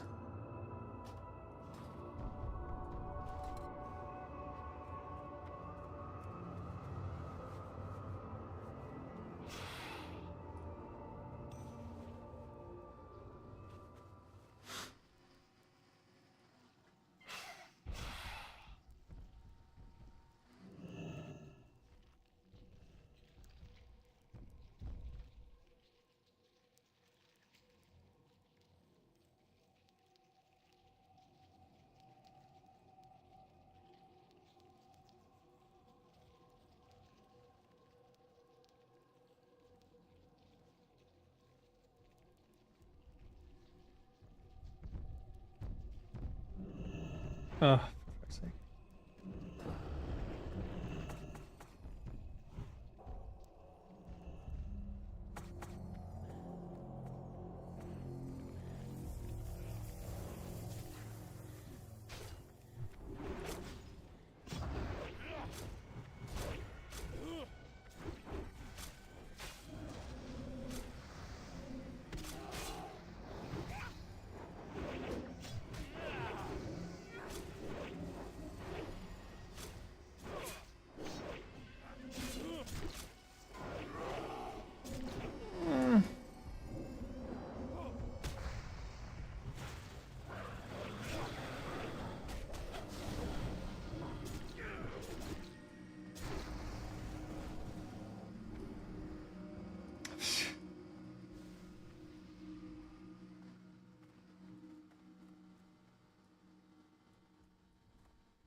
All right. What am I doing? I am fixing my inventory. There we go. We'll eat this food.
I think if I were to do a lecture stream,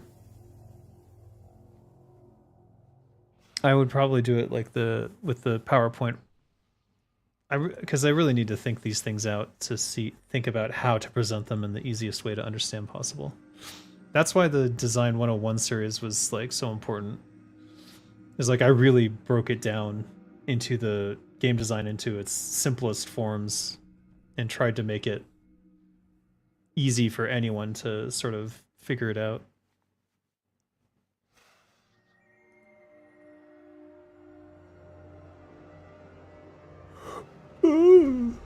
Ah.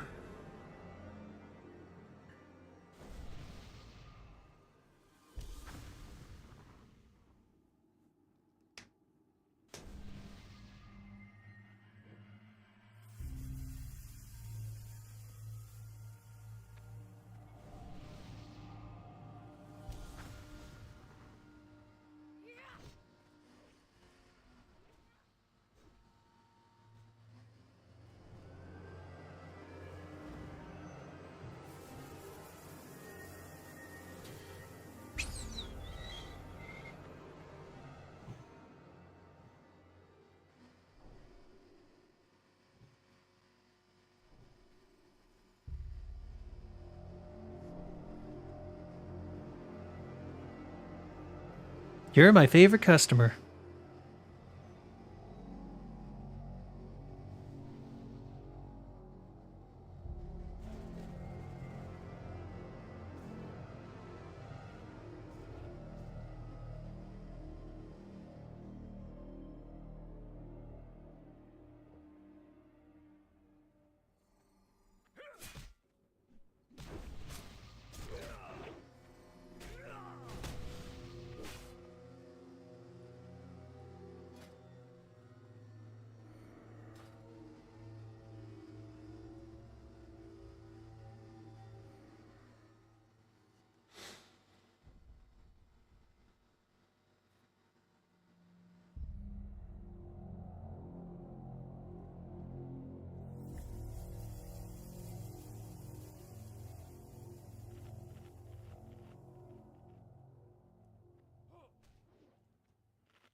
"88 minutes to go."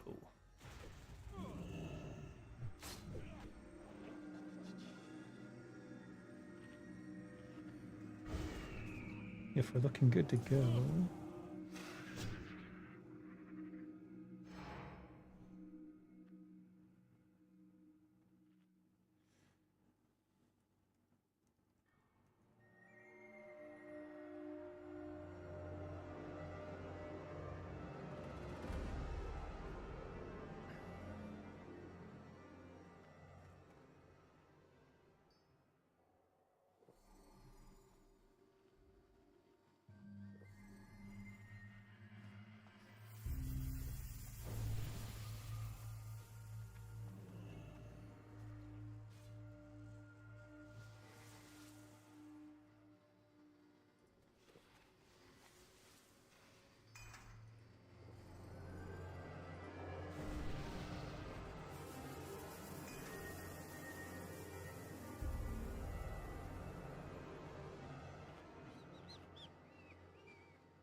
It's not a long enough pull timer. Actually, it doesn't matter. 5, I can sit and eat while 4, they get him into 3, position. 2, 1. Don't really want to DPS while the pull is happening anyways.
Someone went AFK right as we were supposed to pull.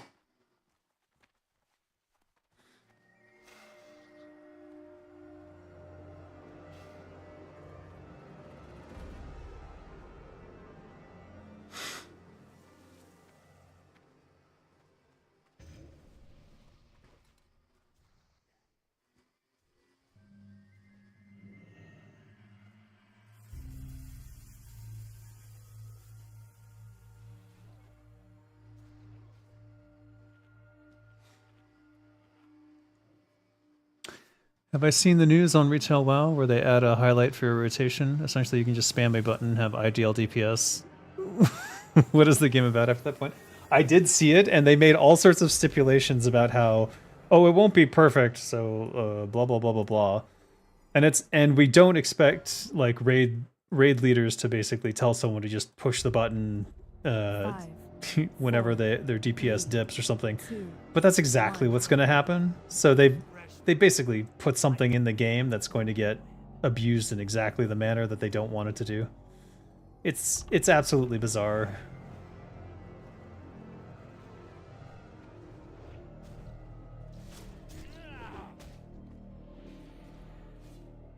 Okay, well. 10,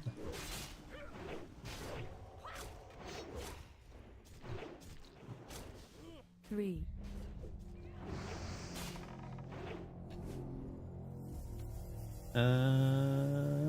You will not escape death. Let's see if we can fix this.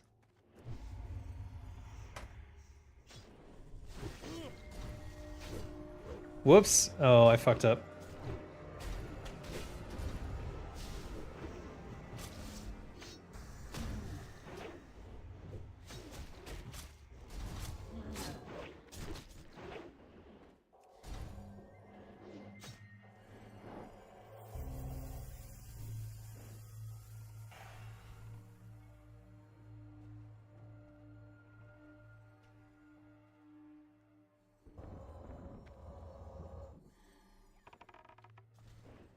Oh, God.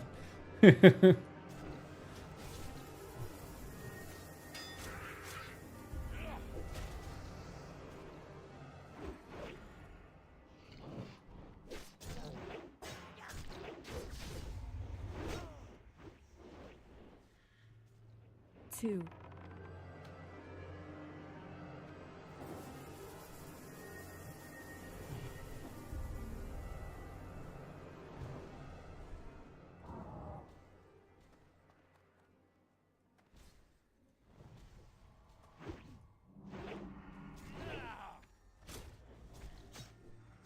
Oh, God damn it.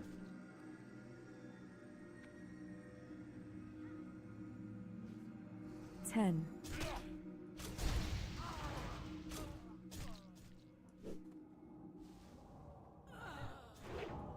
one.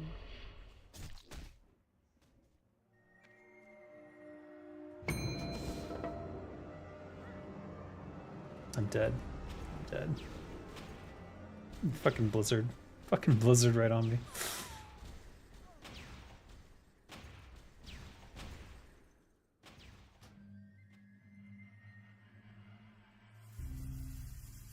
Ten.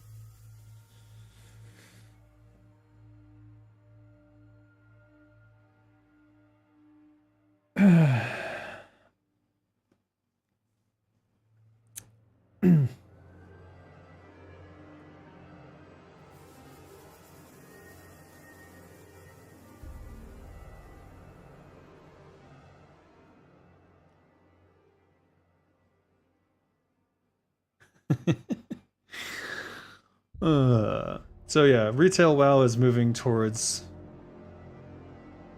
kind of a bizarre. I think it's just years of like adding abilities and rotations and now people come into the game from before who don't understand what the new stuff is, and they're sort of making their game. I don't know. I don't know what they're doing. I don't think they understand what their game is anymore. They just know that people still play it out of nostalgia, I suppose.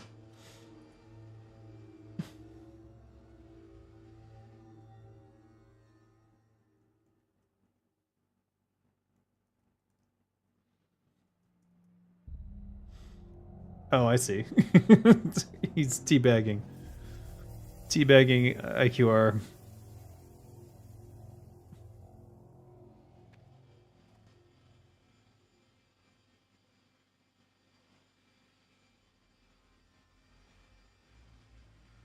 I think retail just wants people to stay and play forever, and they think that the way to do that is to make it easier and easier.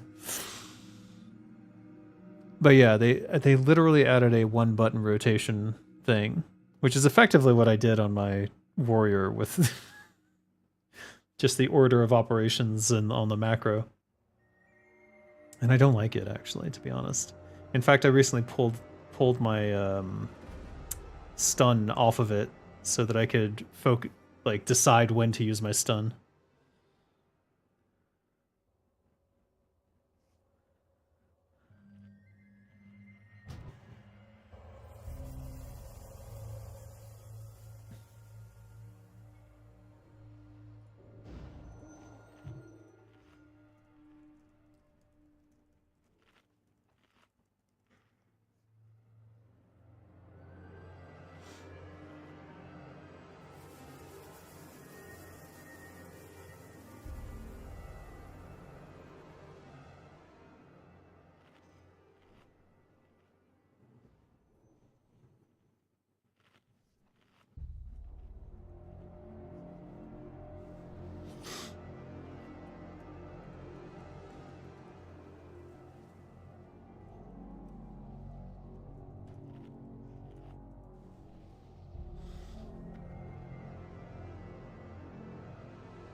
You found it hilarious, to be honest? It's basically on the level of, do you guys not have phones? What, you mean, Do you guys not have phones? Yeah, you guys all have Everyone's got a phones, phone. right? It's amazing to me how many of Blizzard's biggest blunders have come after the Activision takeover.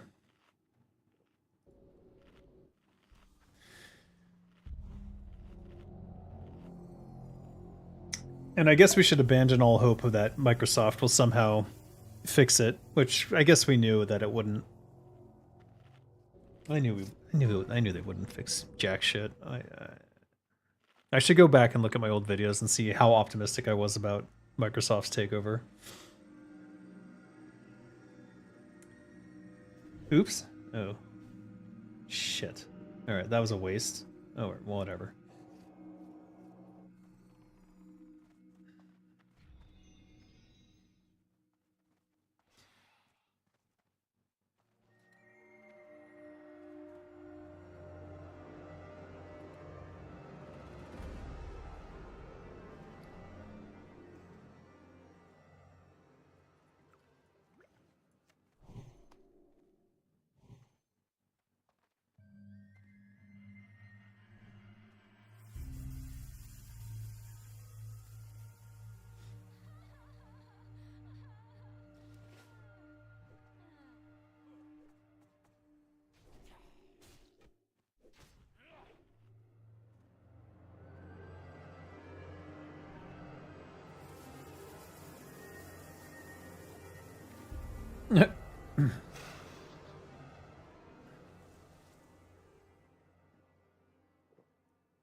To make the lemonade more accessible, we've removed the lemon. What's...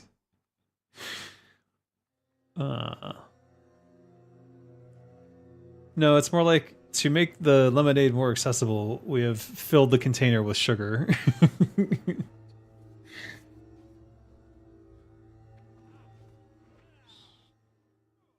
Now the game's so easy anyone can play, but not understand it. It's the struggle in which people understand their class better. If there's no struggle to like figure out your rotations and like do any sort of research, then I don't know what they're doing. They're basically playing in story mode, which is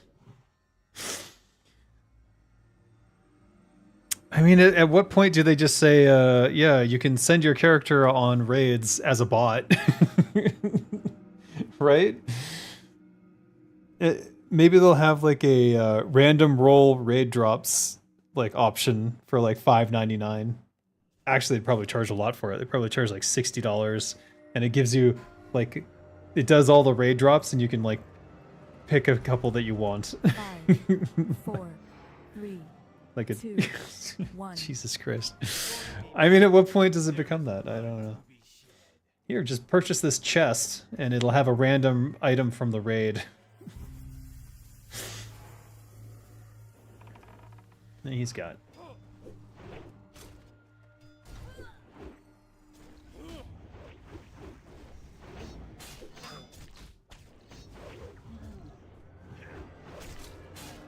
And get one more in. No, give me the. All right, whatever. Why is it way the F out there? I'm just gonna wait.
Three, 1.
Got him. Whew. Belt of the Fallen Emperor Vec Nilash's circlet.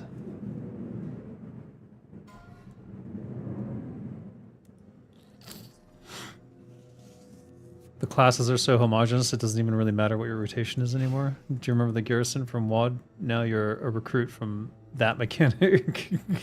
Feel the... Well, okay. I don't even know. What is WoD? I don't think I even played WoD. I think I stopped after Wrath of the Lich King. Somewhere around there. After Death Knights were introduced.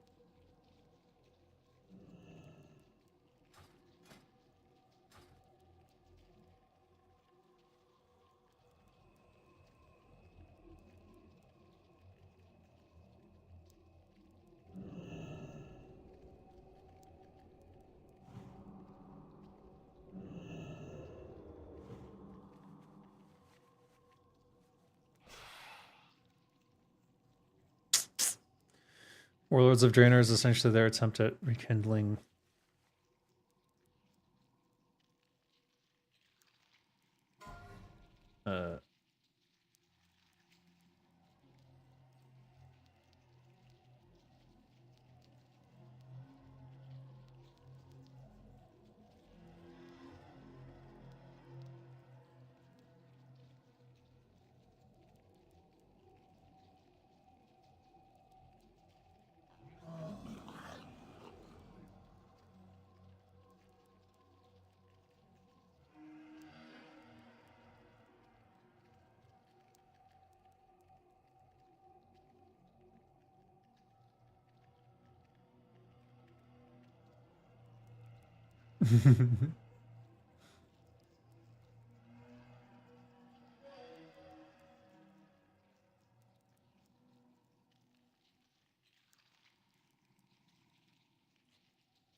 I didn't know either, I just did.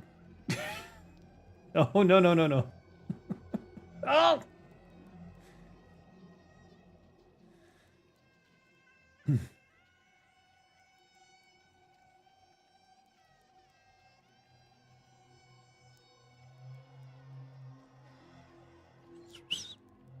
You hate time travel in fantasy settings? Not a big fan either. I hate time travel in general. I think it just overcomplicates things. You want sword go, axe go, cling cling, bad guy die, me happy. Okay. And they added garrisons, essentially a mobile version of the game where you can gather mats, order troops in a single player area, player housing, but it's worse. Yeah, they probably intended it to be like a companion app sort of thing. Which I don't mind. But I never played WoD, so I have no... I don't really know. I don't really know.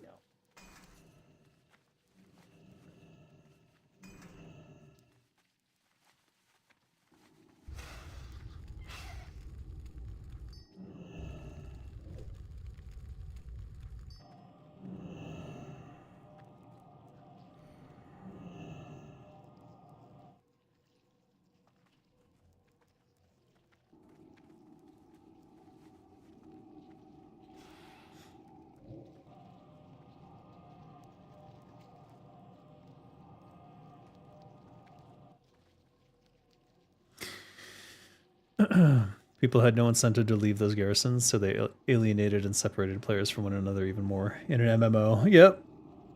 That's the thing. If you give them a reason, or rather, once you remove all the traveling and the journey elements, It's like what's left in MMORPG. Most of this game, most of vanilla is running into other players as you go around from place to place, just seeing like a living world. Instead of leveling ults, you could just level troops by clicking on Go Complete Quest and become stronger. Oh wow. It's like they were making a mobile game. So I guarantee whoever designed that was like came from the mobile game industry. It's funny. Like just make a different game. Fucking hell. They were probably floating or leftover ideas from the attempt to make a mobile version of WoW, which apparently is what the Dragon expansion one was.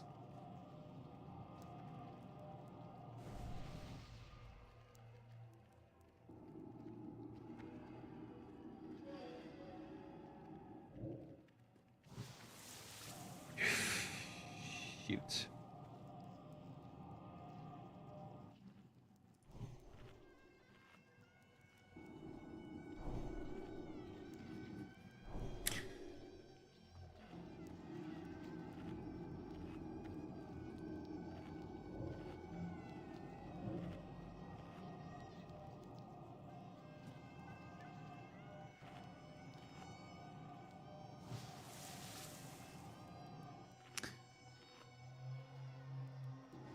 I just think, like, how is there not a World of Warcraft 2 at this point? You know what I mean?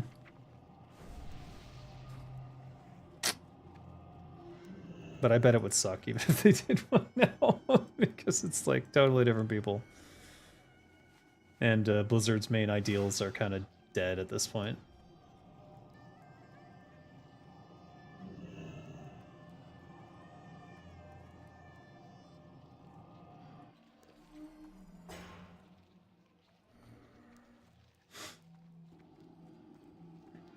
I'm gonna wait as long as possible for the next Firewater. Also, I need to get, believe it or not, Flash Powder. 4 gold and repairs.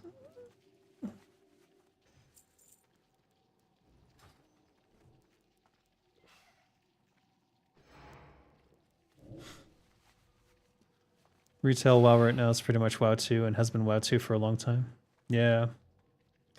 I guess so. It doesn't look like the same game to me. It looks like a anime version of World of Warcraft. It's so like WoW has always been cartoony, but it's also been like kind of dark. You know what I mean? And now it's all smoothed out and like anime. I don't even recognize it as World of Warcraft anymore. It doesn't look like a Warcraft game. It looks like some anime thing.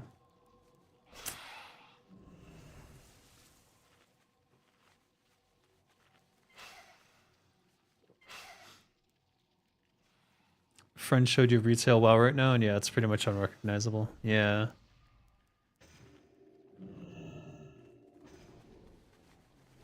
I guess it's WoW 2, but it was a slow transition. But it's interesting how many people have stuck with it from day one to now.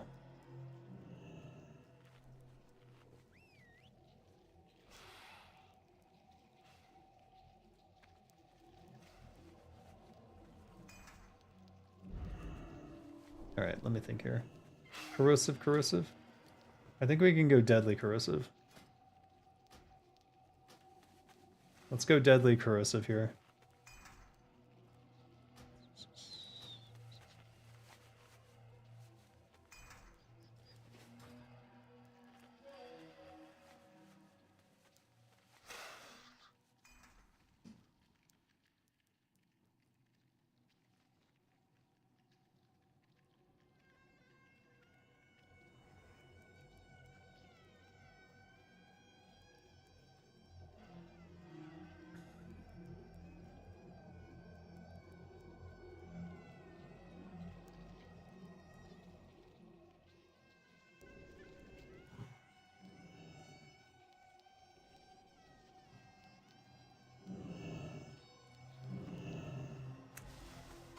Let them go in first.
Damn it.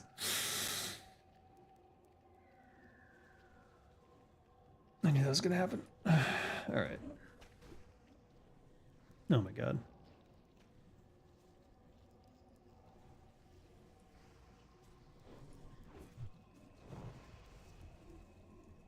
Oh shit. Run away, little girl, run away.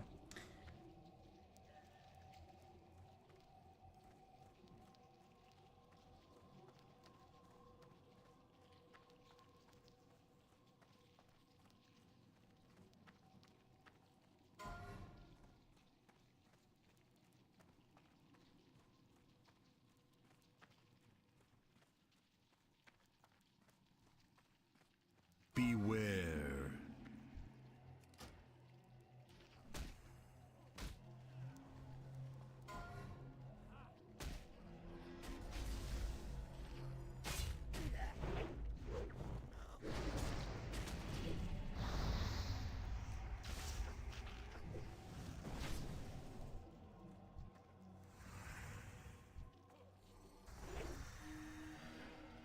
Okay.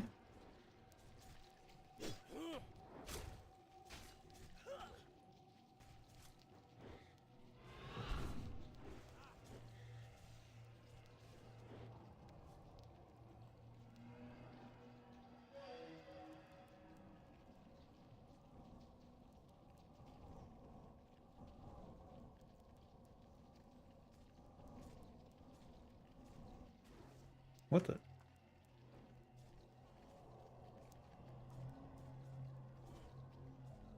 Where is he facing and why is it on me?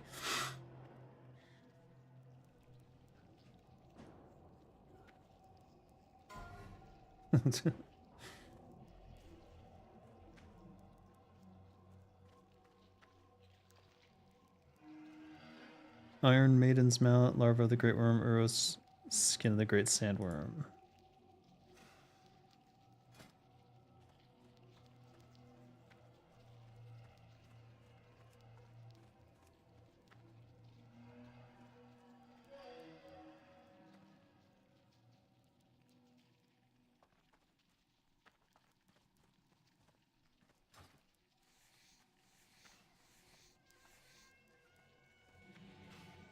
No primordial gloves, unfortunately.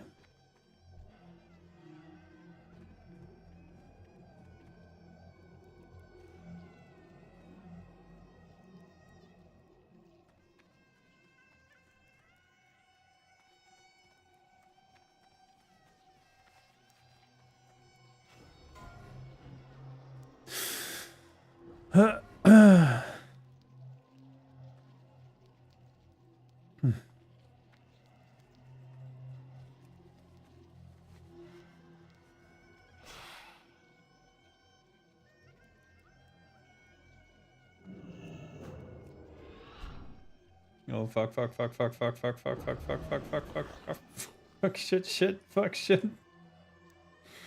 Ah, no. Okay, I have to wait.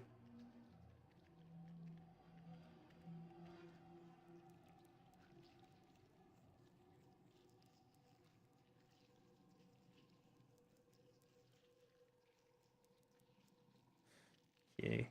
Go, go, go, go, go, go, go, go, go.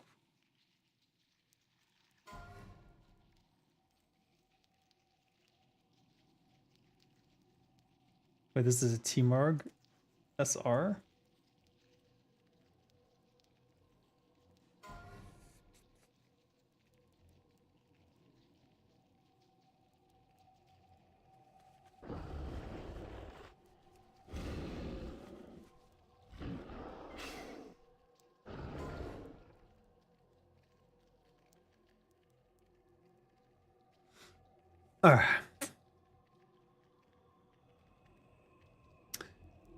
They added, you're thankful that retail WoW serves as a quarantine and containment gravity well, seeing them off from the rest of us.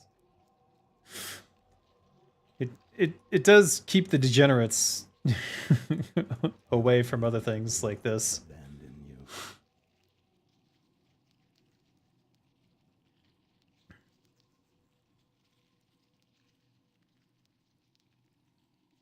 They added fireworks to Sea of Thieves. You can add them to cannons and they produce a spectacle, but they can be put into the cannons of enemy ships, so they have to wait for the fuse and be useless. It's true. Any mechanic you put into the game, any gameplay component, will be abused in some fashion if it can be. You have to be very careful with that stuff. That's why I'm against sort of adding things for the purpose of just having extra things to do. It either doesn't get used at all, and thus was a waste of time, or it gets used in a way that you didn't expect to be abused. So it better provide something of intrinsic value on its own if you're going to add it. I don't even know what type of people play retail WoW. I know classic WoW is a toxic shithole. Well, yeah, it's toxic. But to be fair, Battle.net has always been fucking toxic. From when I started in QA and going on Battle.net and seeing people like say just heinous shit all day long, like that was the culture that developed, and we did not do a good job of policing it very well.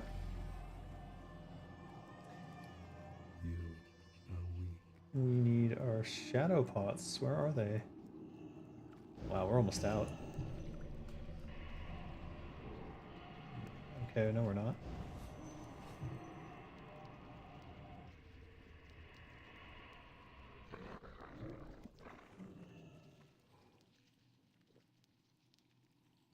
I still have GNPP, so I'm not going to use this next one until I have to.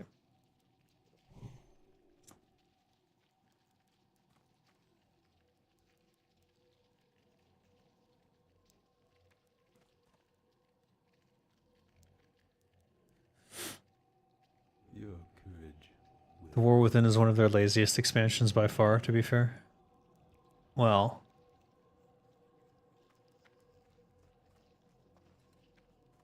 yeah. It's the whales, people who hoard pets and mounts and cosmetics, and they have sunk so much money and time into it, they treasure it beyond insanity.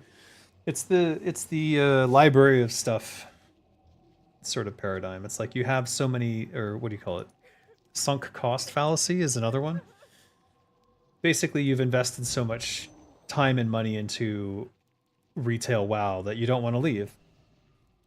Some people have literal over 2 decades of time in WoW. No, I guess exactly 2 decades. When was the 20-year anniversary? It came out 2004. It's 2024. They could have 2 decades of fucking... Can you imagine?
Your friend was hesitant to play on Turtle because he already had so many characters on retail. Was hoping he can at least get a copy of those characters here. Would have paid like $1,000 for it.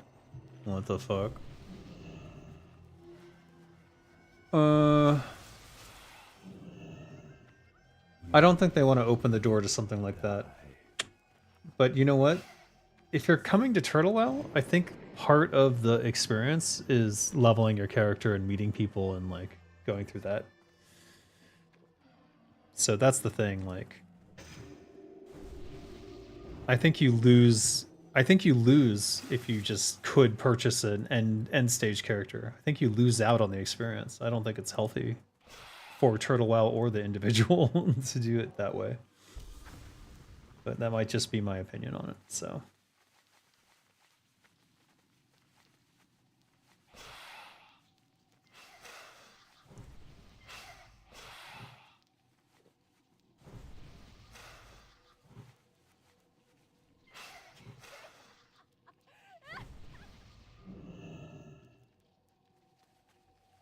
You will die.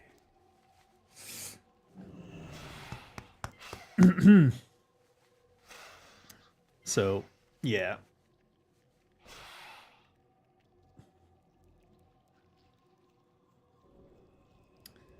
But there you go. It's the sunk cost fallacy. I mean, is he even enjoying his time in retail? Does he still enjoy playing WoW in that format?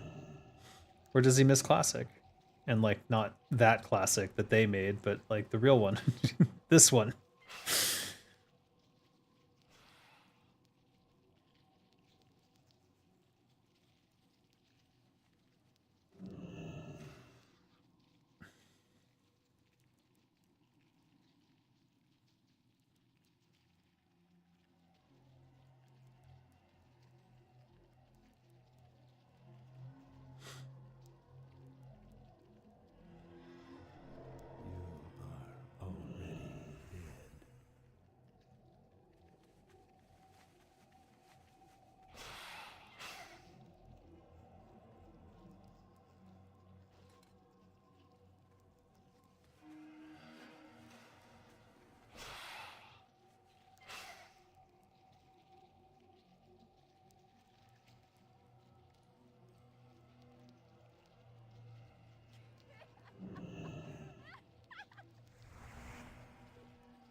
Five, 4, 3, 2, 1.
Phase 2 coming?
Ah, let's go.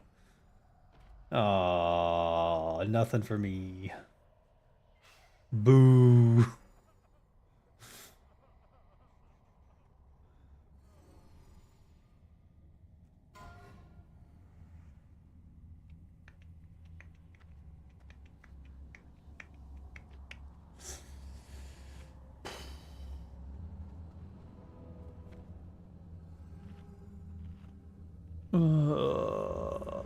Deadly corrosive. Still had him up.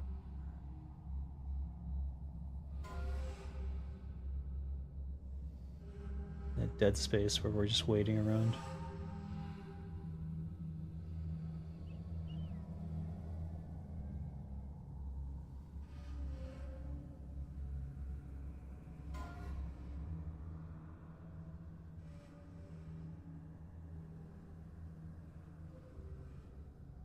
Oh.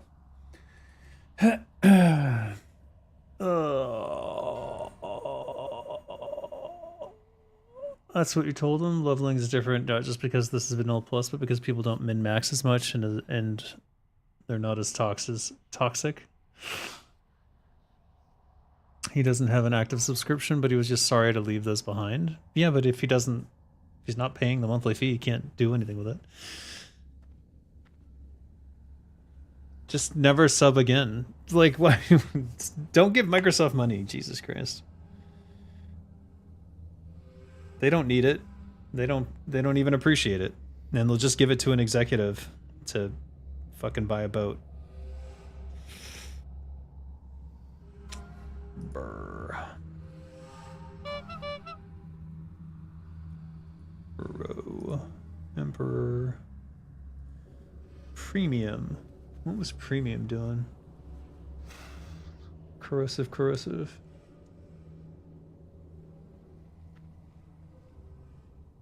Oh, I see. Emperor fail. Princess. Really? I guess that makes sense. I was pretty on it on Princess this time.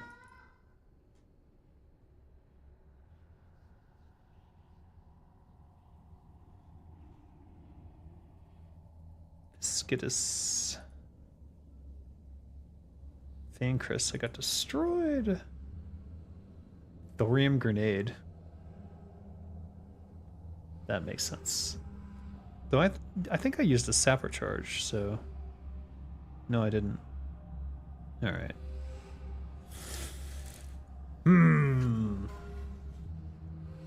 World chat in Turtle WoW is pretty horrendous. You should join it, Dave, so you can see how terrible it can get. I've seen it. I'd have no interest in ever seeing it again. Yeah, it's not as toxic as Battle.net, but it's not enjoyable to look at. One of the very first things you do when creating new characters, leaving world chat. I honestly don't even understand why people have to join it by default. I guess you don't have to. It's just it is the default, and that's how it was in vanilla. So they just do it that way. Local chat. I think if you didn't do world chat, I think local chat becomes more interesting for people. But I don't know. I've never gotten a useful response out of people in local chat either way. Bah.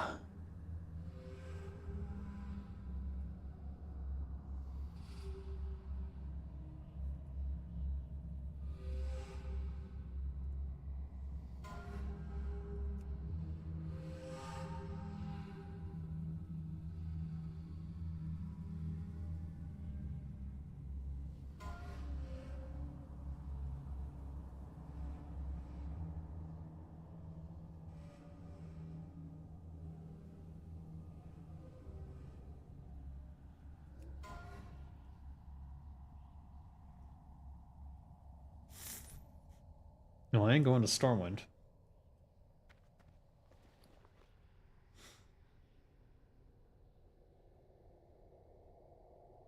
I'd have to go get a...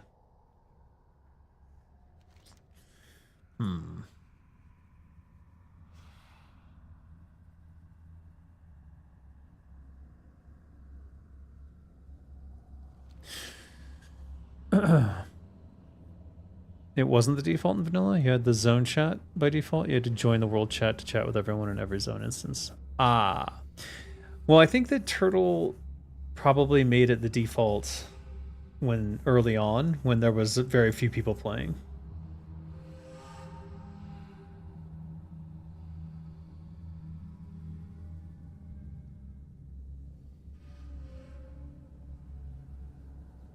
Where's my Hearthstone? Oh, that's right. I moved all the teleports over here. Shouldn't I go to Everlook? I'm gonna go to Everlook, actually.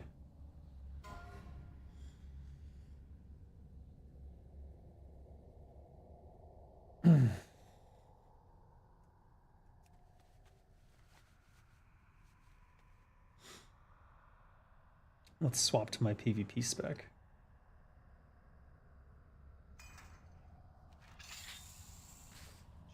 Which is which one?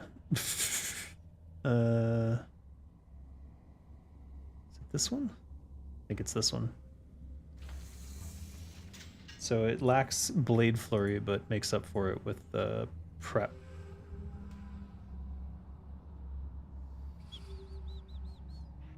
Rupture over here. Slash macro. Chemo. Backstab. There we go. And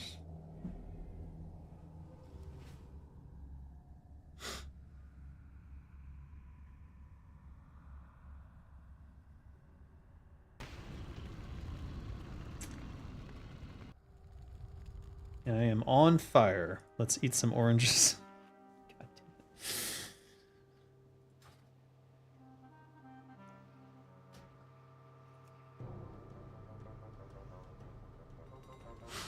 it. Zone chat is fine because you might at least get some relevant info for people in the same zone you're doing, but world, nah. Well, yeah, but I have never had a positive experience with the zone chat. I'm always asking, like, has anyone seen where this NPC is? Or I'm looking for this character, and it's always like, I always get trolled. It's annoying. I'm just gonna leave these on because why not?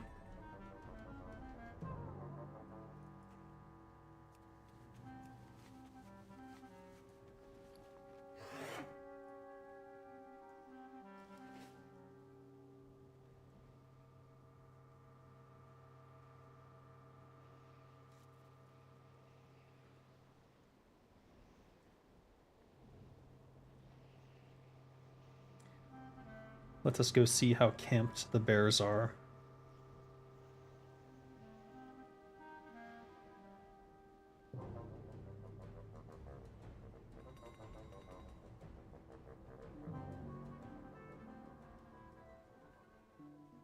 Looks like I've caught him at a weak moment.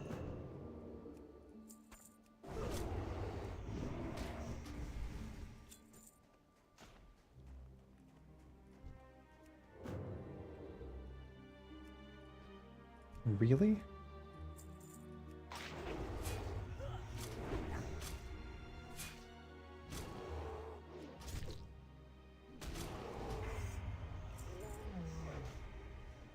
We need at least 10. Ideally 20. I realize these now spawned out of order. I thought that this was not going to spawn.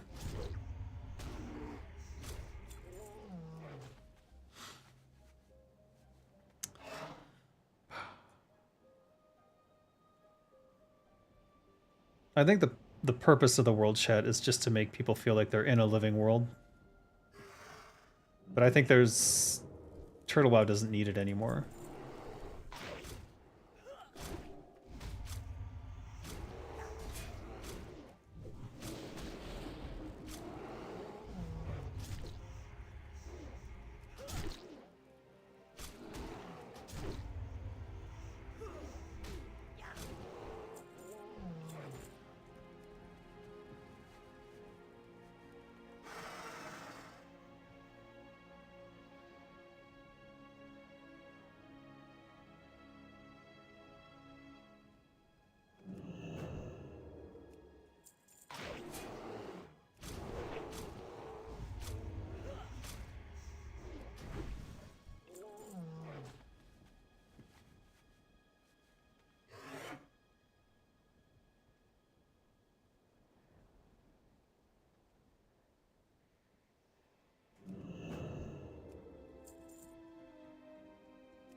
Let's see if I can control the top tier, but there is someone just sitting over there.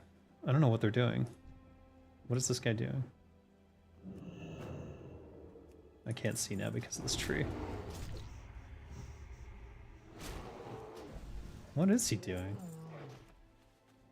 Oh, that's someone else. He's just sitting there. I don't know what to make of that.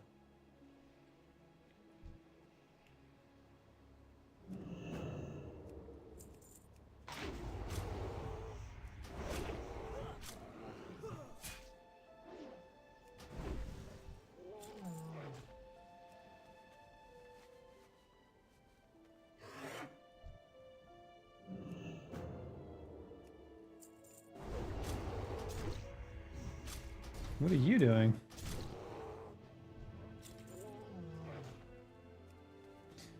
Okay, that guy woke up.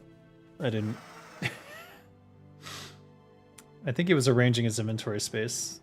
So those two got taken. I think I'll just run back over there and see what happens. I'm not sure where... These spawns are all out of order, so it's not great.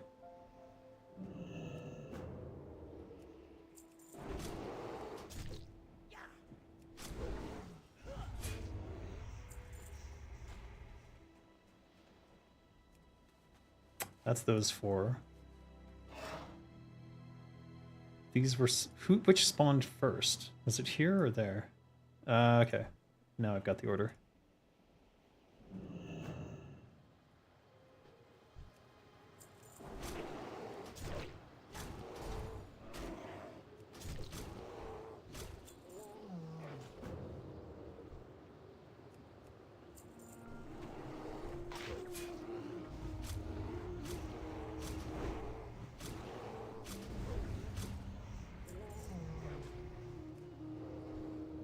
No! What the fuck? Oh my god, fuck you. What the shit was that? It's like he came down here to piss me off. Alright. This...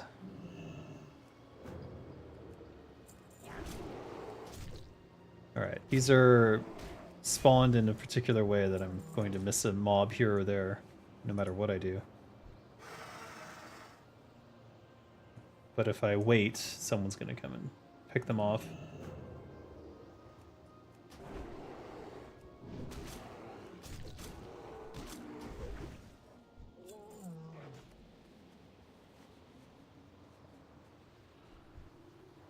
Okay. This is how it's gonna be like this.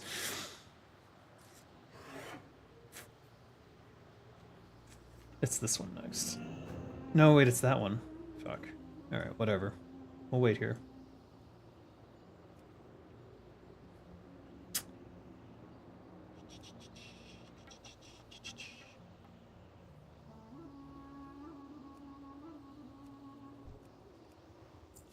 Nice. Star Ruby.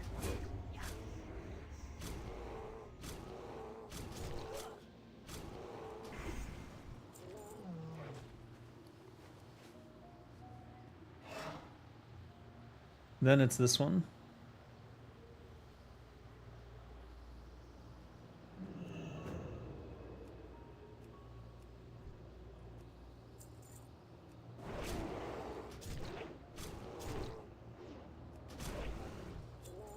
And this one.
this one.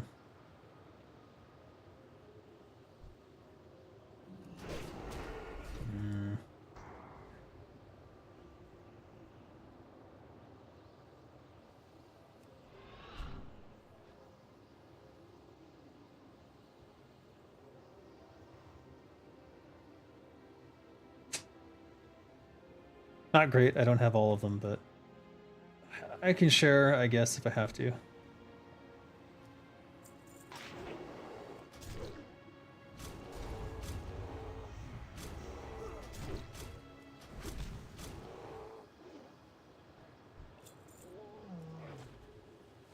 A lot more dodges with this particular build, but there was also dodges with the previous version, which I still have.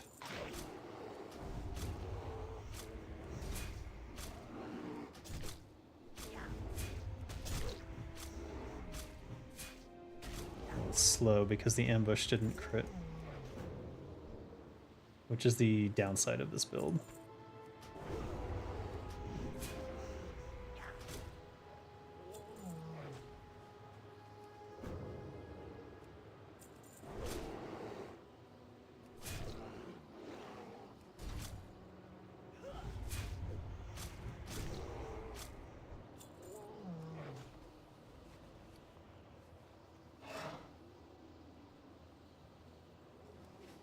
And then this.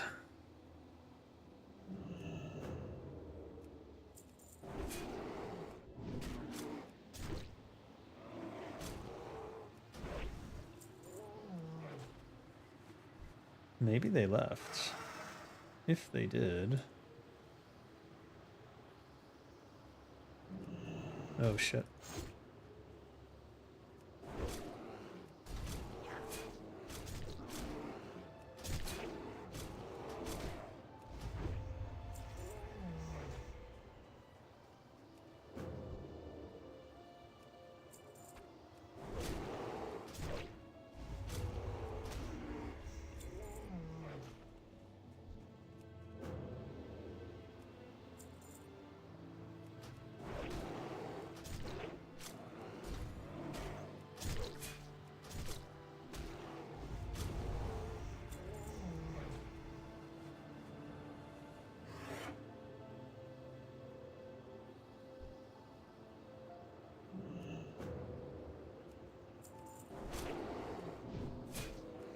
Hopefully I'm not too far behind. I need to get all the way to the other side now. That's the only problem.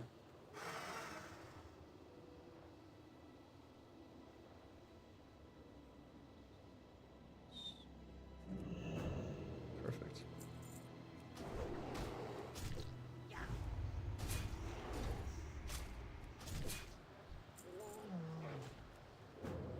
Oh, for fuck's sake.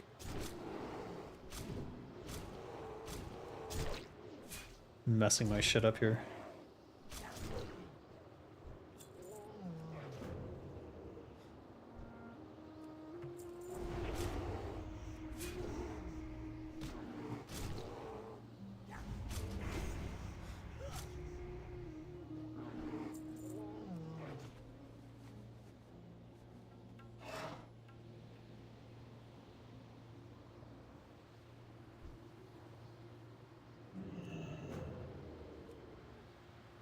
Fuck's sake.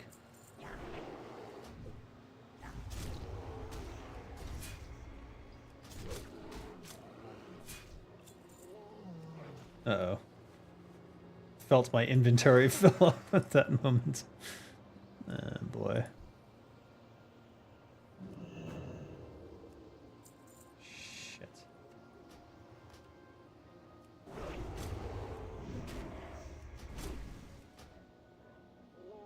Fuck.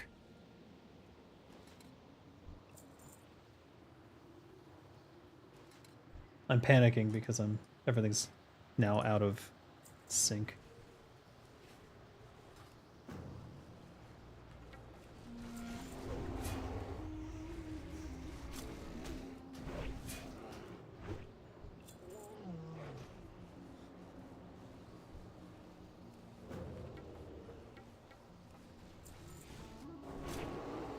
What's this rogue doing? He's just sitting there. Dot, dot, dot. And then this. Shit. How long was he up?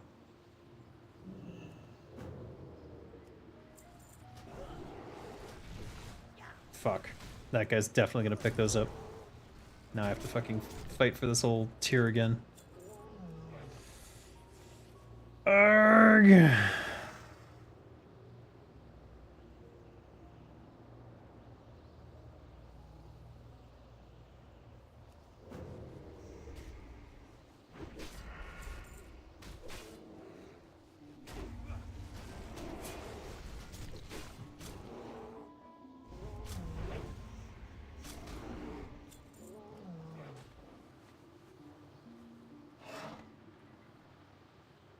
Well, at least they'll respawn about the same time, so it won't be too bad.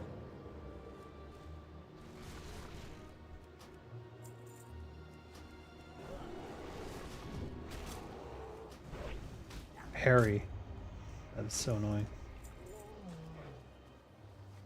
Oh.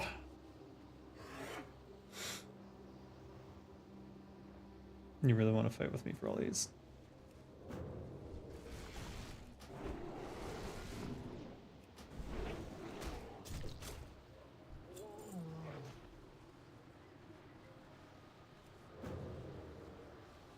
Let's see, maybe I've spread them out a little bit. Where is it? I took a while, I guess, between that one and this one.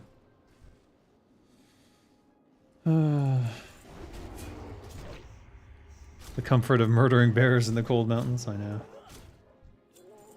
The crisp winter spring air and the blood of the the blood of the bears.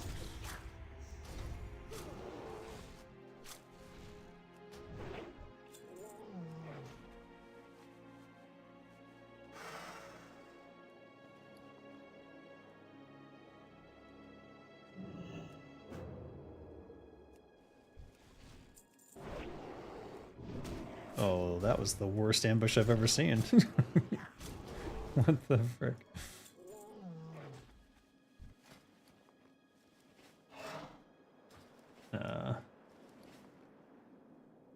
Okay, so these are still spawning correctly, but I'm behind. Really? It's gonna be like that, is it?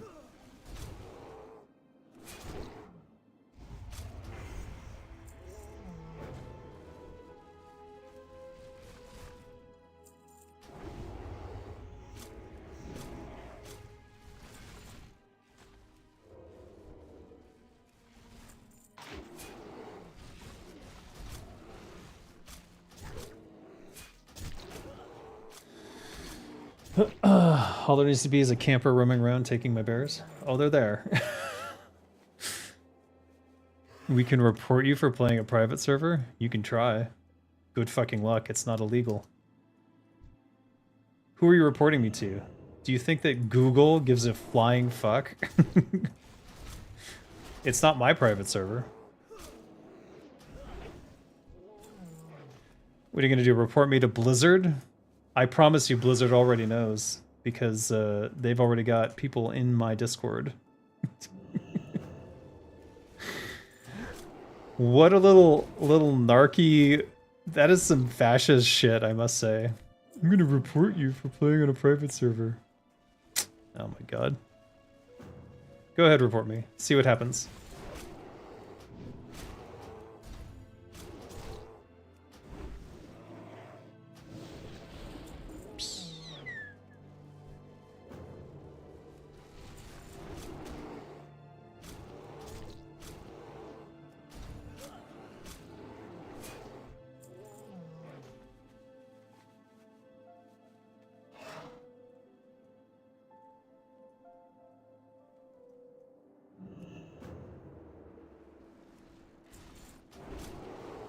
Blizz just DMCA takes down servers they don't like or are scamming people too much.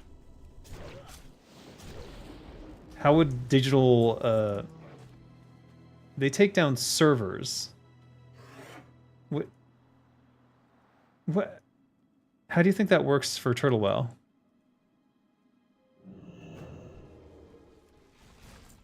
Yeah, they know all about Turtle. And they can't take them down. Do you know why?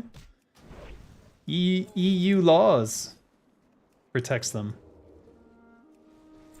We'll see how long it lasts with Microsoft on the case, but I have pretty strong confidence that Turtle WoW is going to be around for another 10 or 20 years. And if Microsoft is smart, they will play ball. And what they'll do is they will set up private WoW servers the same way they did with Minecraft servers, where you can just make your own, and then Turtle WoW becomes legal under that framework.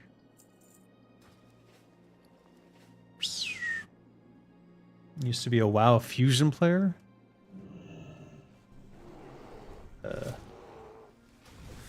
I'm not defending the report guy.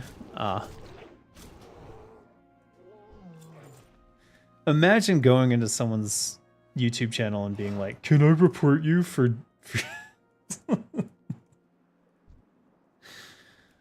yeah.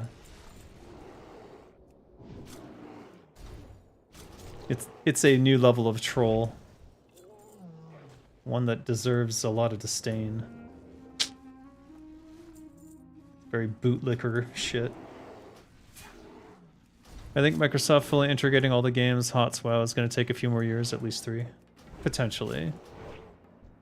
But I don't think that they care about the ones that don't make any money. The only ones they really care about are WoW.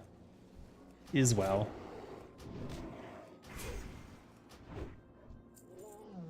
I do wonder if they're looking at private servers right now to see... Well, I know they're stealing ideas from Turtle WoW. I've seen it. But I'm curious if Microsoft is looking to see how much money is in the private server community before they go any further. And if it's below a certain amount, they won't even bother.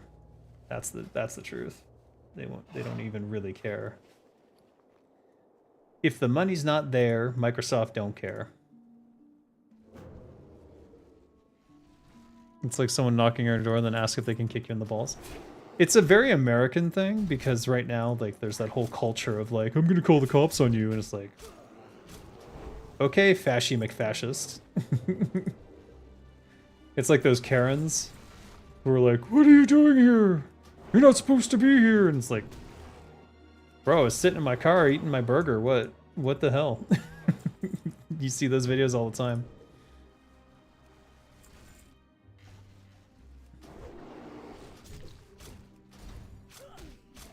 With Minecraft, it's so modifiable that it's basically half open source. True, with all the Java code. It's not that much money from the servers, you believe? Well, that's what I'm saying. I'm saying that if there's not enough money in it, then Microsoft doesn't give a fuck about the private servers. If they discover that it is a significant chunk of potential income for themselves, they have 2 options. One is to go after the servers legally and try and take them down through legal actions, which is not going to be very successful with Turtle WoW. At least not in the European Union. Or they can play ball with them, and they can go, hey, if you move your private server to our servers, people will have to pay a subscription fee, but we will give you a portion of that subscription, and we will allow you to monetize in whatever way you choose on your server within certain restrictions. Like, they have to be legal. It has to be legal monetization. Can't be like the, what you call it, gambling boxes and things like that. Huh? Yes? You're on camera? Oh. Just... What? Huh? What's... No, I'm confused.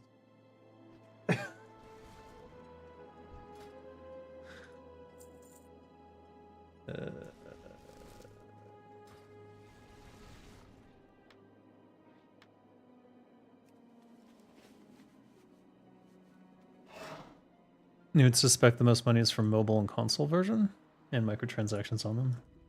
They definitely want a mobile version of WoW, but it's not worked out for them, so...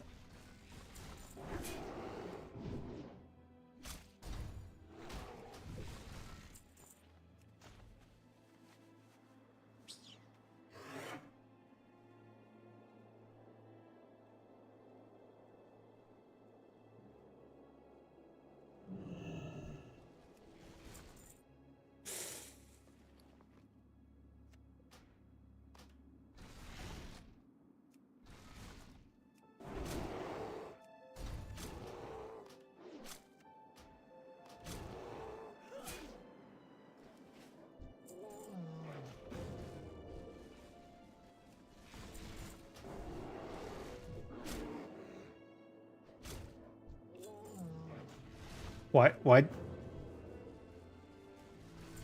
What the fuck? So you hate IEA rogues? It does contribute to the raid. I mean, it is actually superior to Sunder.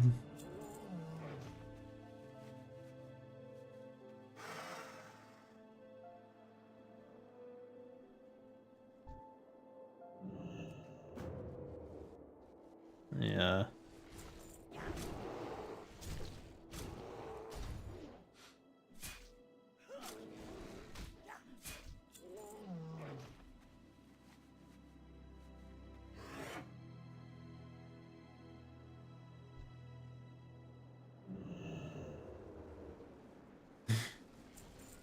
Fan of knives. That would be great.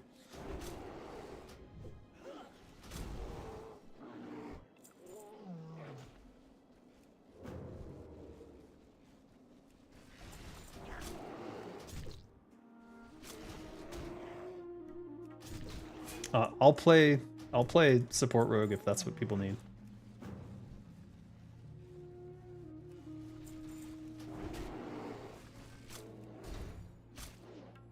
I like it. I think it's fun.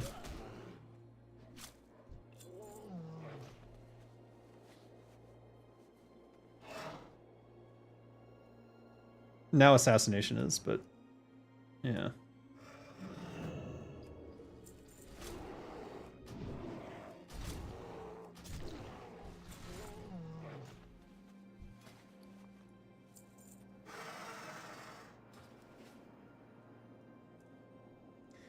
Having a conversation with some of the whiskey warriors about rogues. Some animosity towards the subtlety spec.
Okay.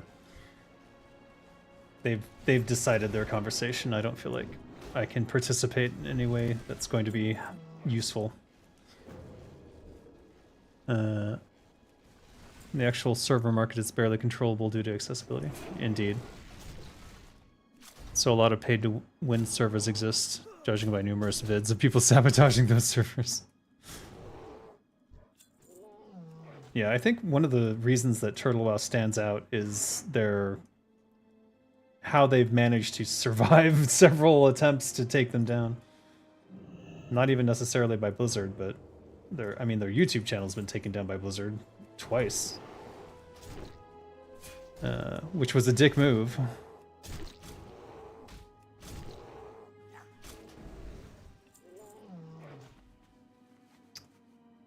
Three more.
Hmm.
Fuck.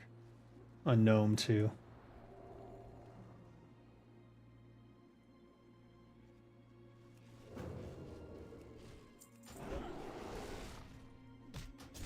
I got harassed at a Blackwing Guard, so there's that.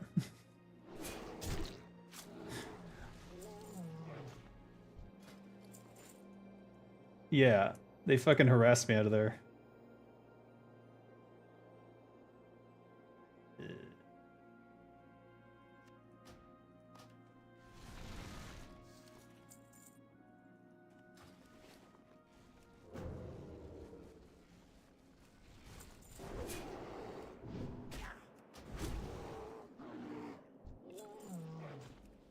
One more?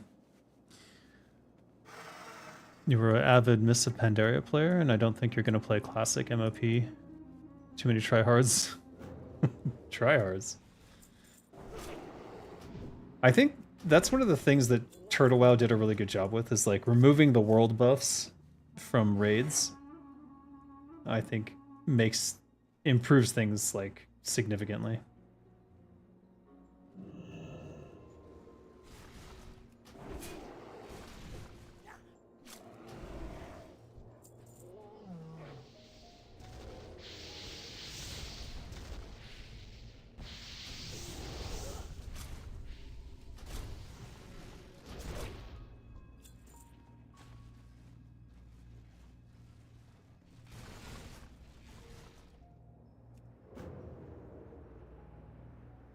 Fucking warlocks, man. Did you see that damage go over there? That's so weird.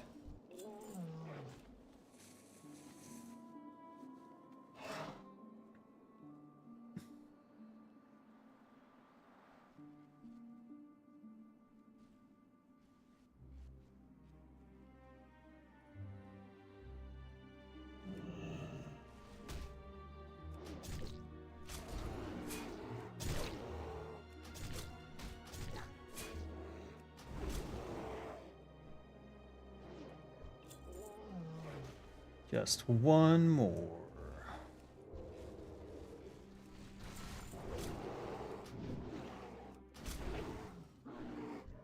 Yay, I'm all done. 20 Winterfall Firewaters. Why is skinning Yetis okay, but Furbolg's a no-no? I don't know. I think it must be that their skin is not very good for fur or leather or something. There's no reason they shouldn't be skinnable, in my opinion.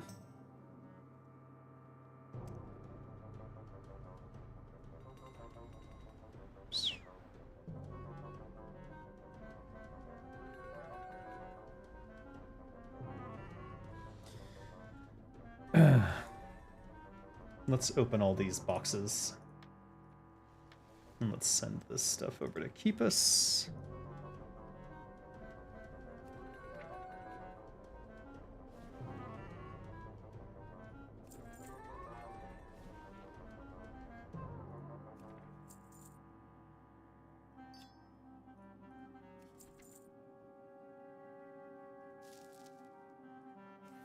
Actually, I'm gonna check with my wife. I wasn't clear on what she was saying.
Blarg. Nothing really important. It's just like a question about floss. Yetis were called Sasquatches in War 3, as far as you remember. There were Sasquatches. There was the Secret Society of Sasquatch.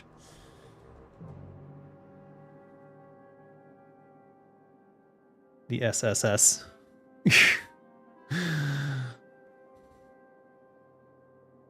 Pro and Ulduar back in 09, but I saw some of the Wrath Classic stuff and was dumbfounded.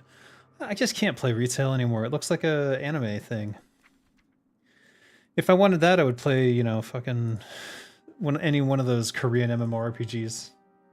All right, let's open these up. Pray for a T-Booze. No.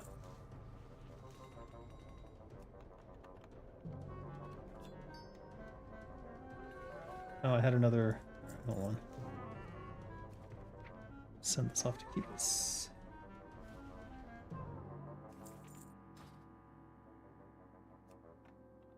Bleh.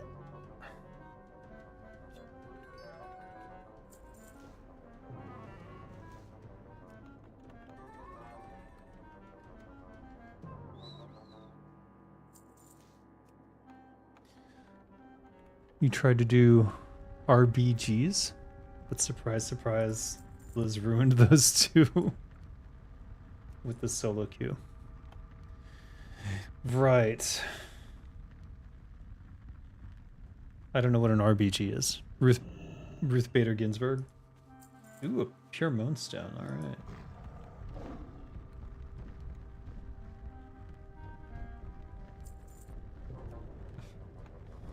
Someone's showing off their core hound mount. Ooh, a rogue's diary. All the pages are blank.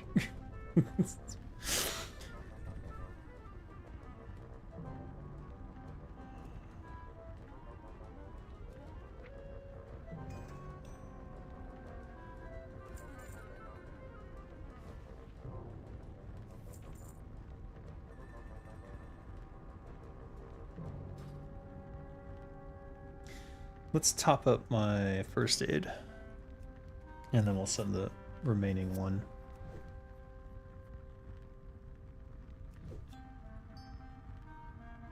That's an extra.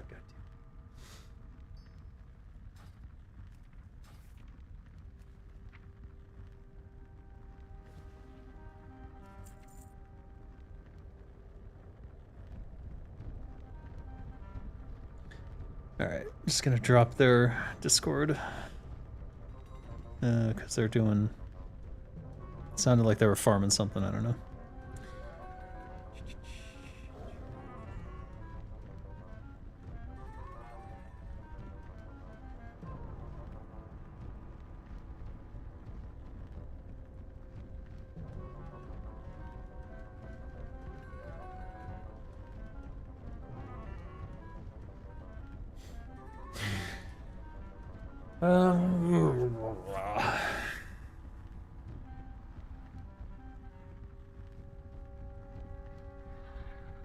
Let's send that to Alosh. And this. And these. Sell, sell, sell. Send to Alosh as well. Alright, let's get these out of my inventory. Alosh, take it.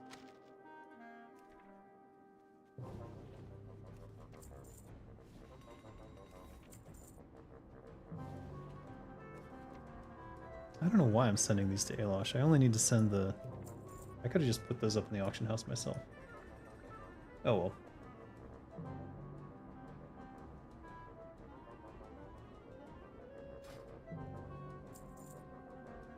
This needs to go to Kinra, but I don't know that there's anything to make with these for alchemy. Flasks of Mojo. I think it's used in some recipe, but I can't remember which one.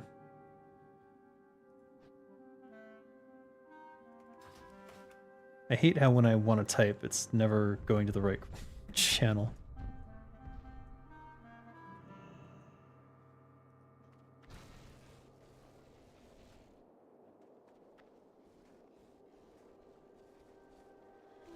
All right, Winterfall Echo. You come get the wood. Be good. Good to meet ya. Bye bye now. You be careful now. How you doing? Bye bye now. Relax. Spirits be with you. You come get the wood. How you doing, man? Won't be shy. Item not found.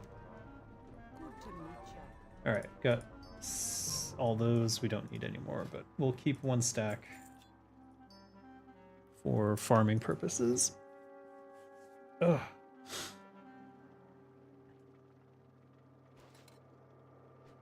And we'll drop this on the auction house.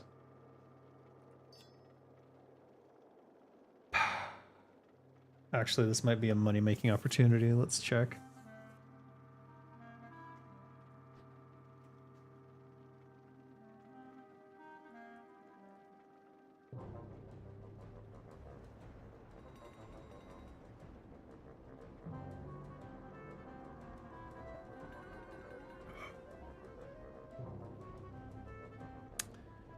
Okay. What the fuck? Winterfall. Go.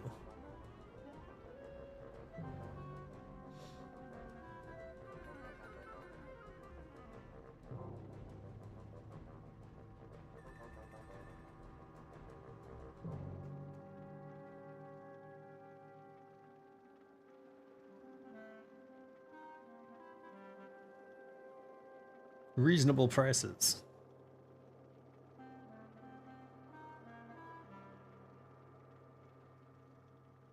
Why are there 10 pages? Oh god.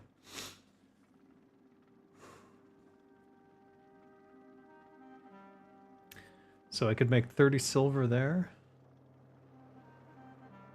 Up to 20 silver. 20, 40, 60. 1 gold.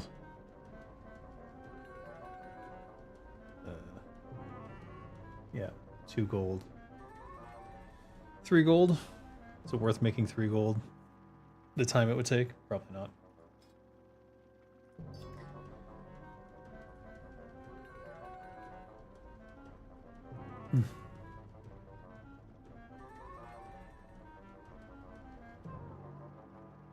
I'm just gonna post it. I don't want to wait. War Strike Sabatons need to go.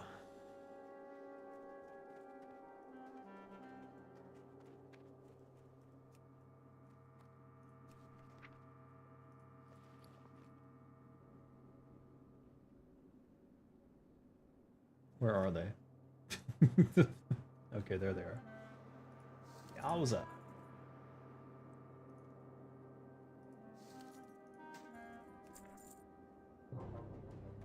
Let's move this up here for now.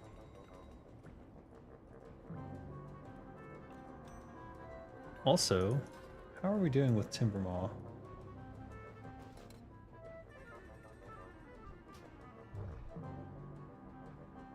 I think I have 200-ish. Yeah, 178.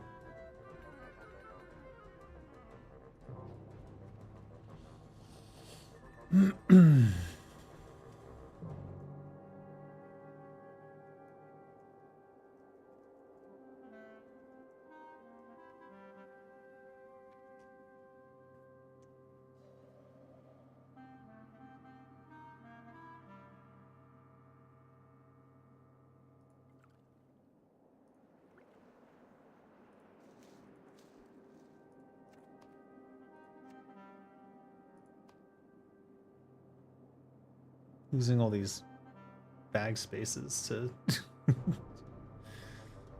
nothing, basically. It's annoying.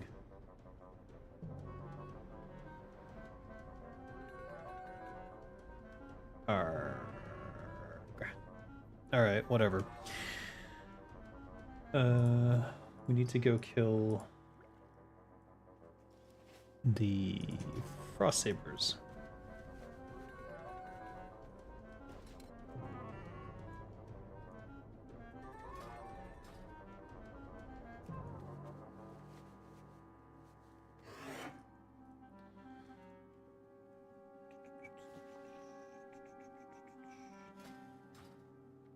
So we have 30 Juju Flurries. We want to get back up to 60. If we can. Do I need bears? No.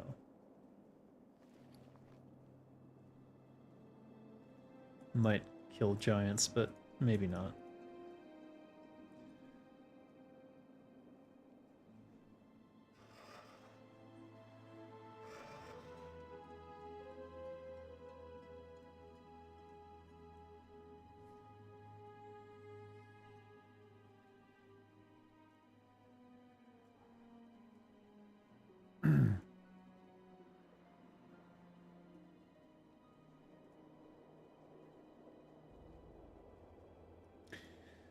You know what? I haven't even looked at my calendar today. I should probably do that. Make sure I'm not missing anything. Let's see. Citizen Sleeper 2 is on sale. That's good. I might pick that up.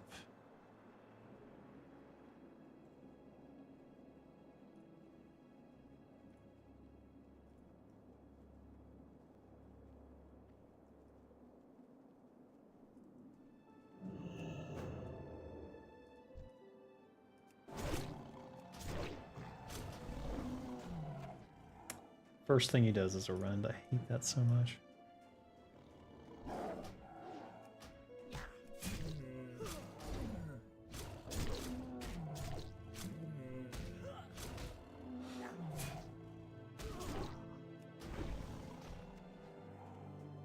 That DPS mate lag worries me. And I know it's DPS mate that crashed me twice now.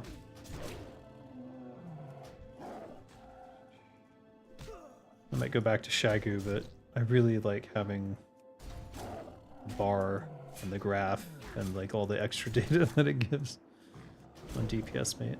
I just don't like crashing. You gotta be kidding me.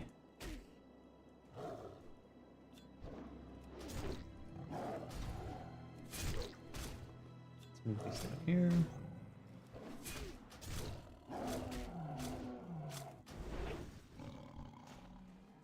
All those points I put into ambush going to waste.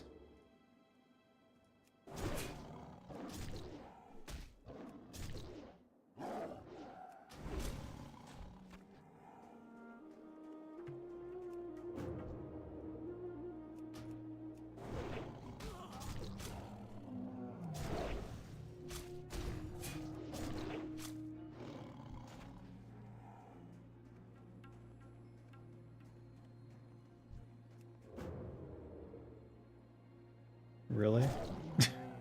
I thought I had that.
Oh, come on.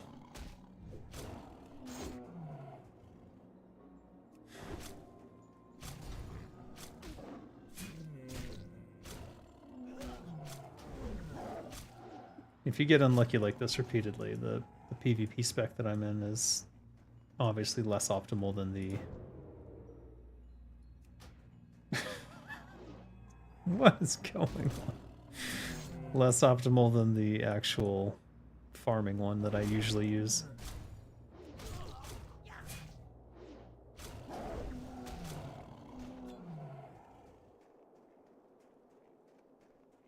I think I had it in my head that I was going to queue up for PvP while I was doing all this, but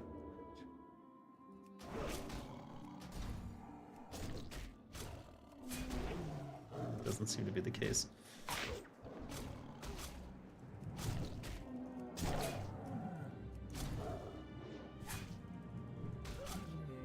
Alright, we should switch specs if we're going to continue this mess. The other reason I want PvP is I often end up in PvP encounters when I'm farming the bears. Whereas over here, nobody seems to care about frost sabers anymore. There was a while where like every time I went out here I was like constantly being farmed by people. Now, not so much. Here. So with this spec we have Blade Flurry again, which is a great one to have. And we lose prep, but we gain a bunch of crit for ambush, but we lose hemo, which doesn't really matter since it's percentage-based damage. And most importantly, we gain relentless strikes and a lot of... we keep the defensive stuff that we had in our PvP spec, which keeps us nice and healthy between mobs, and then the Remorseless is what's going to make the ambush 100% guaranteed crit here.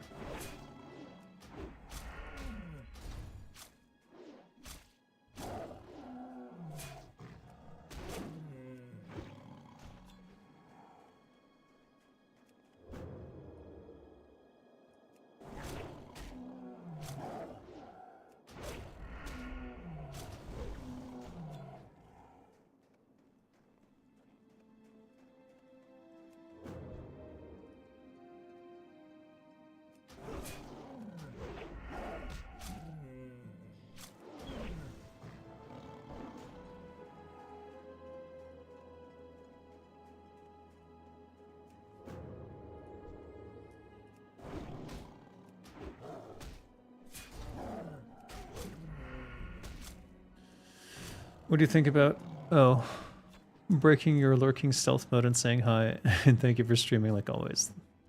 You're welcome, Venom. Happy to do it. What do you think about Activision Blizzard, a Microsoft company, implementing the one-button rotation? I did talk about this earlier, but I'll say it again. Basically, I think what they're doing is they're trying to make the game... Okay, so one of the most toxic elements in their game is like raiding is such a big part of their game, right? So when you go to raid, what happens when you're a noob and you do noob things? You get yelled at, and that's not fun. It's toxic, and then you don't get to go to raids anymore because no one wants you.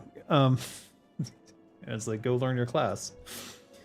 But instead of learning your class now, you get a one-button rotation, which will teach you nothing about what you should be doing. But at least the raid leader can go, all right, you're a useless sack, but here, just push this button and get it done. And this is what was funny to me. If you watch the was it an interview? I don't even know what to call that. The propaganda piece where they were all sitting down and talking about these things, he literally said, and we don't expect this to be a thing where the raid leader will just say, okay, you suck, turn on the... He didn't say exactly that. It was something along those lines. We don't expect it to be that, where the raid leader just tells you to use the one button thing. Which means that that's exactly what they expected. They tell on themselves all the time. It happens a lot, especially when if you work in a corporate environment and people are uncomfortable with the lies that they are telling, they'll just tell on themselves, and it's just funny. If you know what to look for, it's funny. Am I wearing riding gear? Oh, that would explain some of the slowdown. I was like, why am I not hitting for more? All right, whatever. So, in terms of like gameplay, like it's just that's not. Is that what people play WoW for? To push one button and win? Like I don't think that's healthy for the game, because it encourages people to continue to be ignorant and not to learn anything about their class. Like there are people in WoW who play a class for years and still seemingly, even in Turtle WoW, still seemingly know very little about it. Why are they leveling up? What is that about? Did he level up when I got near? Or did he level up? He didn't just spawn. I'm really curious what that's about. Anyways, it's just not healthy for the game. And the exact thing that they said that they don't want it to be used for is exactly what it will be used for. It'll be like, we need warm bodies in this raid who can do the DPS, push your one button rotation. We don't even try to do the other stuff anymore because you're worse than the one button rotation. So therefore, and they're gonna feel bad for like 2 seconds, and then they're like, well, I do want the loot, and then they're not. And since they have the one button and the one button is good enough, they're not gonna change. They're not gonna learn anything about their class. I don't know. It makes me sad, but maybe it shouldn't. Maybe I just... What does it matter?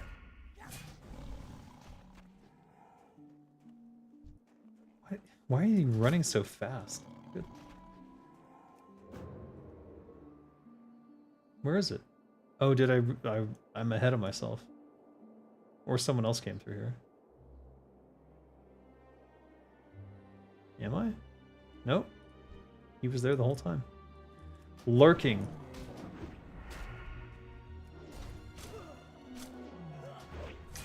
So yeah, I'm not a big fan. Not a big fan of that. And I'd say that even though I have literally a macro on my warrior that is basically that. It's a one button rotation. Are these just spawning in? I can't tell. Yeah, he must have, because he wasn't stealthed. I've looped back onto my own thing. I don't think I've ever done that before. At least not at Frost Sabers. I guess usually I go out of my way to make a longer loop. This one, I think? There he is.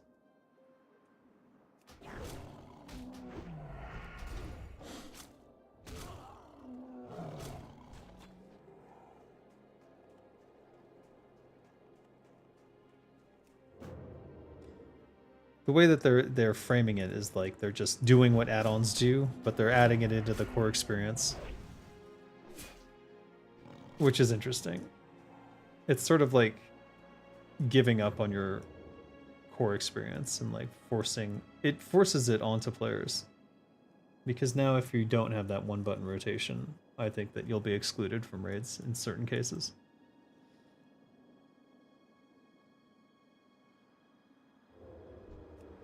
Okay. Did he spawn stealth? Is that what they do? I really don't know.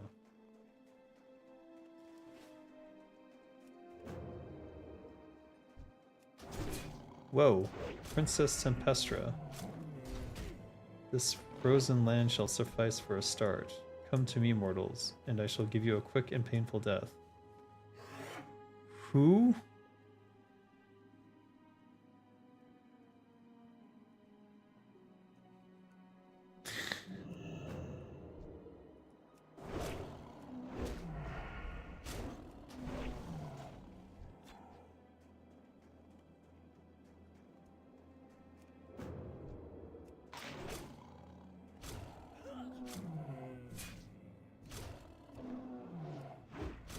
I'm gonna ask my guild. I don't know who the hell that is.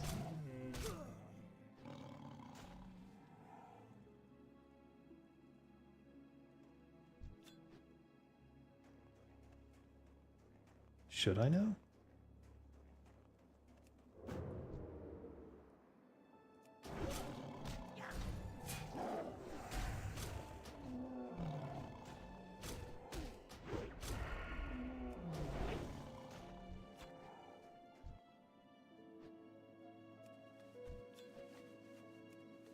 Oh, that was weird that it didn't loot it.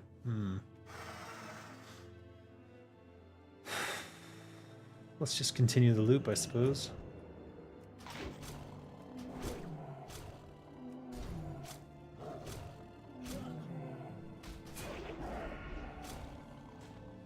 And she's dead.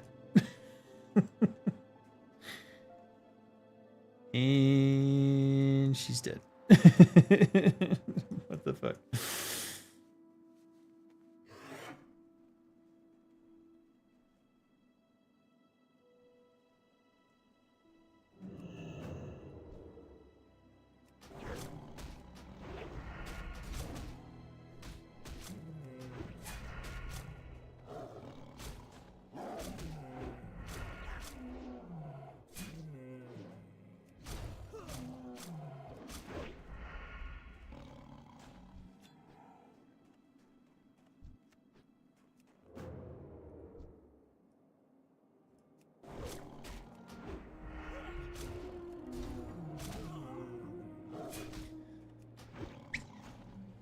the remorseless really makes up a lot. It helps so much.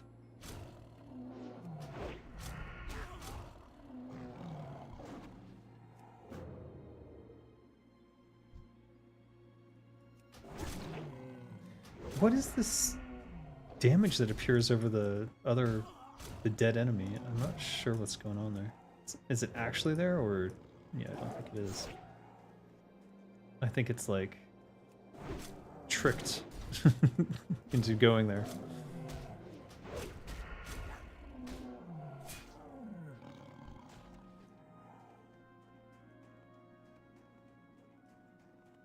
Pretty sure there's a stealthed one. No, I guess that's 3.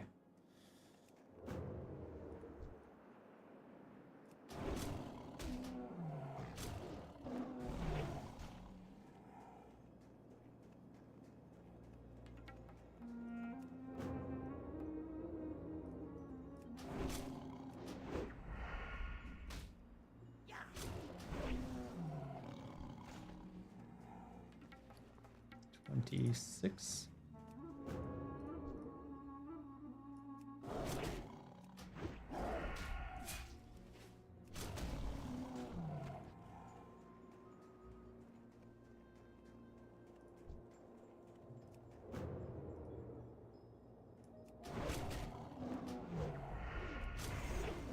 We need exactly 30, I guess.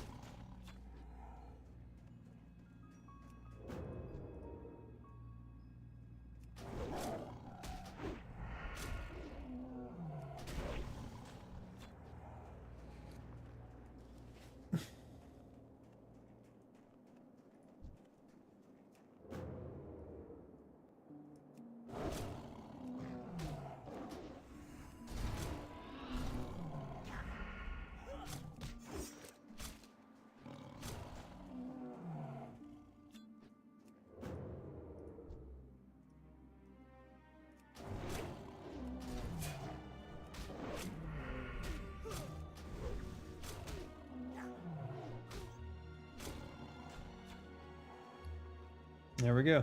That's it. That will fill up that space there.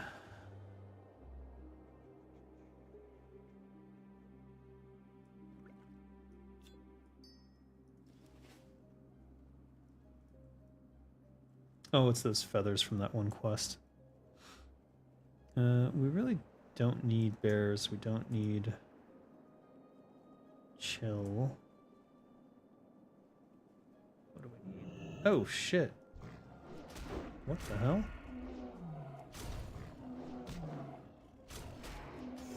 Whoa.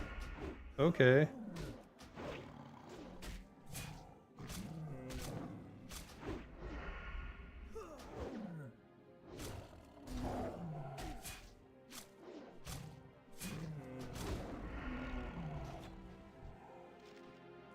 Guess I got some extra echo, whatever. It's fine. It will easily sell on the auction house.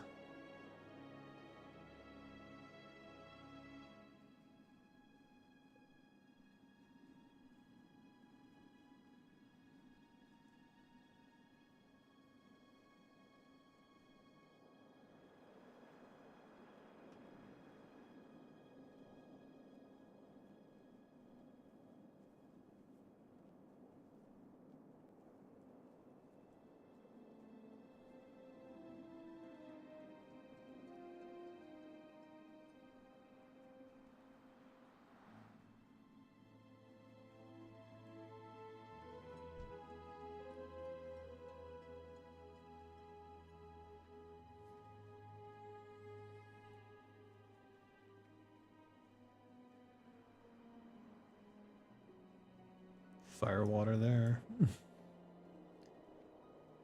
Never know where they are, though. I don't know their full path. I just know where it ends and where it starts, and maybe one point in the middle. Could probably trace their route.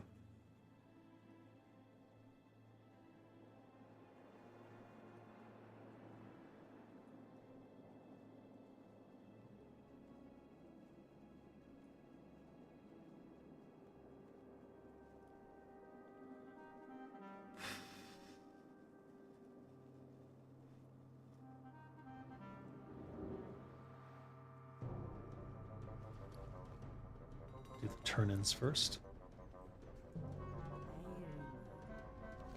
Be good. Good to meet ya. Spirits be with you, man. How are you? Come get the food. Bye-bye now. You be careful, man. Relax. Perfecto.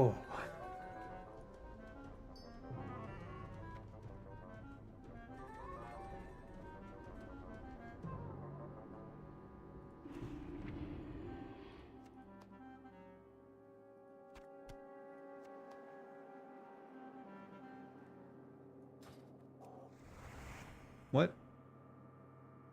No. Good lord. Sell the crap. Long soft tails. Why would they go for less on the auction house? It doesn't make any sense. Wicked claws also. What? Alright, whatever.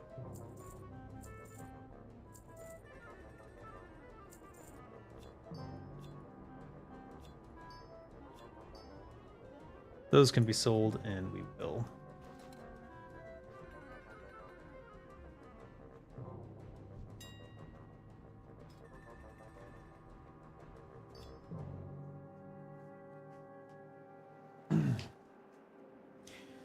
Why is no one farming the frost sabers? They used to get farmed all the time, and now decidedly less so, and the stuff is getting more and more expensive. Oh.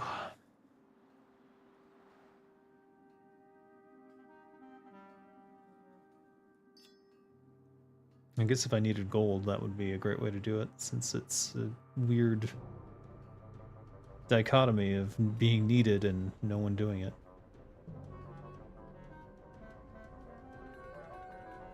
Where's that tiger meat? A big chunk of players don't know the item's sell value, so they just undercut without sense. Yeah, I've noticed that. That happens a lot on the Winterfall echoes. To the point where literally I made probably 30 or 40 gold over the few weeks that I was doing it.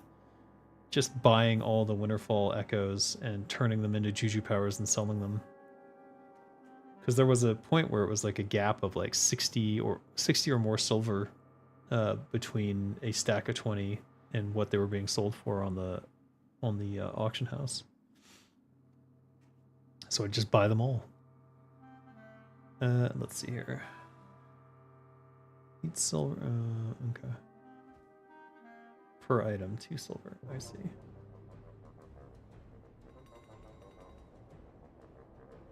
Ooh.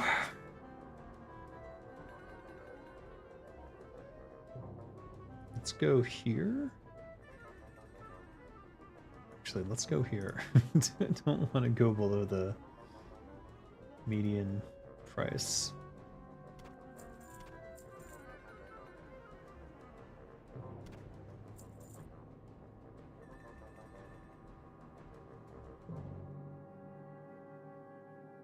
All right, that's it. All good, all good. Might need to make some more thistle tea, but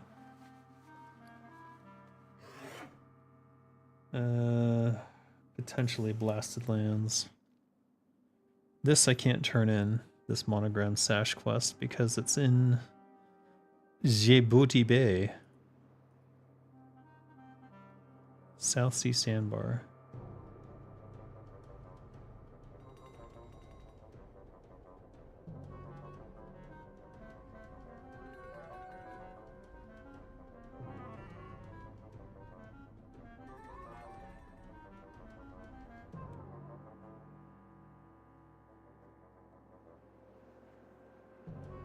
Gilliam Isle. Now, Gilliam Isle is here. South Sea Sandbar.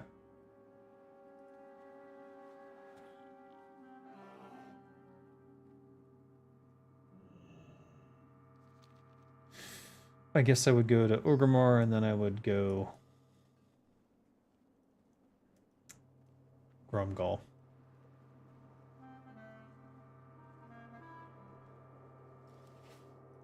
So. Strength. Could use the portal.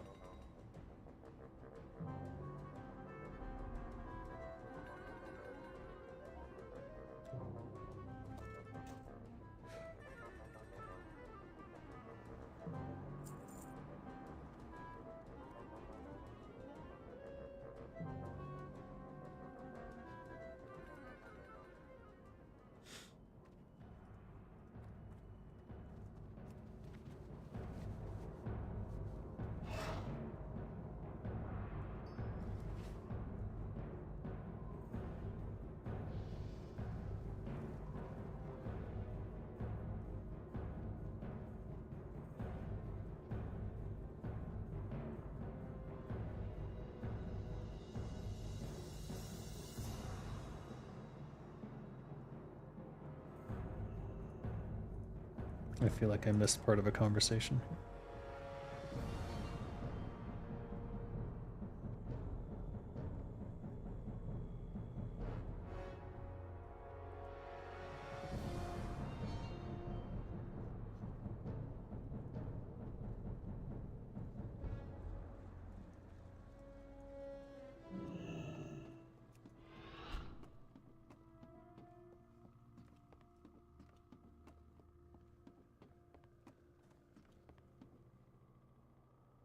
Yeah, this is Grumgall.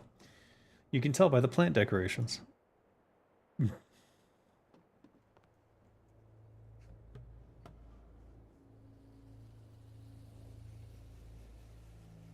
Alright.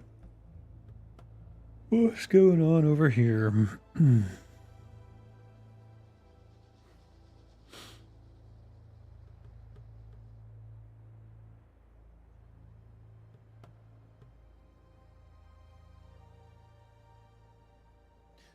The one button rotation thing is awesome for the disabled players, for example. I see.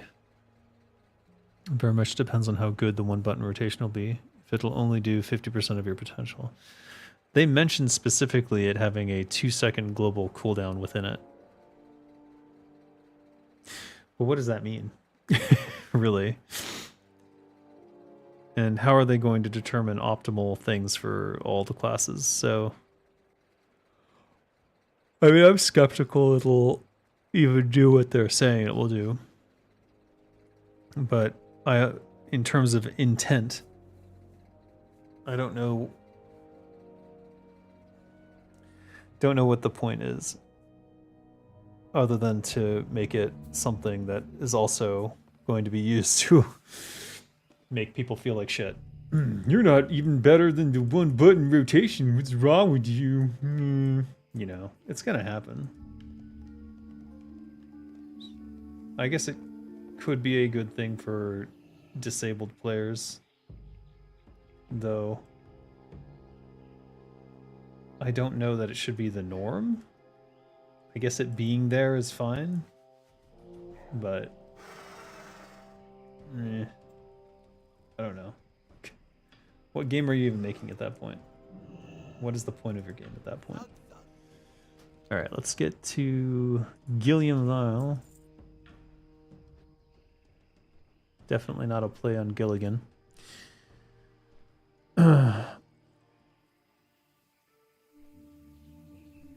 Then it's fine, so you can still have a huge gap to where you're using the full potential of the class, I guess. If you constantly cater to the least competent player, how do they wish to keep the war going in Warcraft and War Within? I don't know. I don't have any issue with like having that sort of thing available, but those things were already available. You just had to get an add-on to do it. Them making it part of the core game sort of opens up this potential abuse case. But maybe it's fine. Maybe I'm overthinking it and it doesn't matter at all.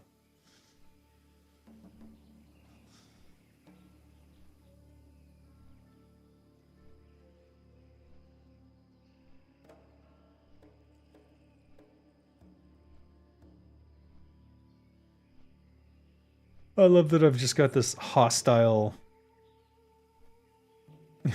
Look at that. Yeah. If you stop there, you'll get attacked immediately. They're waiting for you right there. All right, let me check my other email.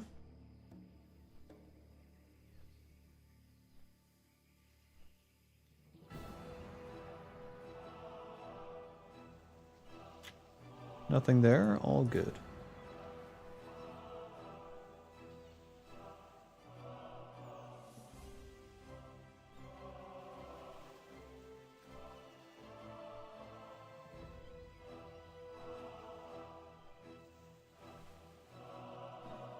Hmm.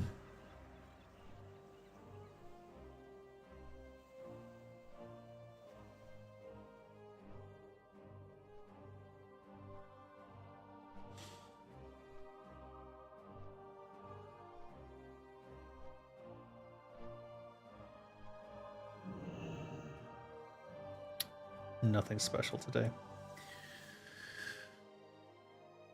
There was a guy who always came up with the most ludicrous damage combos using a frog that you could spawn and attack. So someone somewhere is going to find ways to put this to the test. Indeed they are. It will get abused if it can be abused in some fashion. What up? The what? Gob Crank Flazwanger?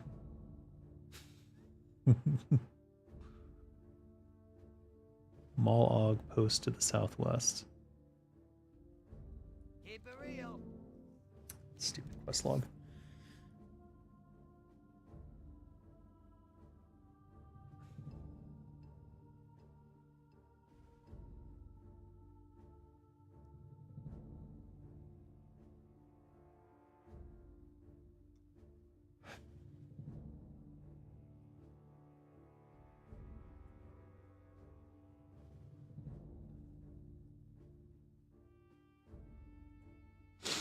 I don't want to get rid of anything because I'm not sure where they came from in many of the cases.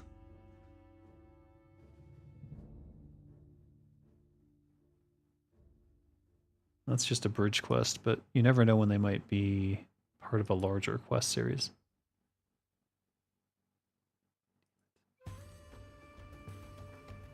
Oh, I don't. That's Grumble. Alright, that one I can abandon.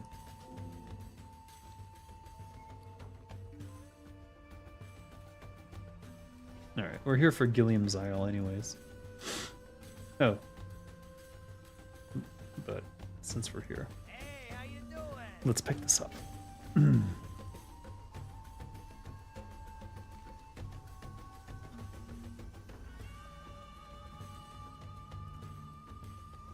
Malog post. Are those hostile ogres then? What was he talking about?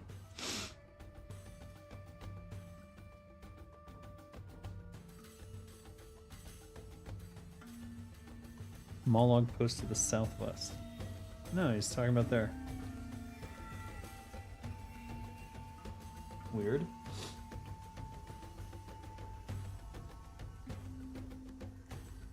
We're both overthinking it because somewhere deep inside ourselves we still love World of Warcraft as an official product, but we damn well know it's a completely lost case in lore, design mechanics, etc. Well... Yeah, it is a lost... It's a lost cause. Predominantly because it's owned by a corporation, so it will never belong to the people who it should belong to.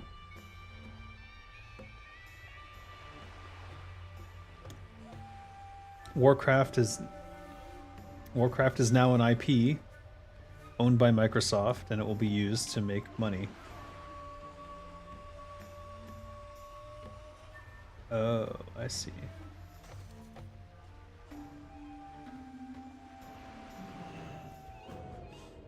All right, what am I looking for?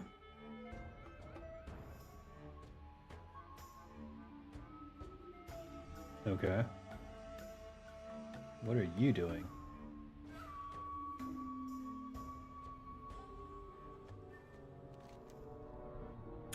What are you doing all the way out here, troll?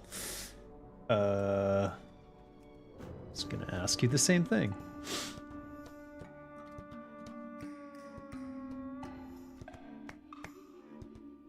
So we're looking for a wreck.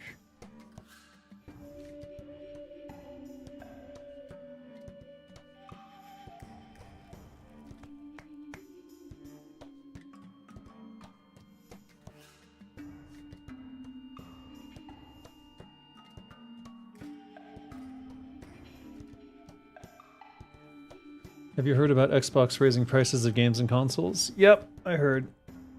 It was inevitable. The tariffs are going to... Okay, so as soon as those tariffs got announced, I knew exactly what was going to happen across the board. Every company was going to use this as an excuse to raise prices on things. Time is money, friend. And here we are. Uncracked turtle shell. Be good.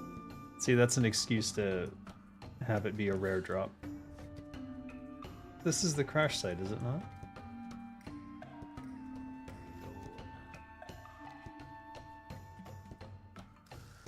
Or maybe not.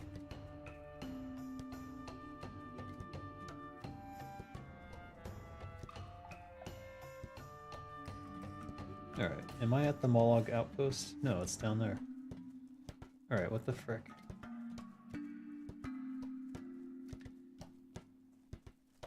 Yo.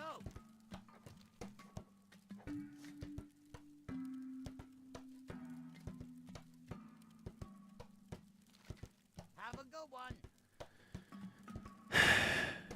Let's drop that, I guess. What's up? Keep it real.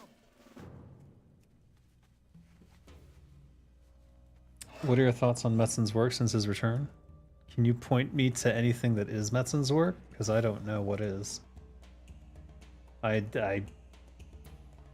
struggle to understand what it is he's doing there at this particular moment in time.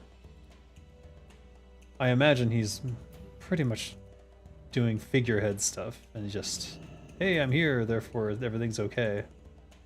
It's some more damage control than anything, but I don't know, because if he's working on a product, I haven't heard anything about it. I know that everything coming out in the next expansion was sort of already being done before he was there, so maybe he's had some influence on it, but I don't know what specifically he's doing for it. Oh, was he gonna attack this? I don't need this, but alright, whatever. It's fine. Everything's fine.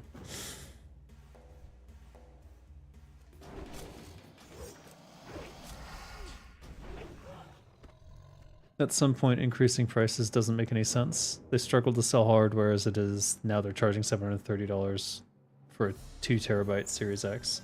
It doesn't make any sense. It doesn't make financial sense for us anyways. Wasn't the World Soul Saga his idea of WoW coming back? As he said that was already there before he came back. And I can't remember what interview he said it in. I would have to look it up again. But if you know differently, then correct me, please, because I'm not 100% on this stuff. But as far as I recall, he indicated that this whole World Soul Saga was started before him, all these 3 acts, and that his stuff isn't coming till later. I could be totally wrong, though.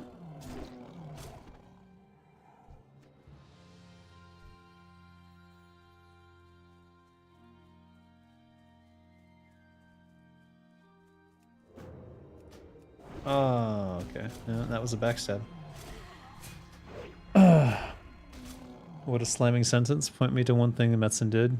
Exactly. He was used like a Muppet for the PR show, and now he's somewhere behind the curtains. I mean, I'm not trying to be negative or anything towards whatever Metzen might be doing. I just don't know.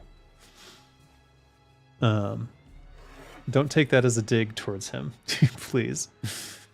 He basically announced it after he joined, so I put those 2 together incorrectly then. A lot of people did, and I think that might have been kind of how they wanted to portray it, but Metzen's no liar, so he made it clear in some interview. I can't remember the interview. I'm trying to remember where it came from, but he basically said in that interview that most of this stuff was already being done before he got there, and that he's just what do you call it? Just he's working on something else. So, but I don't know what. Like, they're not gonna announce whatever his stuff is until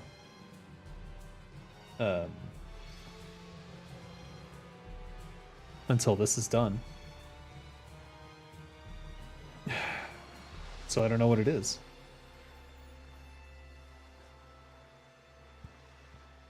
Warcraft 1 and 2 AI remaster for €12. Should I go for it? No.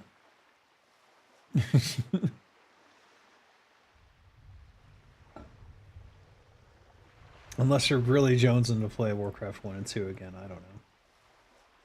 Don't let me stop you from purchasing something that might make you happy, but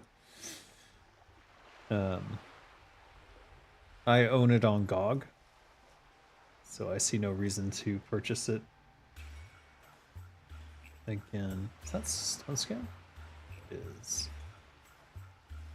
Can't resist.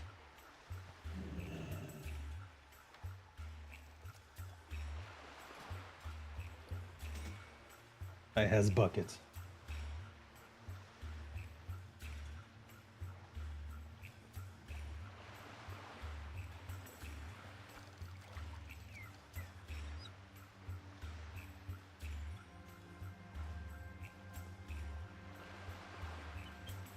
I'm kind of want to double check to make sure that I heard correctly, but that I wonder if I can find the interview that I saw that in.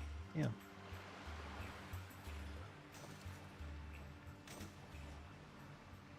Is that the sandbar? I don't think it is. That's the sandbar. That's where I'm going.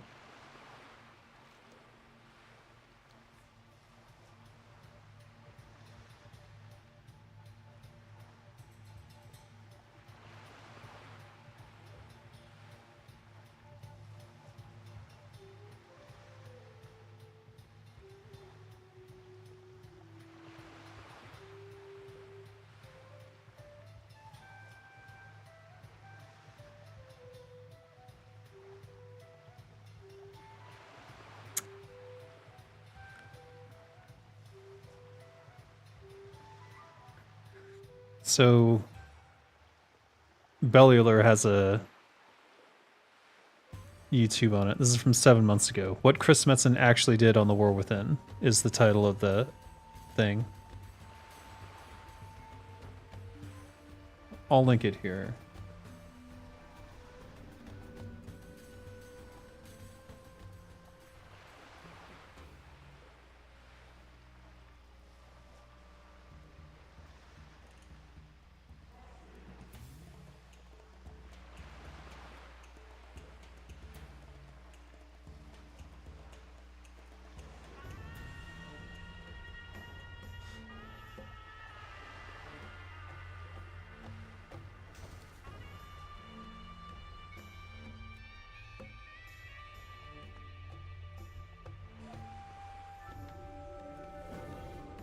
Did these guys drop it too?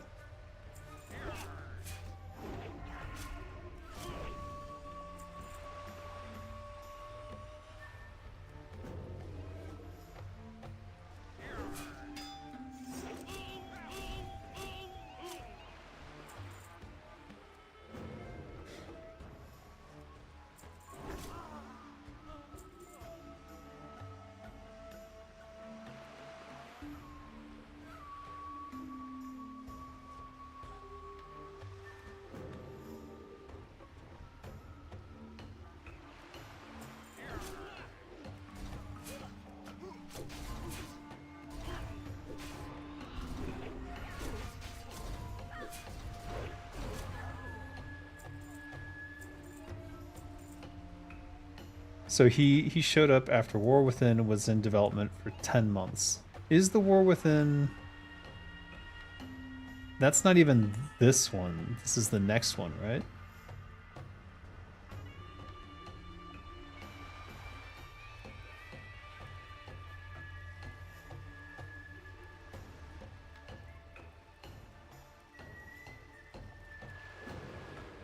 Okay. So they broke it up into 3 acts because Metzen wanted to do this big epic tale, so that's interesting. So they were already working on the War Within for 10 months when Metzen arrived.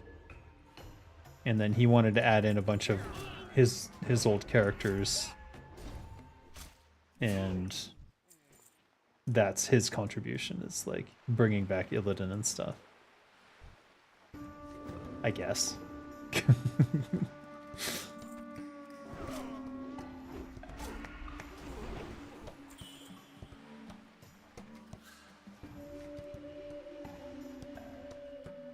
Well, it's interesting, nonetheless. First it was the crisis, then the disease thing, then the inflation, now tariffs, no end in the global rise of food costs in general, or global rise of costs in general. You're right. It is doomed. It is pretty doomed.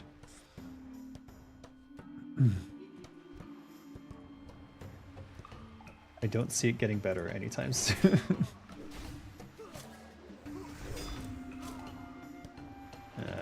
Go ahead, run away.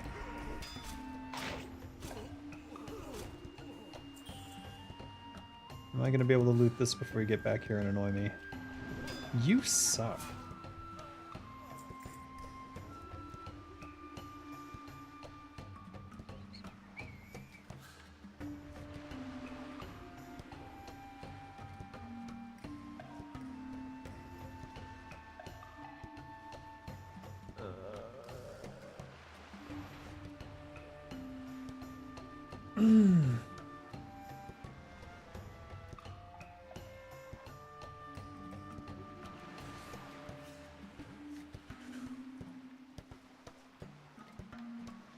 This decade seems cursed. Yeah, kinda. I feel like I fell into a bad timeline.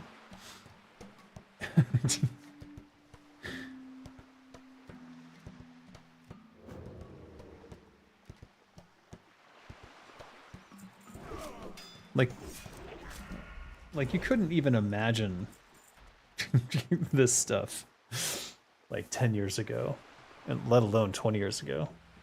I kind of saw the direction America was heading in 10 years ago. Well, more than 10 years ago, I guess. Which is why I left America and have not returned and have no interest in returning. But it's just... I could not have imagined it as bad as it is now. Like, surely someone would... Okay, this guy's struggling.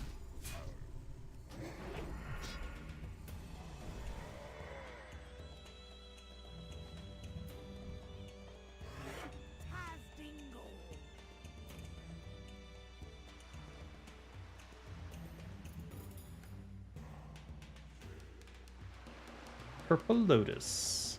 Goodbye.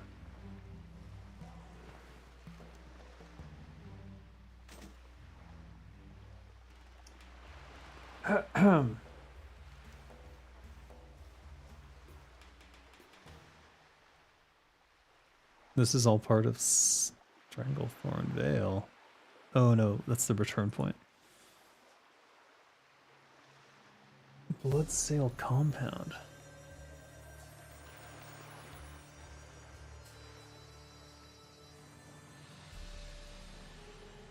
I'm not clear what they're talking about.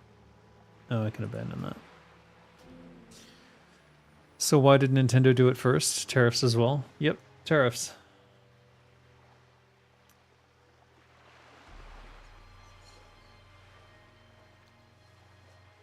But also, we have to keep in mind that Nintendo has lost pretty much lost its leadership. It's no longer really Nintendo anymore. I mean, we'll see. Shigeru Miyamoto's there, but he's not the CEO, right? Maybe he should be. But I think he just wants to make games, so of course he's not going to take a CEO position. Oh my god, I don't even want to bother now. That annoyed the F out of me. Jungle Paw Shadow. Oh my god, can you not get up here? Alright, fuck it.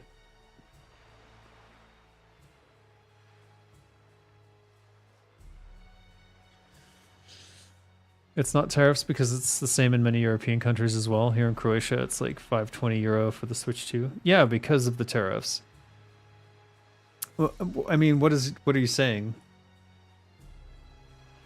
The reason it's the tariffs, it's not just pure greed, but there's a lot of greed involved. It was an excuse, and they've been wanting to raise prices anyways for years.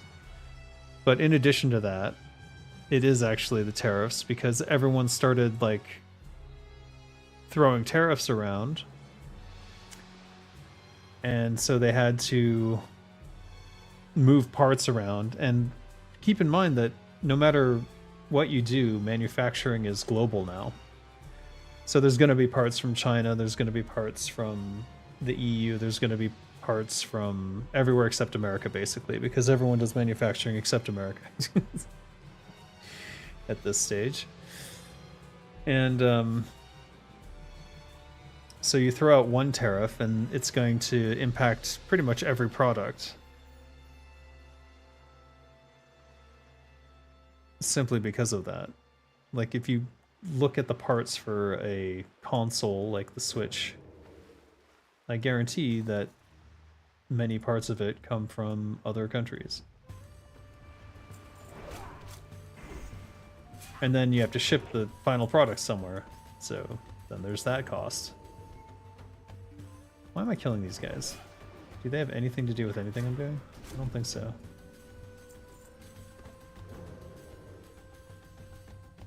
Rosari. I remember doing these quests a long time ago, though. Something to do with them. No, it's the ZG music. Don't tell me I'm trapped by this wall. Look at that line. This indicates that someone checked out this chunk and was painting up to here and did not have this chunk checked out. So their work doesn't match, and then no one ever fixed it. Interesting. It wasn't the tariffs because they released the pricing before Liberation Day. And then when Liberation Day happened, they said they'd changed US pricing. They did, but not by a lot, and not games. I see. So EU pricing stayed the same before and after tariffs, and the prices are very high, and most of the trash they increased is digital only. Mm-hmm.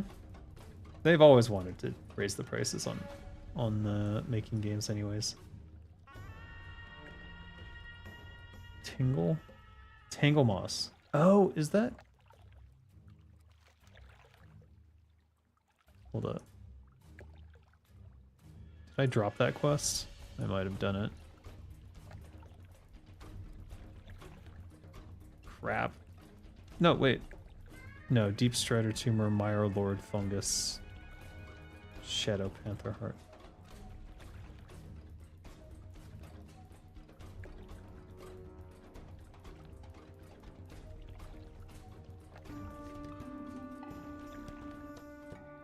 Oh. Nothing to do with this stuff. Alright, great.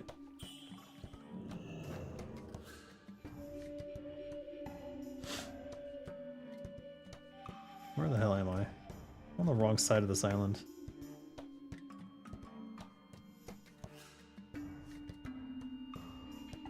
No pockets. Very disappointing. We live in a reality where video games are 80 euros or 90 euros. I mean, prices have gone up on everything. Games, it was inevitable as well. But the frustration is simply that the, you know, salaries have not risen with these things. So the cost of living keeps going up and nothing else compensates for it. So eventually you just can't purchase anything. The Silver Coast.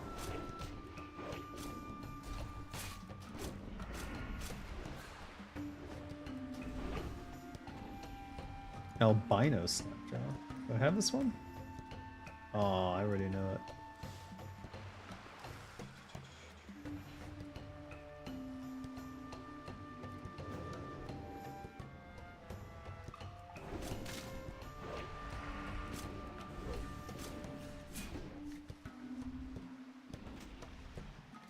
Uncracked turtle shell. Easy peasy.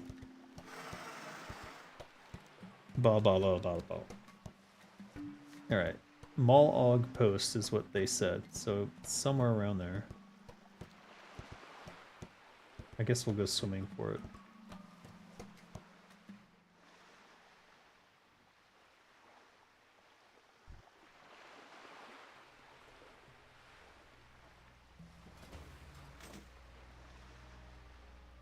Still not sure how you're supposed to fish this. There's not land anywhere. I guess you could do a boat.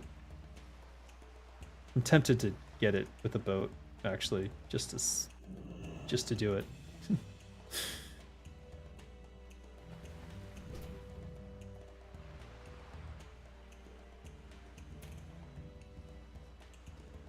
Would be good to have the fishing boat buff anyways.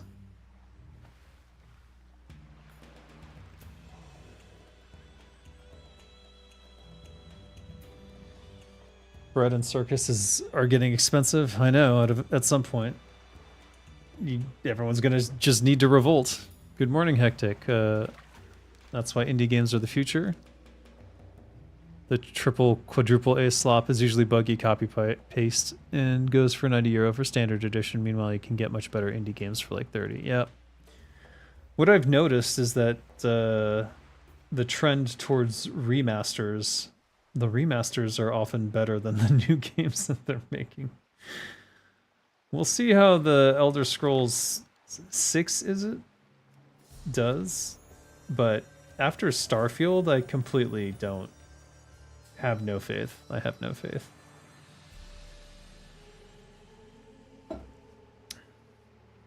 We'll see.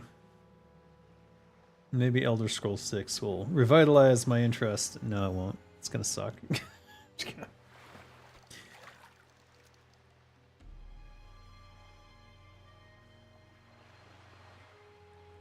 We'll see.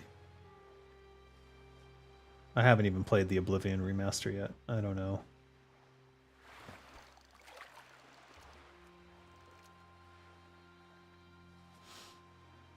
Wasn't the teaser like 2017? Yeah, but the teaser was like literally nothing. It was literally like a scenic landscape and then nothing, and then the title, and that was it. So it told us nothing about what the game is going to be about or the main themes or anything. Like, I don't think even they knew at that point what those things were. Oh, that's it.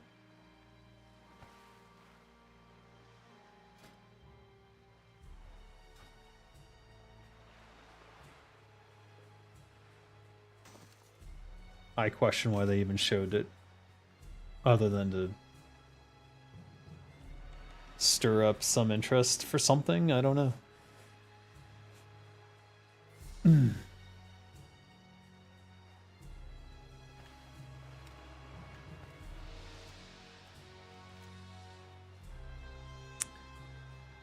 I'm basically playing a remake right now. I guess so.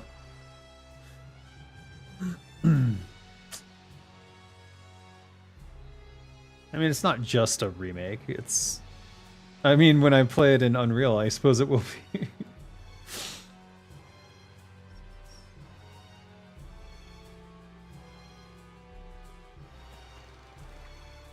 I think it's that the combination of the quality and the attention to detail of gameplay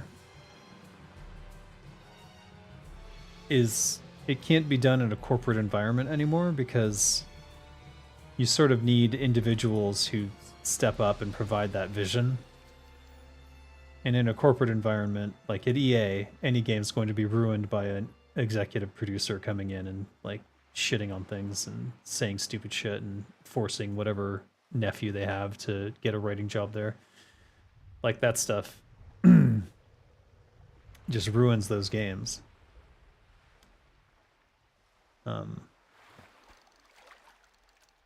While, you know, the old guard who actually cares about these games and stuff,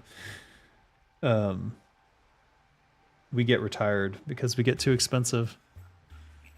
Greed kills creativity and passion. Yes, it does. Community does a better job than Blizzard. Yes. Generally speaking, Activision Blizzard, King, a Microsoft company, is not going to be doing anything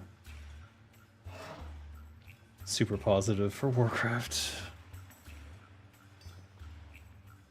At least not in the near future, but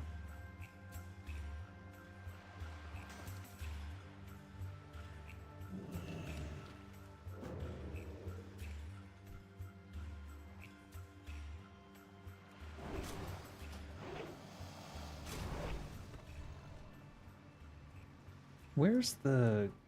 It's, he said crash site. And I'll read the quest again in a second. Let's see. Ah, come on.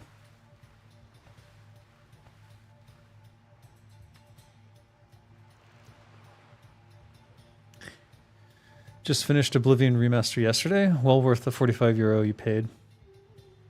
You fueled the corporation, but the outsourced company Bethesda gave the job to really deserve it. Yeah, that's Virtuous. Virtuous has contacted me 3 times now about potentially doing something with them, but they're always vague. And then it never turns into anything, so I don't know what's going on with that. Are you okay? What's wrong? Are you hiding from your mother? What are you doing? Are you okay?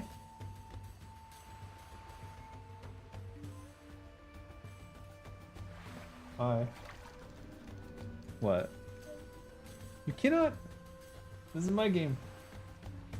It's not your game. It's my game. You can play with me when you get a little older.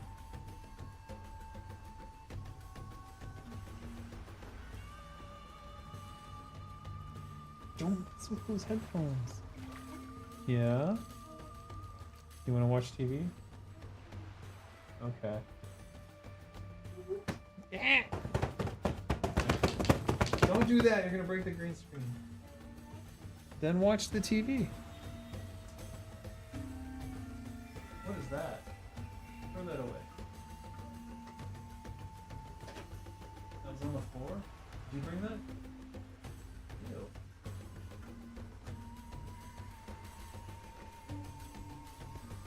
You need to brush your teeth? You ready to brush your teeth? Is TV on? What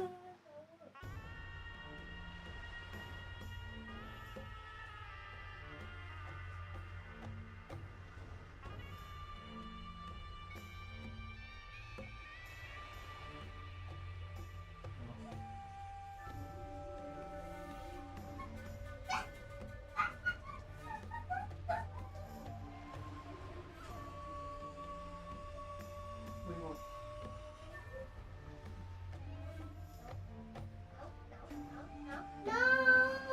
Then pick something. What?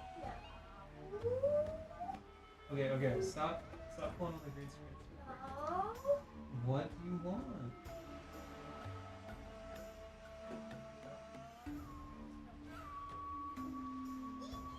Masha? Yeah. Which one? Pink bear?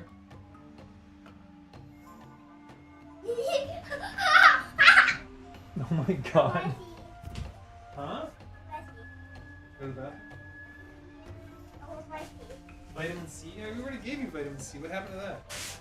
You can't have any more today. You already had. You hit your requirements. No more, no more. Oh my god. No more vitamin C today. You already had a maximum amount and then some. That's enough vitamin C. Huh? No more, no more. Huh?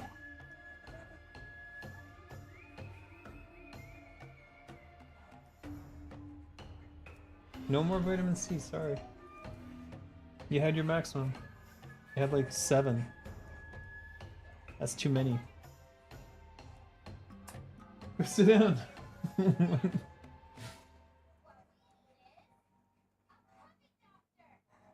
A puppy doctor. Oblivion on PC can be bought for €43. Worth it. I think it's worth it. I think the main reason it was worth it for me is because I actually never really got very far into the original Oblivion. Money, friend. So it's not like I have a complete experience there. Hey, how you doing? A golden bar?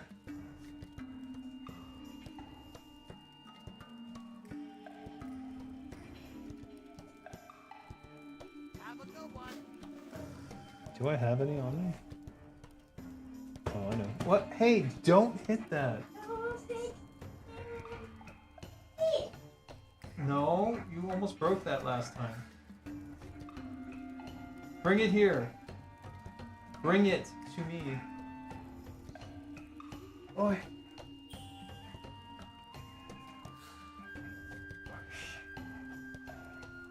You want this? My God. Just gonna break this switch.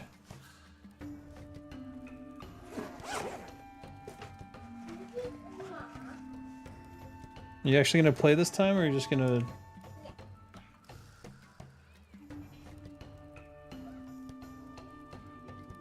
Don't take my wrist rest. Arg. Hold on.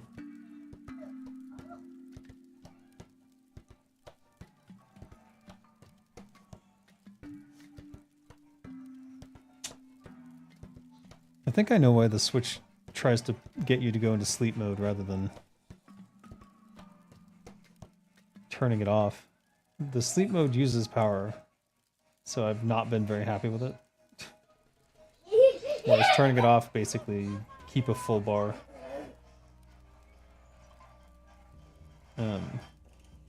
But it takes forever to load. If you have it in a full shutdown.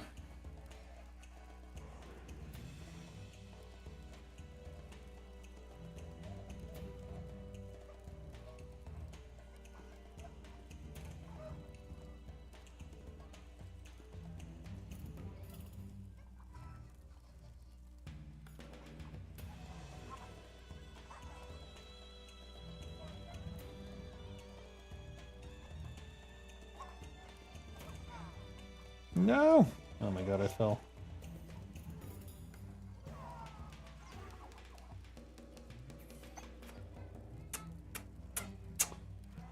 I can see why you weren't having fun here. No, you're gonna die here a lot. Let me get you to an area that doesn't suck. Daddy, please. Okay, here, go ahead, die. Die 50 times in a row if you want. Go sit down. Sit down so you're not... See, you just died. You fell off. She's literally on a tower and it's like death in every direction. There's no way she's going to figure that out. Alright. Gold bar. Keepus has gold bars. I can grab one from Keepus and mail it to myself. The one huge issue you had with Oblivion Remaster is that you played it after Kingdom Come Deliverance 2. Oh. And that game quickly rose to your top 3 all-time favorite RPGs, maybe even number 2 right after KOTOR.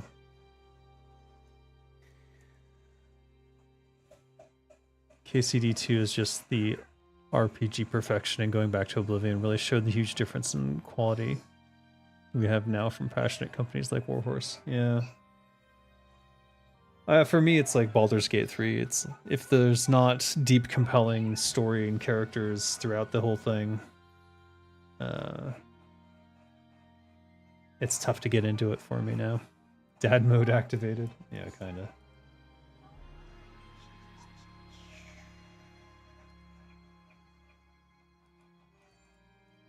All right. Where do I have the gold bars? Do I have it on me? No, of course not.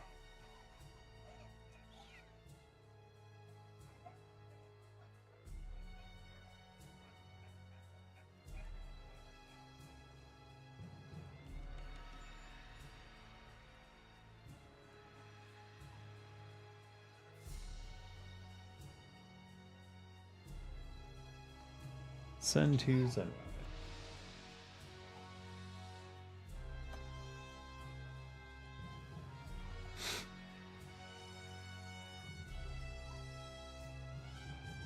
Hey, hey, don't take that out of here. Where are you going with that?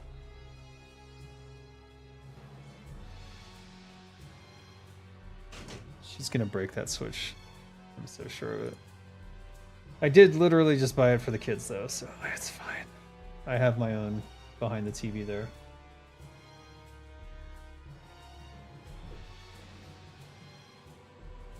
How can you monetize an RTS game to be a live service? Basically the way that StarCraft 2 did it.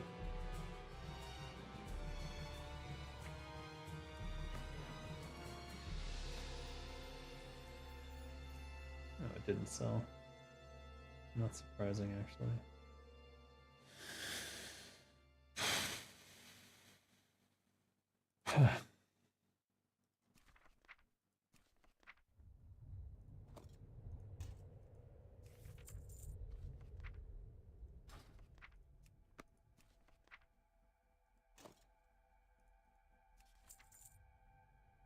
Oh, it's soulbound. Can you sell it to a vendor? Let's see.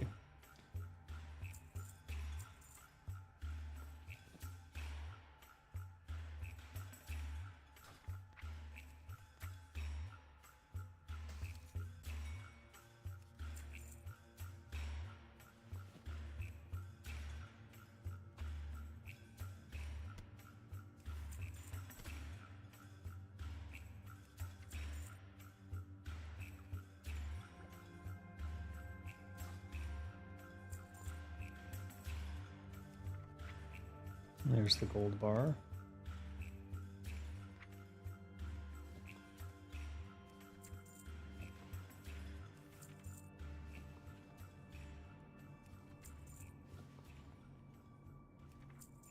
And I'll hold on to the mage weave because I actually do need it.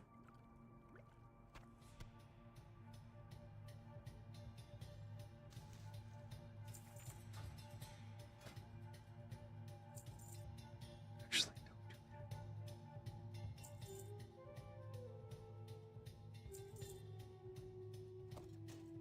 There. Yo, Here, have a gold bar. keep it real. Behold my brilliance, my sheer wit and power of mind. These items I will be rich again. Haha.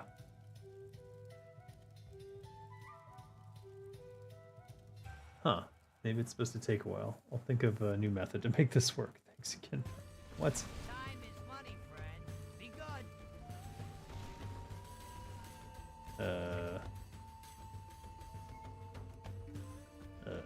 So you just stole a gold bar from me, basically. What happened? Have a good one. Fine. At this point, I really don't understand why they don't just make Warcraft 4. They could charge 80 euros. Because there's no one to make it. Who's going to make it? Who's going to work on it? Name a person who currently works at Blizzard. Who's big into the RTS franchise. Who's their top tier RTS game designer?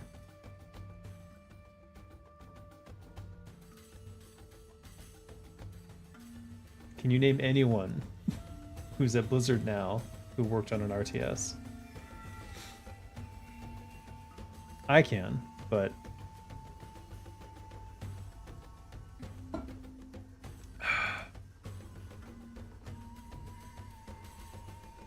I don't know that you guys would even recognize who their names are, so.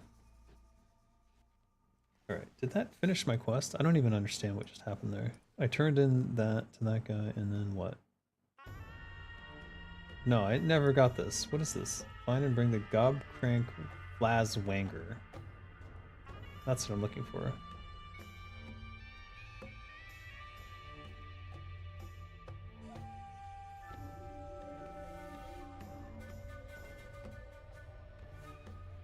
The wreck was over by the Mall Og post to the southwest. It shouldn't be hard to miss. This is the refuge camp. He was right about there. There? South west. Malog Post. Is it on the island outside? Like, what is he talking about? Shouldn't be hard to miss, my ass.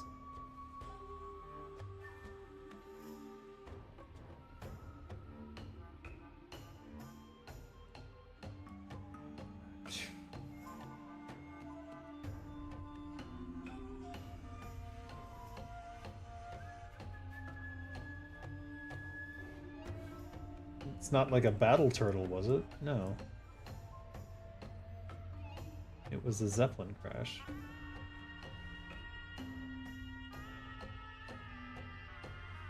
Warcraft 4 Reign of Disney. Outsource it or make the Asian guy do it with AI? No, that's the thing. They're going to license it out.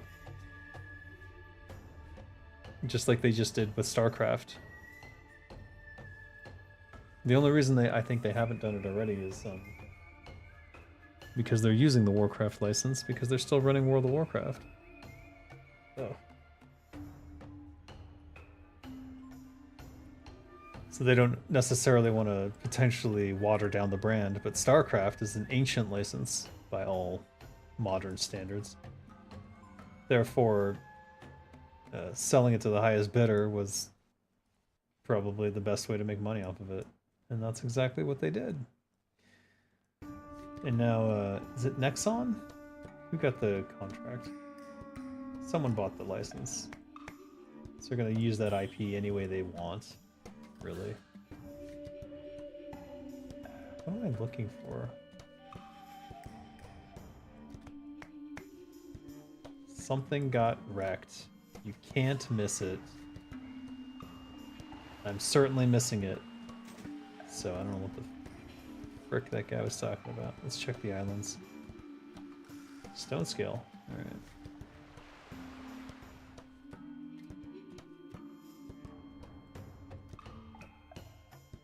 I don't see any sort of wreckage here.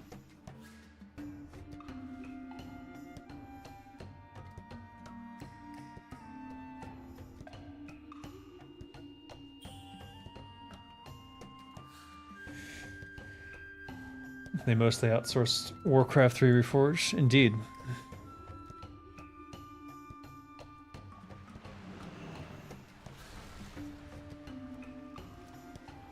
No, this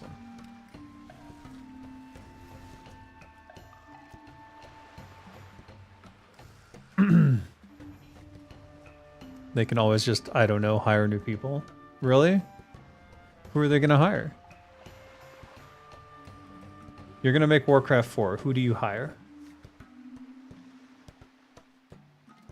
Who are big names in RTS, in the RTS genre? They're at Frost Giant. All of them. Except for, like, 3, who have their own RTS company. There's no one left. And they're a big corporation, so they're not just going to hand it off to some noob. So it'll become the project of a nephew of an executive at some point. Maybe in the next 5 years. I mean, the rumor was, and this was like over 2 years ago, that they were working on a Warcraft 4 or something Warcraft related. And it wasn't Rumble. So I don't know. Maybe there is a Warcraft 4.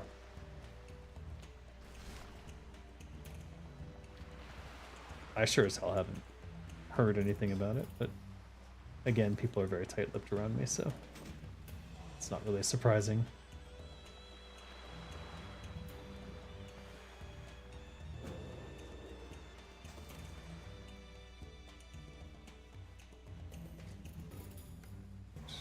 It's been over. It's been over for a long, long time. It was over before I even told everyone that Blizzard was dead.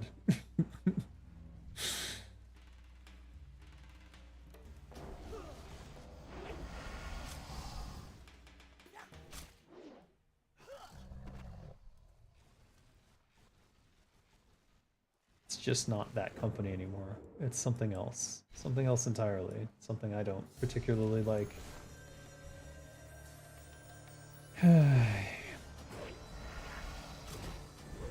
There probably is a lot of talent out there, but it doesn't really matter because it will still be ruined by greed, ending up being rushed and over monetized. Yep. But the thing is, I'm saying that there isn't that much talent out there. At least there's not talent in the RTS genre that's readily available. If you think about the big franchises, so, and the particular style of Warcraft 3, that's even more rare. Because it was just Warcraft 3. That was it. No one else did. There's no other... I mean, I guess some of the Warhammer 40k stuff, maybe, could be comparable in terms of, like, there's, like, a hero and there's RPG elements, and there's an RTS built around that. But it is quite unique. And it's also quite...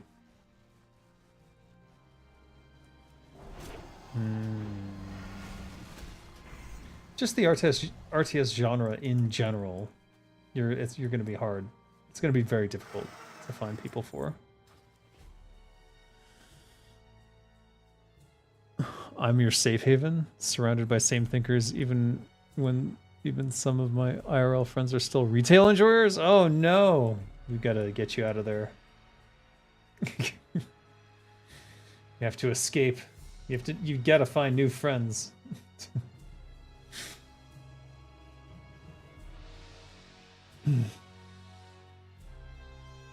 They're delusional and think you're just a negative individual. Well, I mean, if they enjoy being bilked for cash and spending $80 on sparkle ponies or whatever, I guess they're right. Can you imagine playing this game only in first person? Lord. Everything looks possible in first person. Oh my god, I can't do it. Can't get over this cliff. Alright. I can't find whatever the hell this guy's talking about. But if it's the outpost, it should be here somewhere, and it's not. So I don't know what the hell this quest is asking me to do anymore.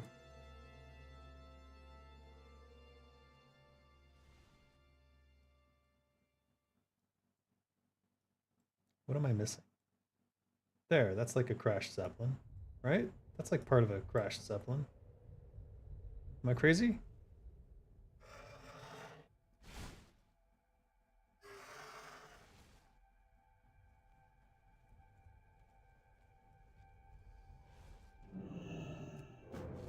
Let's kill some of these and see if I can find something here.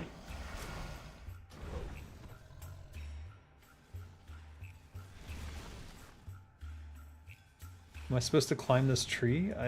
What? Oh, there it is. Okay, shit. God. You gotta be kidding me.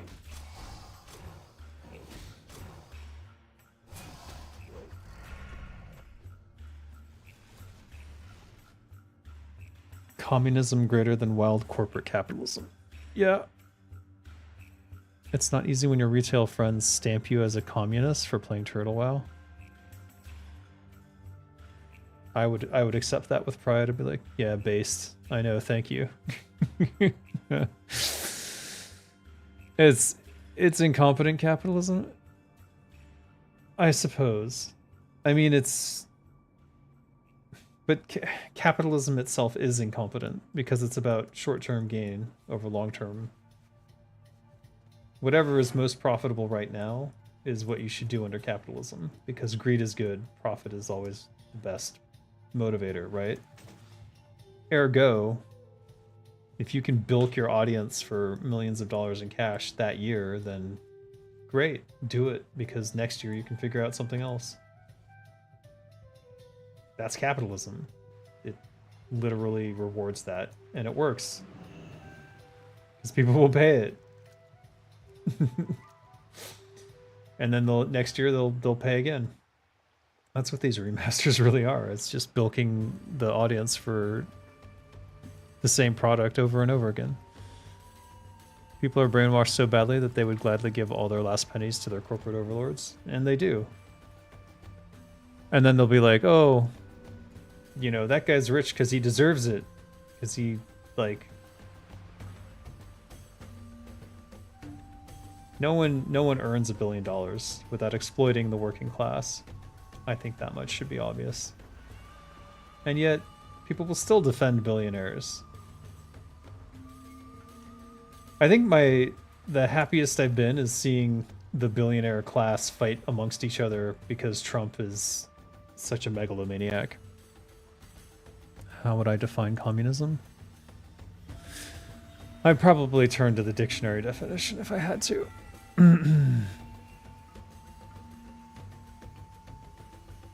Off the top of my head, it would be groups of people working towards a communal good. But that's probably not the official definition. So why don't we go straight to the dictionary and see what it says.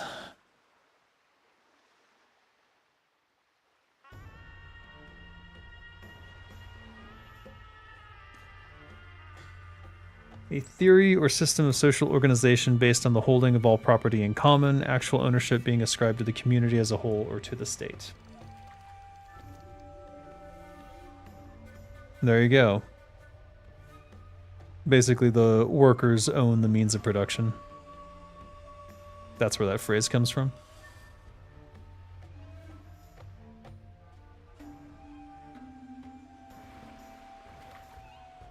There's a much worse definition below that. A system of social organization in which all economic and social activity is controlled by a totalitarian state dominated by a single and self-perpetuating political party. There's some bias in that second definition. I'm gonna reject that one. I don't think it requires a totalitarian state. Brotherhood and unity. The usual, everyone can become a millionaire, billionaire, you just need to put the work in. Yeah, no, you just need to be born with rich parents who will cover you when you fail. If you look at the story of every billionaire, they're like, yeah, I failed at this, and I failed at that, and I failed at this, and I failed at that, and then finally, I found the $1 million idea, and I'm like, how are you able to afford to fail all those times? Like, how does that work? Because there's only a certain amount of failure that I can do before I'm out in the streets living in a cardboard box or whatever the hell. You know what I mean? And then you look into their parents and it's always like they come from very rich families every single time. Bezos, Musk, Gates, all of them. Rich families who gave them not just a leg up, but literally boosted them ridiculously high. Trump as well. In fact, there was a article about him that basically indicated that if Trump had simply not spent any of the money that his father gave him on his stupid business ventures and had just put it into like a trust fund or like a money market account or something along those lines, he'd be much, much richer than he is now. Which I think is funny, though I'm pretty sure he's able to bilk millions of dollars out of the American taxpayer as president by forcing like everyone to stay at his hotels in order to do business with the US and things like that. I'm sure he's getting lots of money from that, and that's why he was so excited to be president again. Are you fishing? Is this yours? You don't want it. You want stone scale. I guess that's what I'm seeing. Alright, well, I'll take this one then. I guess a form of socialism is the best. Not saying it's flawless, but it works in moderation. In Finland, where you live, you kind of have that, but the problem is really high taxes. Right. The really high taxes become oppressive when you feel like you can't get ahead, and then you wonder where the tax money is going. But for Finland, you can always go like, we have really good healthcare and we have the best school system in the world, so I guess we're, you know, that's what you're paying for. And it's worth it in the long run. Because Finland has consistently been in the top, like, 1 or 2 for education.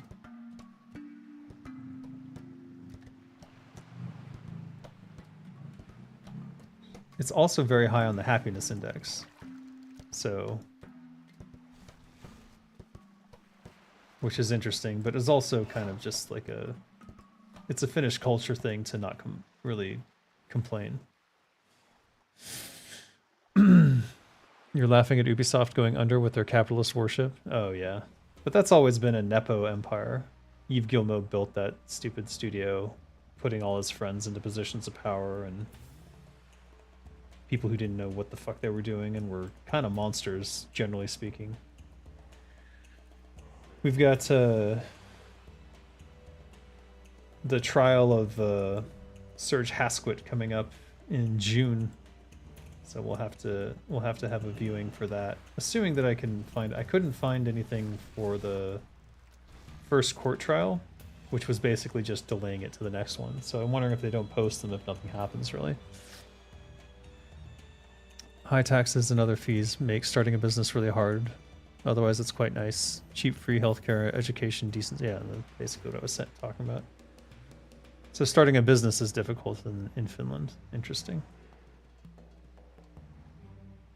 I thought that they had a lot of programs for starting businesses there that were like government supplemented, but maybe I'm mistaken.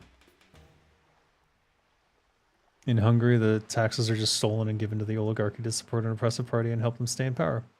Just like in the US, the thing is we have two parties who are both taking money from the oligarchy directly, and then it doesn't matter which one wins or loses. It's still the oligarchy in charge. All we Finns do is complain and we're very moody. Oh, I mean, yeah. But you get it all out, and then at the end of the day, you feel better. Probably because it's so dark most of the year. We have no idea where the happiness comes from. I think it's more like being worry-free. There you go.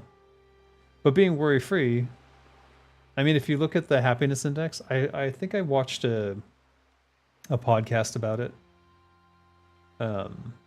The question that's asked for the happiness index is actually kind of interesting.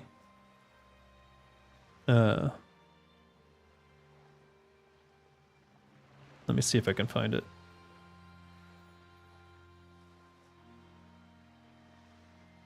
So it relies on a single main question.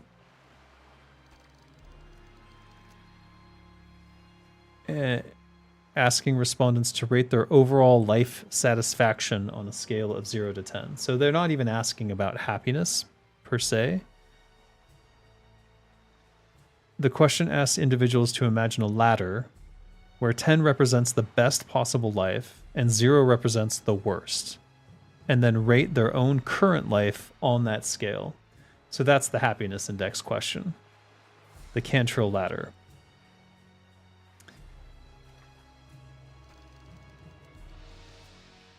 While the Cantril ladder is central, some happiness indexes may also include additional questions to assess specific areas of life, like emotional well-being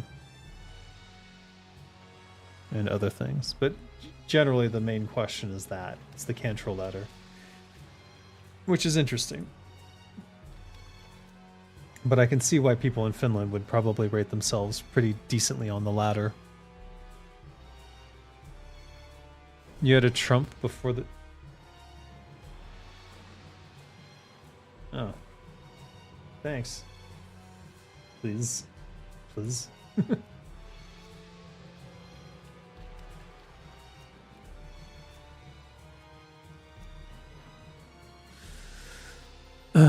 You had a Trump before the US. Viktor Orban was in power since 2010, and he's basically the same illiberal identity politician as him. Oh. That's sad. But that's what people turn to in times of economic stress and woe. They think that a strong man will come in and fix everything. And so a person like Trump appeals to those people because they think, oh, he's going to fix it for our side. And they've been brainwashed into thinking that he's on their side when he's not. They don't understand that it's a class war. And that Trump is literally on the opposite side of it.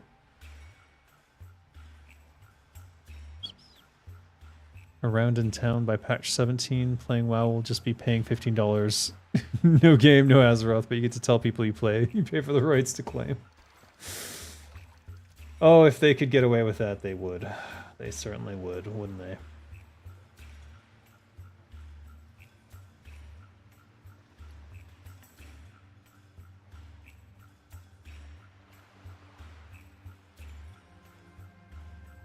I mean, it's basically going to become a Skinner box at some point.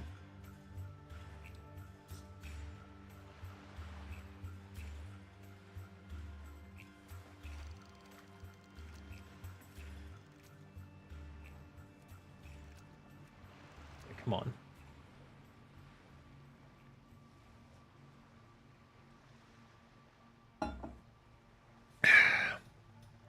The main problem you see is a lack of land ownership in the West.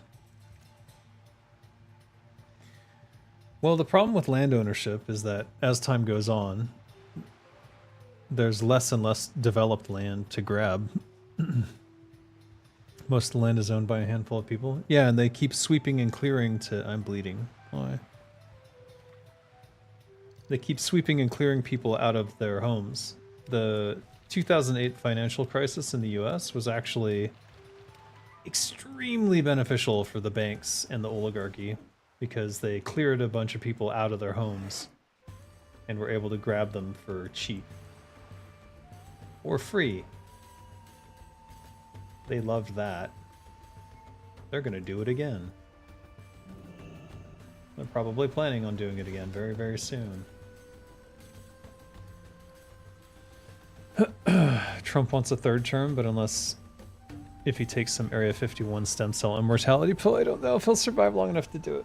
Yeah, he's not getting a third term. There's no way. I think he's just playing into the fascism thing. He's playing into the strongman tropes because that's what he thinks people want. But at the end of the day, he's just another oligarch puppet. And I know this because he does whatever AIPAC tells him.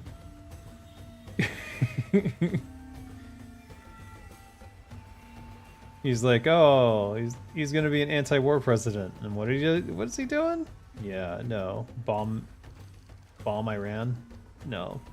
Come on. People are so dumb. I just don't understand how they don't see it. But then they've defunded education in the US for the last 20 years, so I guess I'm not all that surprised anymore. Is the military junta still in charge of Thailand? No. They had an election, and it was the military leader who quote-unquote won. And now they had a new party sort of swept things, and then now they're like using the court system to F with them. And so it's kind of a struggle. And now is it Shinawatra, I think, is trying to come back, who was the previously ousted leader when the military junta came in. But we'll see. I have no idea what the hell's going on with Thai politics, and I don't really understand it. I understand that the people are pretty pissed off most of the time, but I don't really know what's going on because I can't speak Thai properly. Oh, the water walking wore off that fast? Or did it break?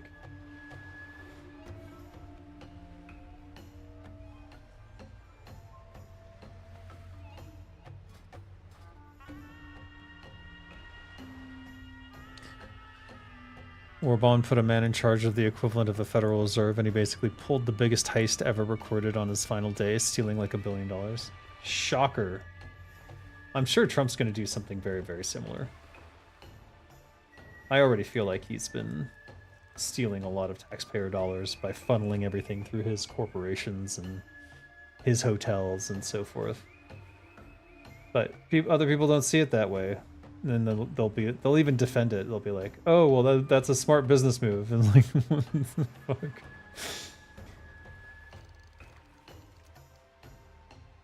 You could take millions of dollars of taxpayer money, wouldn't you? I'm like, no, I would not. Absolutely not. No.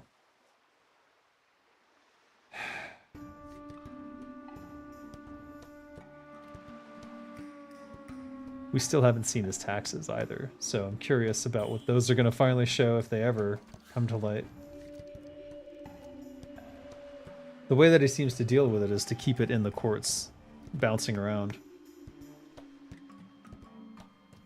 So that he never has to show what his taxes actually were. I bet that's how they eventually shut him down, though. If he tries to go for a third term, they'll be like, tax evasion. Aha! That's how they get all the mafia bosses.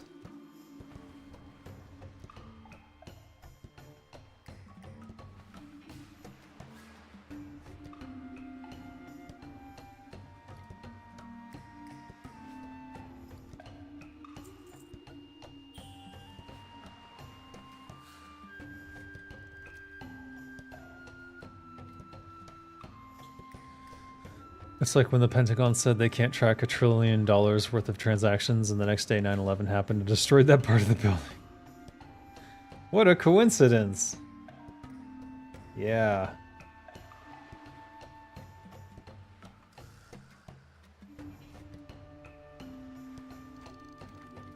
It's hard not to be a conspiracy theorist these days, because the conspiracy theories are probably more accurate than what's been reported.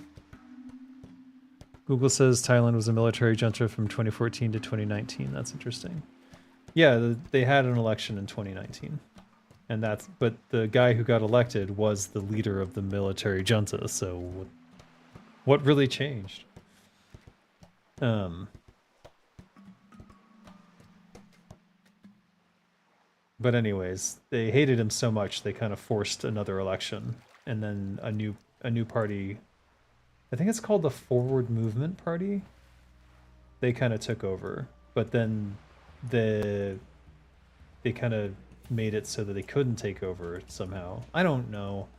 I am not the person to talk to about Thai politics because I don't really understand it, to be honest.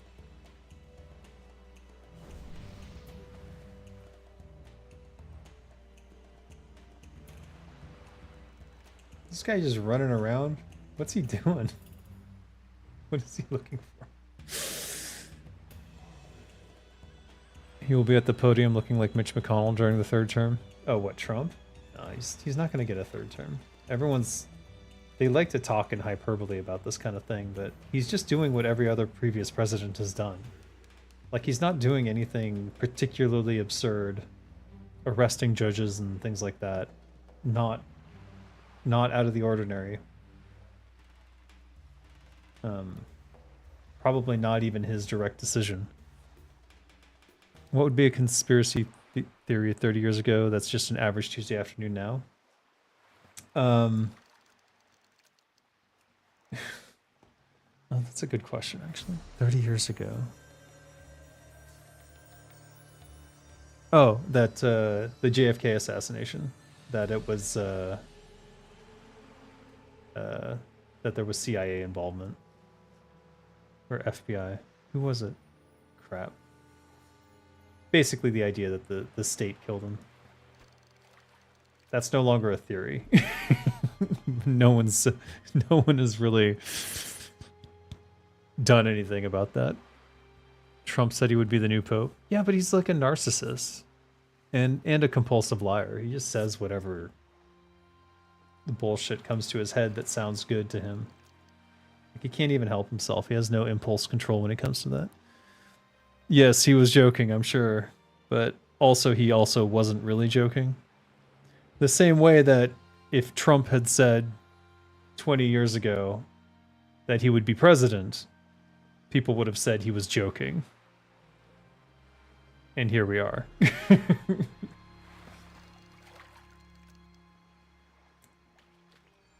I'm not afraid of him becoming Pope, though. Go ahead, become the Pope. See how that lifestyle suits you.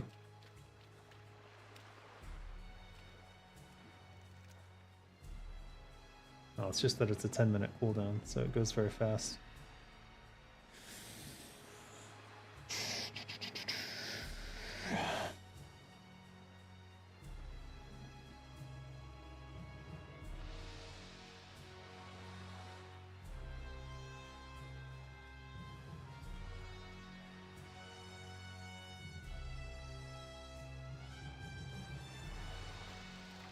This music is not very fishing friendly. Oh, no. Alright, demonetized. Damn!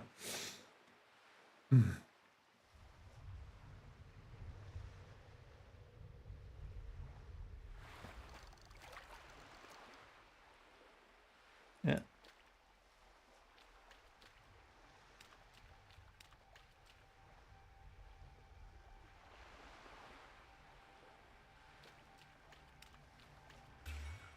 I don't even want Firefin. Alright, what the hell am I doing out here anyways? I was doing quests and then what? Oh, right, I gotta turn this in. So why'd I walk away from the area where I would do the turn in? Can you water walk on your mount? Nope. And it kills the water walking. Great. Just great. Whatever. It's fine. So I need to get back to the Mall Og Refuge.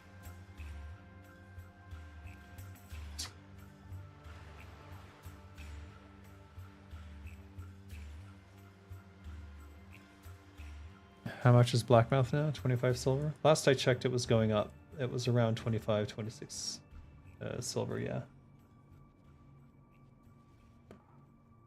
Jungle Paw Panther.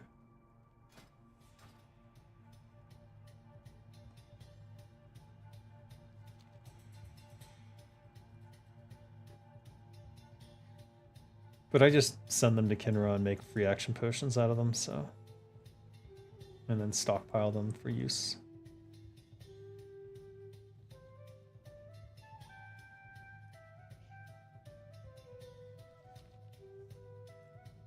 Three torches.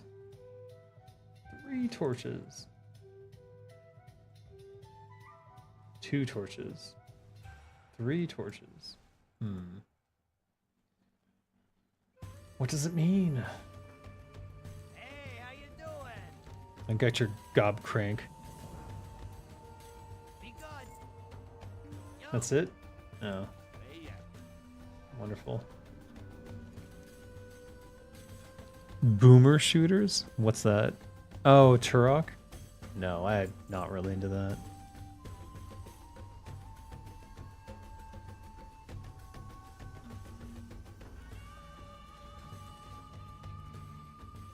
Generally, I don't play action games, for the most part. Not a big fan of it. Innkeeper. Why would you have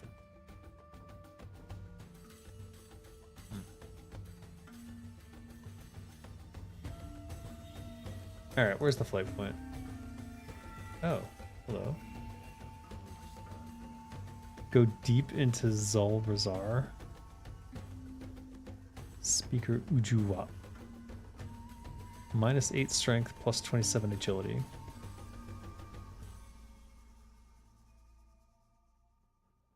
Interesting. Lita.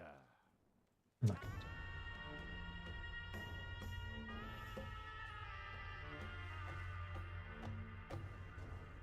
Armor smith.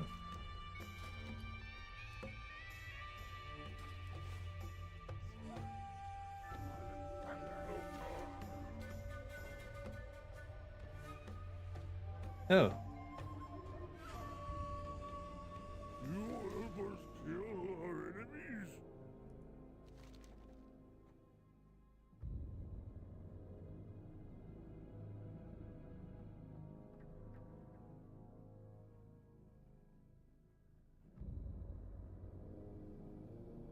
Dark Skull. Jade Mine in the northwest.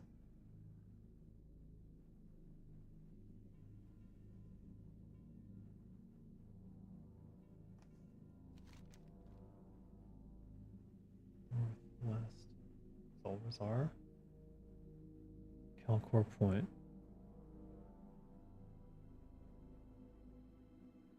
The Jade Mine. Jade Mine.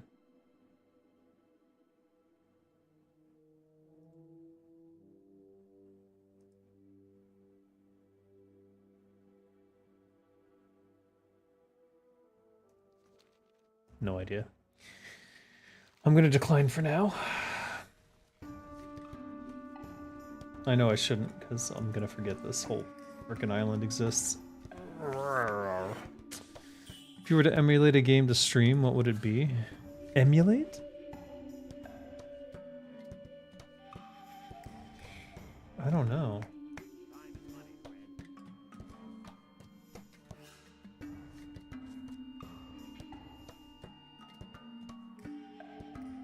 Phantasy Star 2.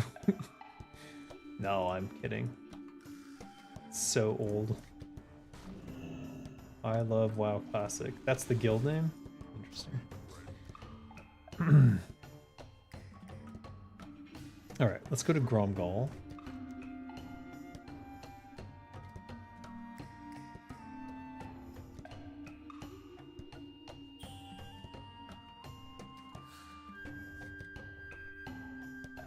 Keybock. Now, I wanted to turn this in. What the hell is this? Skull. Okay.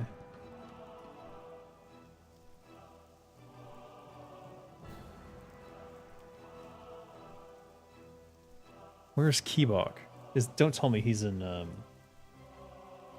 Booty Bay. He's in Booty Bay. On the Kalimdor Airlines platform in Booty Bay. How the frick did I even get this quest then? Oh my god.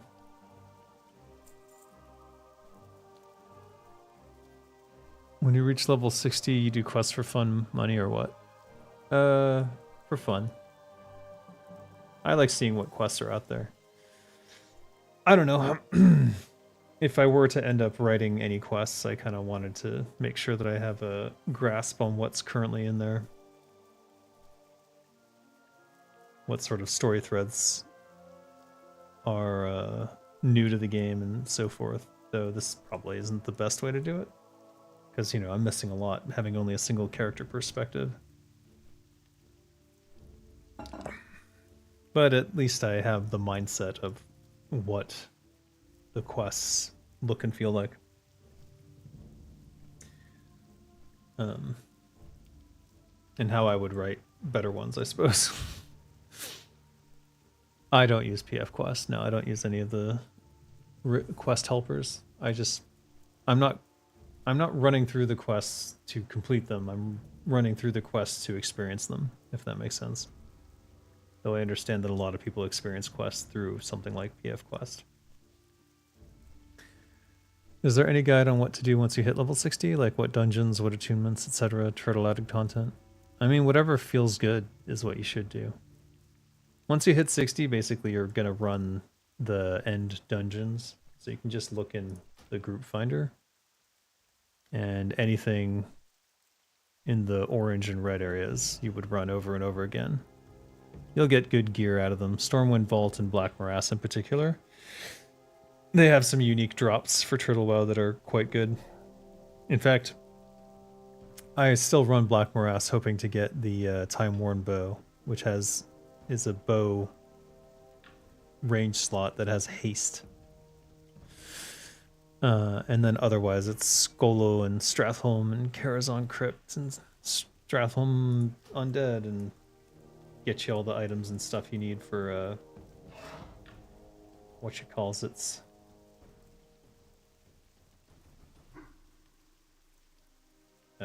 enchants. See, it's sold. 18 silver. Yeah, whoa, that one sold too. Easy stuff. It's not about the destination, it's about the journey, but your attention span needs to be healthy. Indeed. It's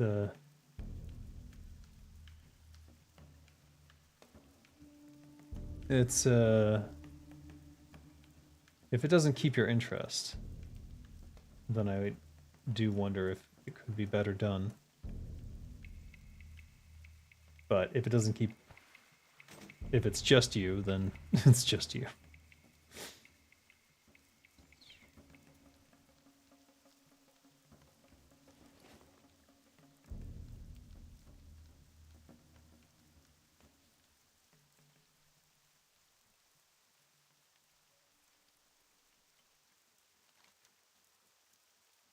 Oh, it's all the way there. It's almost worth going to the Booty Bay flight point and then like swimming around. In fact, I would say it is worth it to do that. Probably do that next time.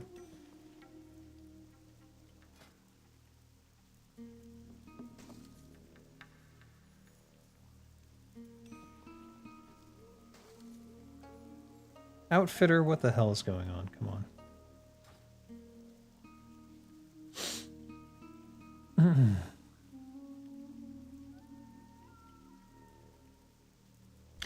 You know, the only game that I've wanted to play again recently is Final Fantasy Tactics Advance. For the Game Boy Advance. Well, or the only one I wanted to play again.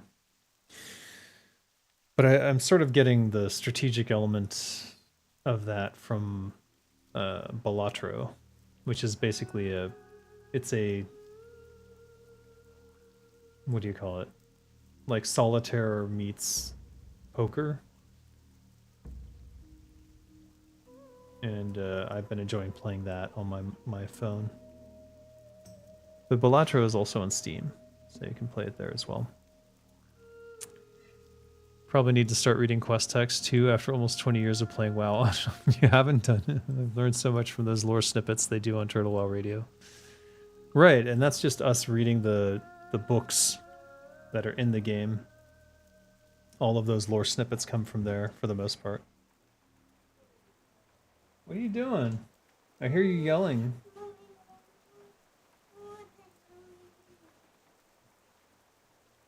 Your iPad? What do you want? What happened to my Nintendo Switch? What did you do to it? It's dead. It's dead, Jim.